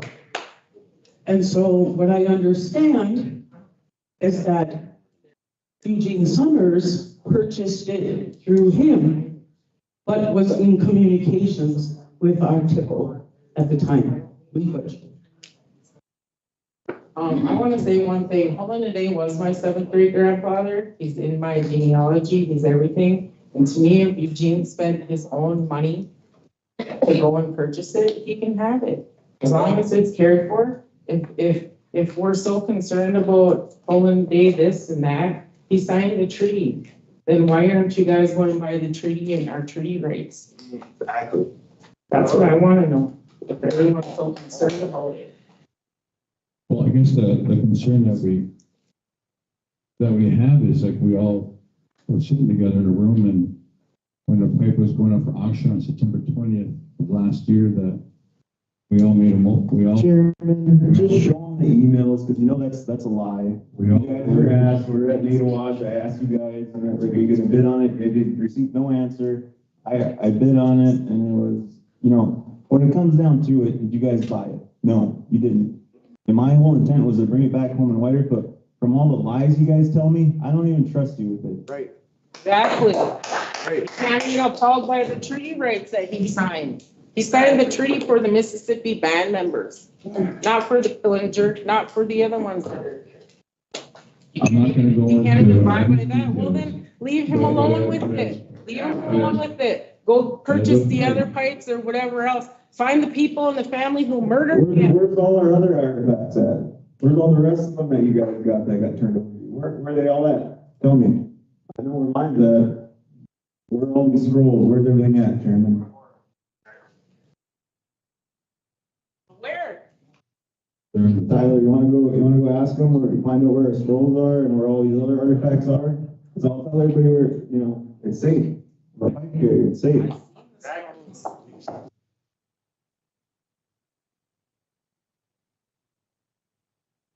If we accept his letter, Gonna vote on accepting it or? So we're gonna accept his letter, we're gonna accept the reports, all the reports, we're gonna accept the Secretary of the Rock's financial report, all the community council reports, now we're gonna accept his report, why? So you guys can have it down in the meeting minutes that you accepted it? Yeah, like we don't have, I didn't even get a copy of this guy's letter. I think you're just speaking. Yeah, and he's talking about Tony, like, I'm gonna call Tony Troyer here after this and ask him if that actually happened. Go for it. Question. I have a question. Lori, you as the executive director this morning stated what the protocol was to be on the agenda. You have to put in a request 7 days before a meeting, and then it is approved by the chairman. So I did that, except I did it 10 days in advance, and I wasn't accepted. I want to know why he was in regards to this pipe. I agree with Pam. I tried to get on the agenda too and was told no. Could you repeat that, Pam? I'm hard of hearing. We can talk about my personal. Yeah, sorry, Pam. Well, it's like, I requested to be on the agenda, just like Lori York stated the protocol was. I didn't get a response from anyone except Curtis called me last night. And thank you for doing that, Curtis. But I want to know how he got on the agenda about this pipe when I requested and get a two minute comment period where I've been waiting for 7 flipping months.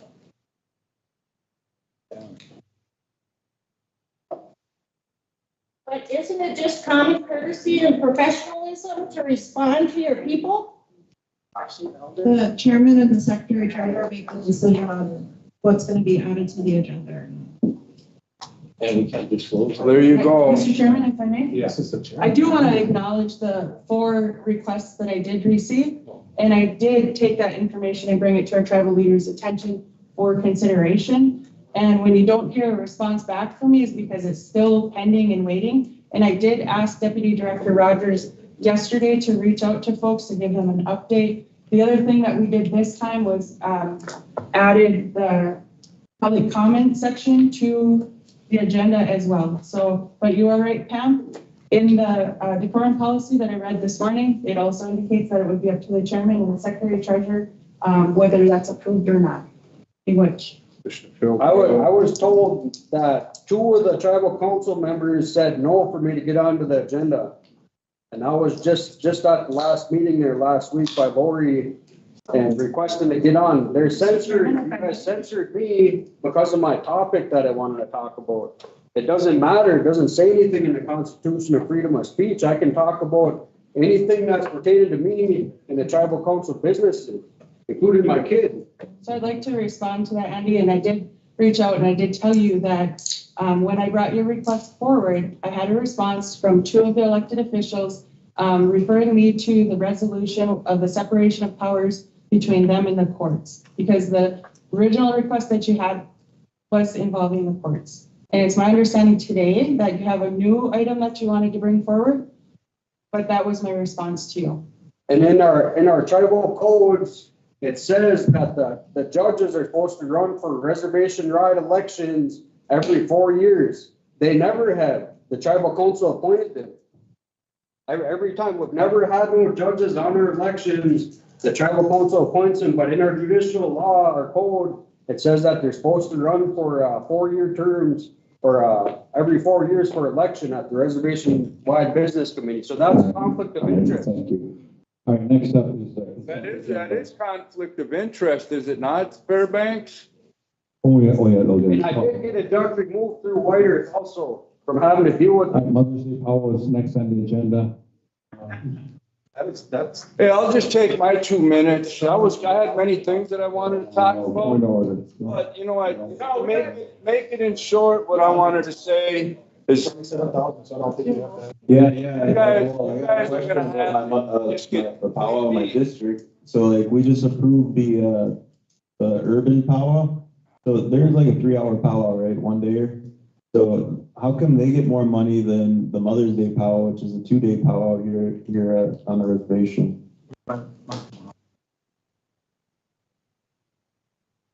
The urban office is getting $35,000 and the Mother's Day Powell is getting 47, so you're not. No, they're getting, did you even look at the budget? I did, they get That's not 35,000. accurate, that's not accurate. Chairman. All they're getting is $35,000 from general fund, that's it. Everything else, and she can come up here, if Annette's still here, they raised money, they went up for donations. All they're getting is $35,000 from the general fund. The Mother's Day Powell is getting Well, what about the behavioral health 47,000. funds too, though. You're leaving out all kinds of information here. Yes, you are. They're getting more money than, they're getting more money for their powwow than we're getting for our 2-day powwow that we have every year here. That's true. It's true. Okay, guys, we're trying to That's get why I to was the public questioning comments it. here. That's why I was questioning it, and you guys just push it through. All right, next up is the consent agenda.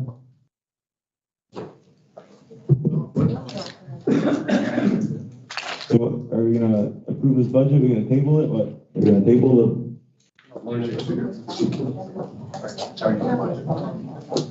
So it doesn't even be on there. So why isn't it even on here then? You don't know? All right, guys, the next up is the consent agenda. We have signature requests for RBC meeting for April 25th is, for behavioral health, we have the white bison training resolution. For education, we have childcare license renewal. We have eminence credentials. We have Oshkie Money drop-in childcare license. For finance, we have Whiter childcare modular fit up notice of awards and resolution with Whiter transit facility contracts resolution. For the Whiter transit facility CM contract for Whiter builders. With Nadawash Moms Mats water damage notice of awards and resolution. We have the Circle of Life Academy 2025 deficiencies notice of awards with the Whiter Natural Resources Fisheries Campus renovation project certificate substantial of completion. We have the Whiter Transit Facility CM contract. Also for health, we have the Market Buck Summer 2025 agreement. We have the Whiter Ambulance Services delegated authorization statements and resolution. For human services, we have Dove ARP funding letters. Also, we have the Dove FY25 Tribal Victim Services Set Aside Formulary Grant. And also for legal, we have the Amendment LLC, LLC. We have other two LLCs, LB, and also we have LC Construction. So, and then also we have business license for PKM and also M or L. Natural resources, we have Empire's comment, 2 letters. We have budget amendment added to realty text and resolution with 2025 tree planting. Superior Forestry Service Incorporation. We have a roundabout storage contract. And for Wellsa, we have the storage contract. And for ratifications, we have the Human Services EEOC contract. Tiro, we have Public Works MOA and Project Closeout. We have Administration 2025 Native American Language Grant. And we have the letter of the Governor, Tim Walson, Attorney Ellis. We have a letter of Council on the Environment Quality NEPA implementing regulations with a letter to Amy Klobuchar for the $1.25 million funding request for Nadawash. Motion to approve the consent agenda. Mr. Chairman? if I Yeah. may. So under Human Services, it says Dove ARP funding letters. I'd like to respectfully request tribal leader to make a motion to remove that item. There was a lot of typos and clarification that needs to be made within those letters. Those letters then could be sent out for consent agenda and ratification at the next RBC meeting. And then the final thing is, in your review, you had with budget amendment, realty text and resolution and tree planting. I just want to make sure that that's reflected that all 3 of those last 3 things were also inclusive of a resolution. Thank you much. Thank you. Motion to pull the ARP funding letters and the other one too, the Dove fiscal year 25 tribal victim services set aside formula grant. Both of those you want, or? Just the letters, please. Okay. Motion to table. No, hold on. So what do you want me to do now? Motion what? That was correct. Representative Summers was correct in the motion to remove the Dove ARP funding letters because Those 2? no, there's like 7 letters. Okay. But the statement on the consent agenda is inclusive of all 7. Okay. And those are the ones that I want to have removed because they have typos in them. Okay. Which, Stable. so you can remove them from. Motion to remove the Dove ARPA funding letters. Remove, well, what the motion is to approve the consent agenda with the changes. Okay. Remove that one off. Or you just want to do with the changes? What's the changes? Maria, you get that? Maria has it. So motion by Eugene? No, I motion to pull the letters. That's, I need a second on the motion of the letters from the consent. Eugene has a motion to pull letters on the second consent agenda for the. Second. Second by Lori Lee, all in favor? Aye. Aye. Motion carries. Motion to approve the consent agenda as is. Because we pulled the letters with the changes.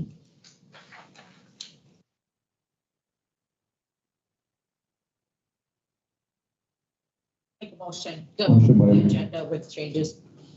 Motion by Lori Lee to approve the consent agenda with the changes.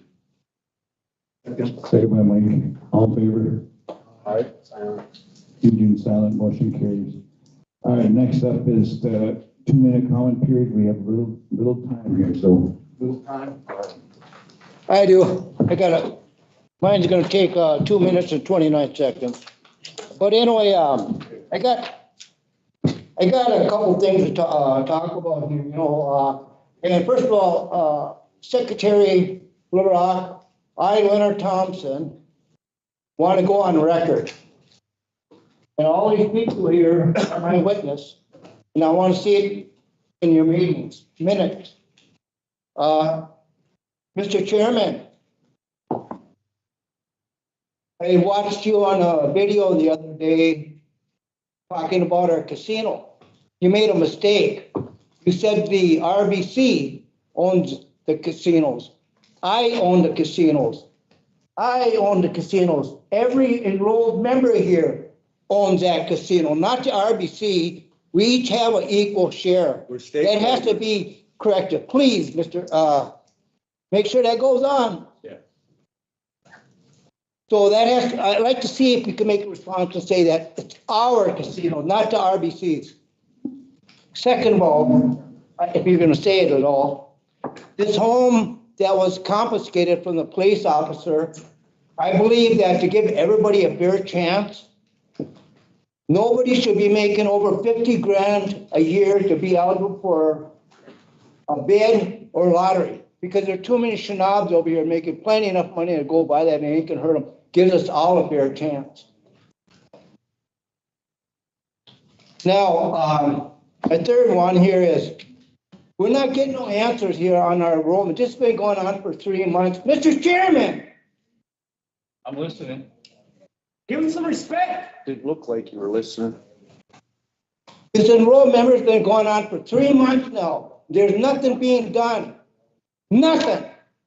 What Mr. Summers, Mr. Fox, Laura, what has been done to investigate these thousands of people that illegally enrolled? 3 months, man, that's a long time. Something should be done.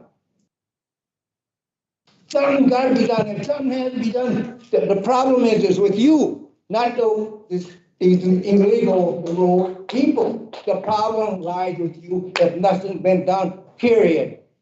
I'm going to get an answer from 1, 2, and 3 districts. So, Mr. Fox, how do you feel about that? Being 3 months now and nothing actually being done to investigate this matter for the thousands of people.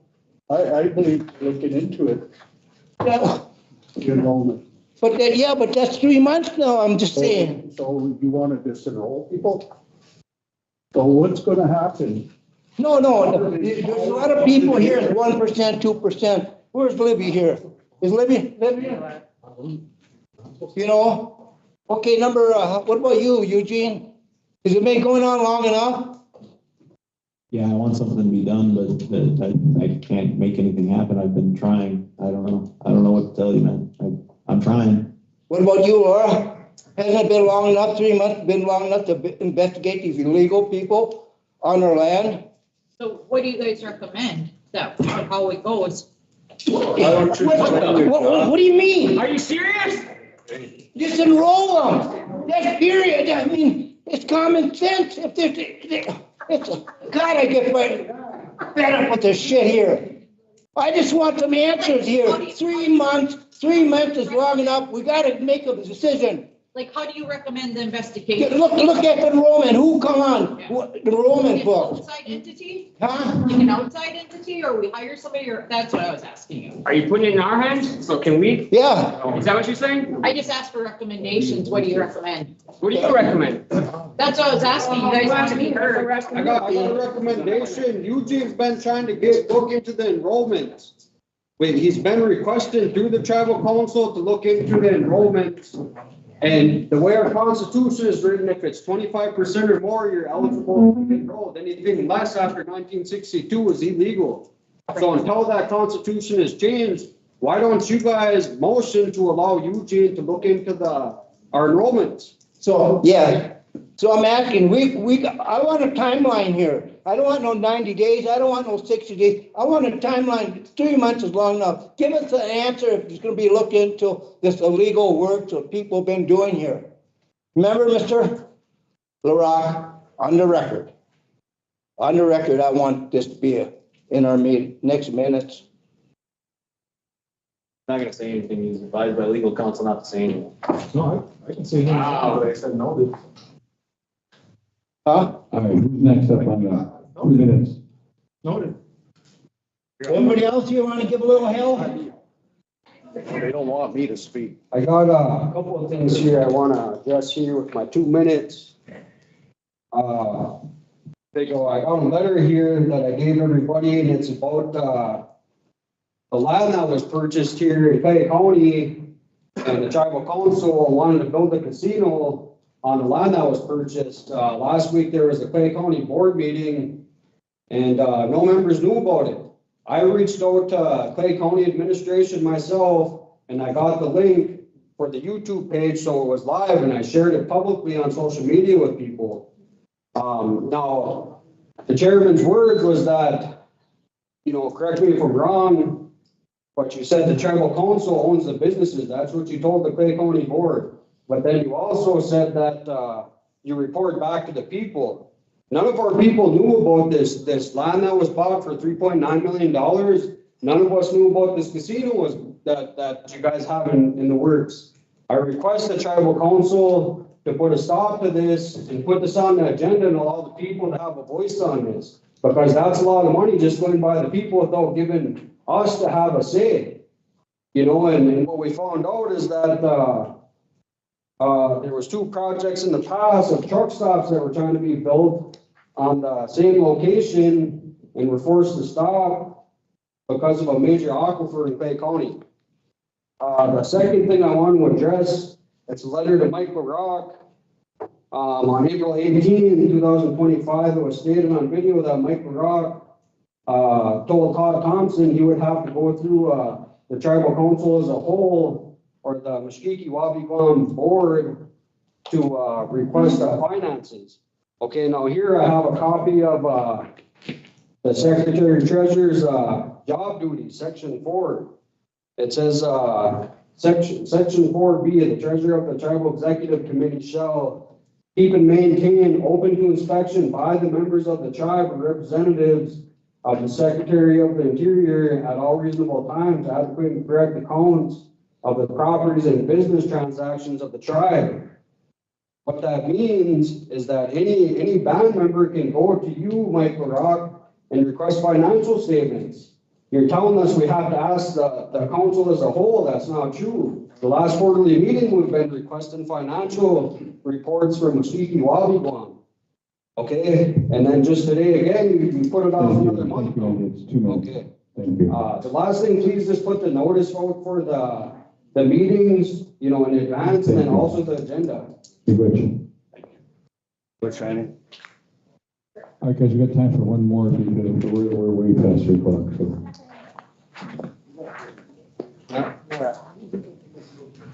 Come on up here. Mine is just like a couple of suggestions just from sitting, listening, like, I always try to think of solutions to issues. I don't know, that's just my mindset. And, the first is to, read the preamble in the Constitution. Just how to throw that in there. And as for the urban office, the issue that came up, a lot of other like committee work faces the same issue, a lot of programs face the same issue, and I think, a solution to the issue would be to have an enrollment office, designated employee that already has access to the information. So like be able to send out information for these programs, contact information and like sign up sheets, get like release of information or such like that. I don't know. I have a big list if you guys want to see it. And then, another one, I was just talking to, an elder and a genealogy team under the enrollment department. Not just one person, but a whole team. And also like for the meeting, what's it called? The little thing that was on the tables today. Can we delete clapping off of that? Because I like hearing clapping from like, you can tell who supports what, and like, I like to clap too. And another thing is, I think as a District 2 member, I think I would love to see a lot more respect from not only the District 2 representative that's supposed to represent me, but also from everyone at meetings to respect each other. Because it's really hard to sit here and like see you guys have animosity towards each other or biases. Oh, stop. You want to be Stop taking from our people. Thank you. All right, guys, we gotta go. Hold on, I got one thing to Oh, say. we're not done. We Wait, got still wait, one wait, talk. You guys are all doing some very bad shit to the people, to the membership. You all know it. Keeping information withheld from people, not allowing people to talk, violating our rights, left and right. You guys are all part of it. Tyrant. His ass right there is a tyrant, Yeah. no doubt. All pressure. You're lying.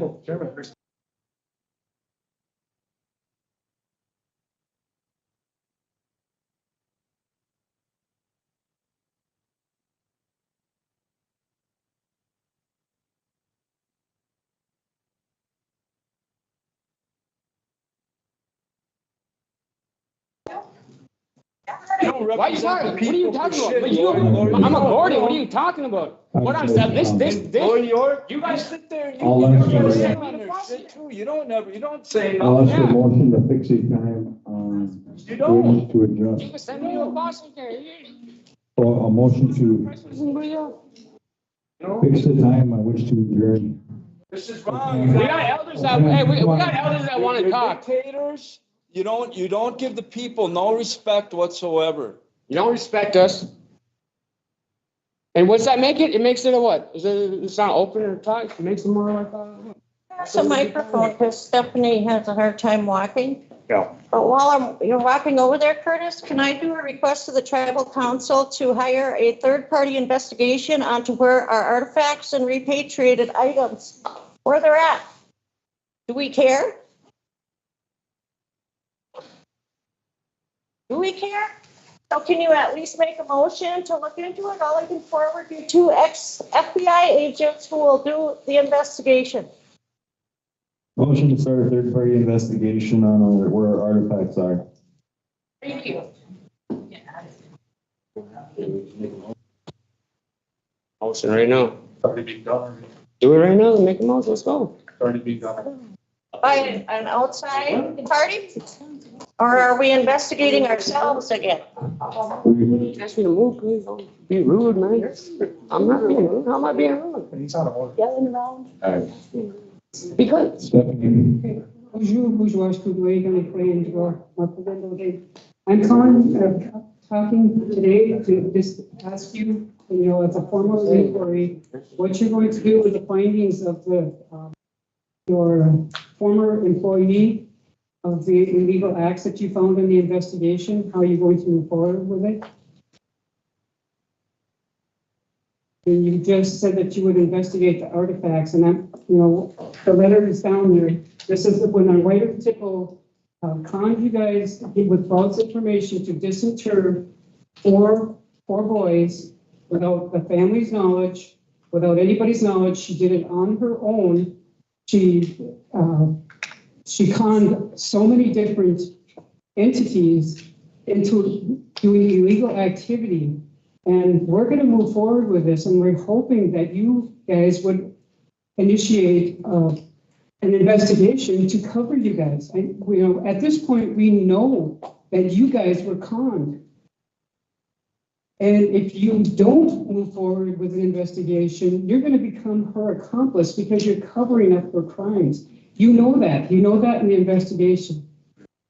We told you this. We came here 7 months ago to let you know that we highly suspect that she was doing illegal activity and that she was conning you. And I get it. It was so mind-blowingly crazy what she was doing that it took you this long to catch up.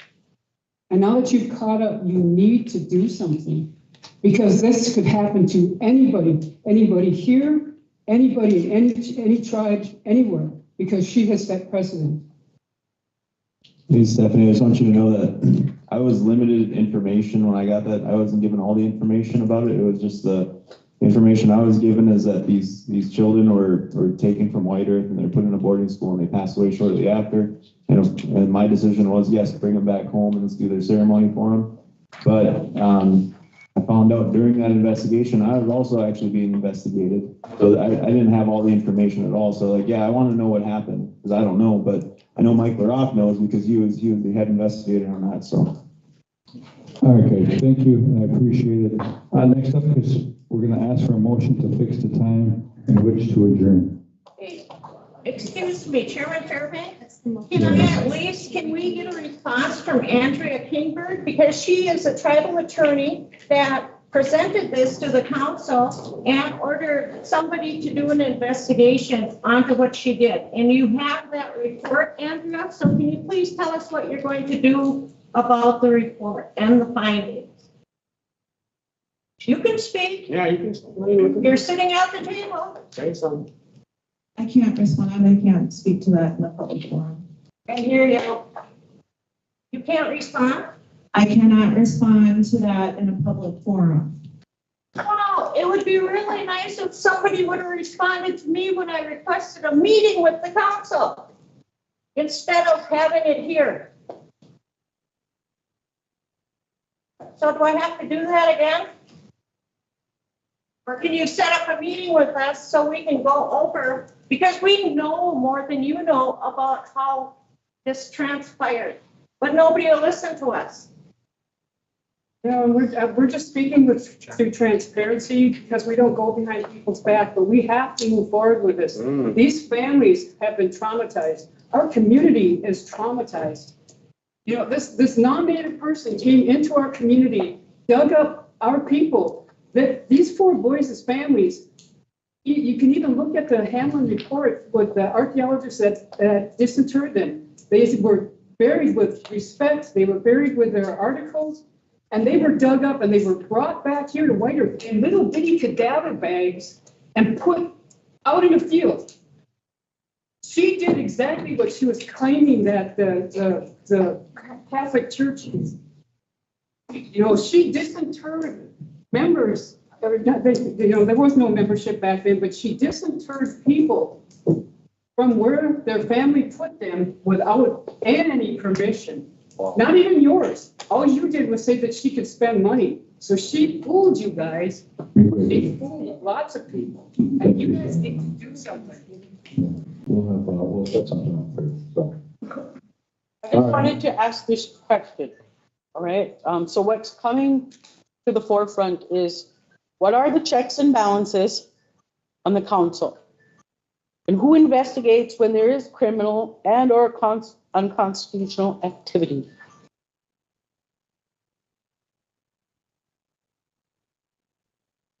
pretty sure the Constitution says that the Secretary Treasurer, he safeguards all tribal property and funds and everything. So we'd be the lead investigator. So that brings me back to checks and balances. We need to come up with solutions and put this in order. Miigwech. Thank you. All right. Excuse me, may I comment on the reparation? There was 2 caskets, regular sized caskets that were brought, and there was 2 families that did get permission to grow it, and the Gerard family did give them permission to bring them up. And I was there, I went through the whole ceremony, and there was 2 caskets. Roy's took theirs out personally to the reparations cemetery and did theirs, and the Gerard one was at the complex itself. Okay, guys, we're gonna have to motion to take the time for which to adjourn. It's a fancy way to say reconvene. Reconvene on Monday. Oh, we have an executive session in the morning. Usually first Friday. Friday. They didn't find out until, okay, there's a process. Don't disinter people without. Friday or Thursday. You understand that? Those people didn't know that they were, they didn't. It'll be Friday. May 2nd. No, it is not. Motion by Lori Lee, second by Henry, all in favor? Motion carried, thank you.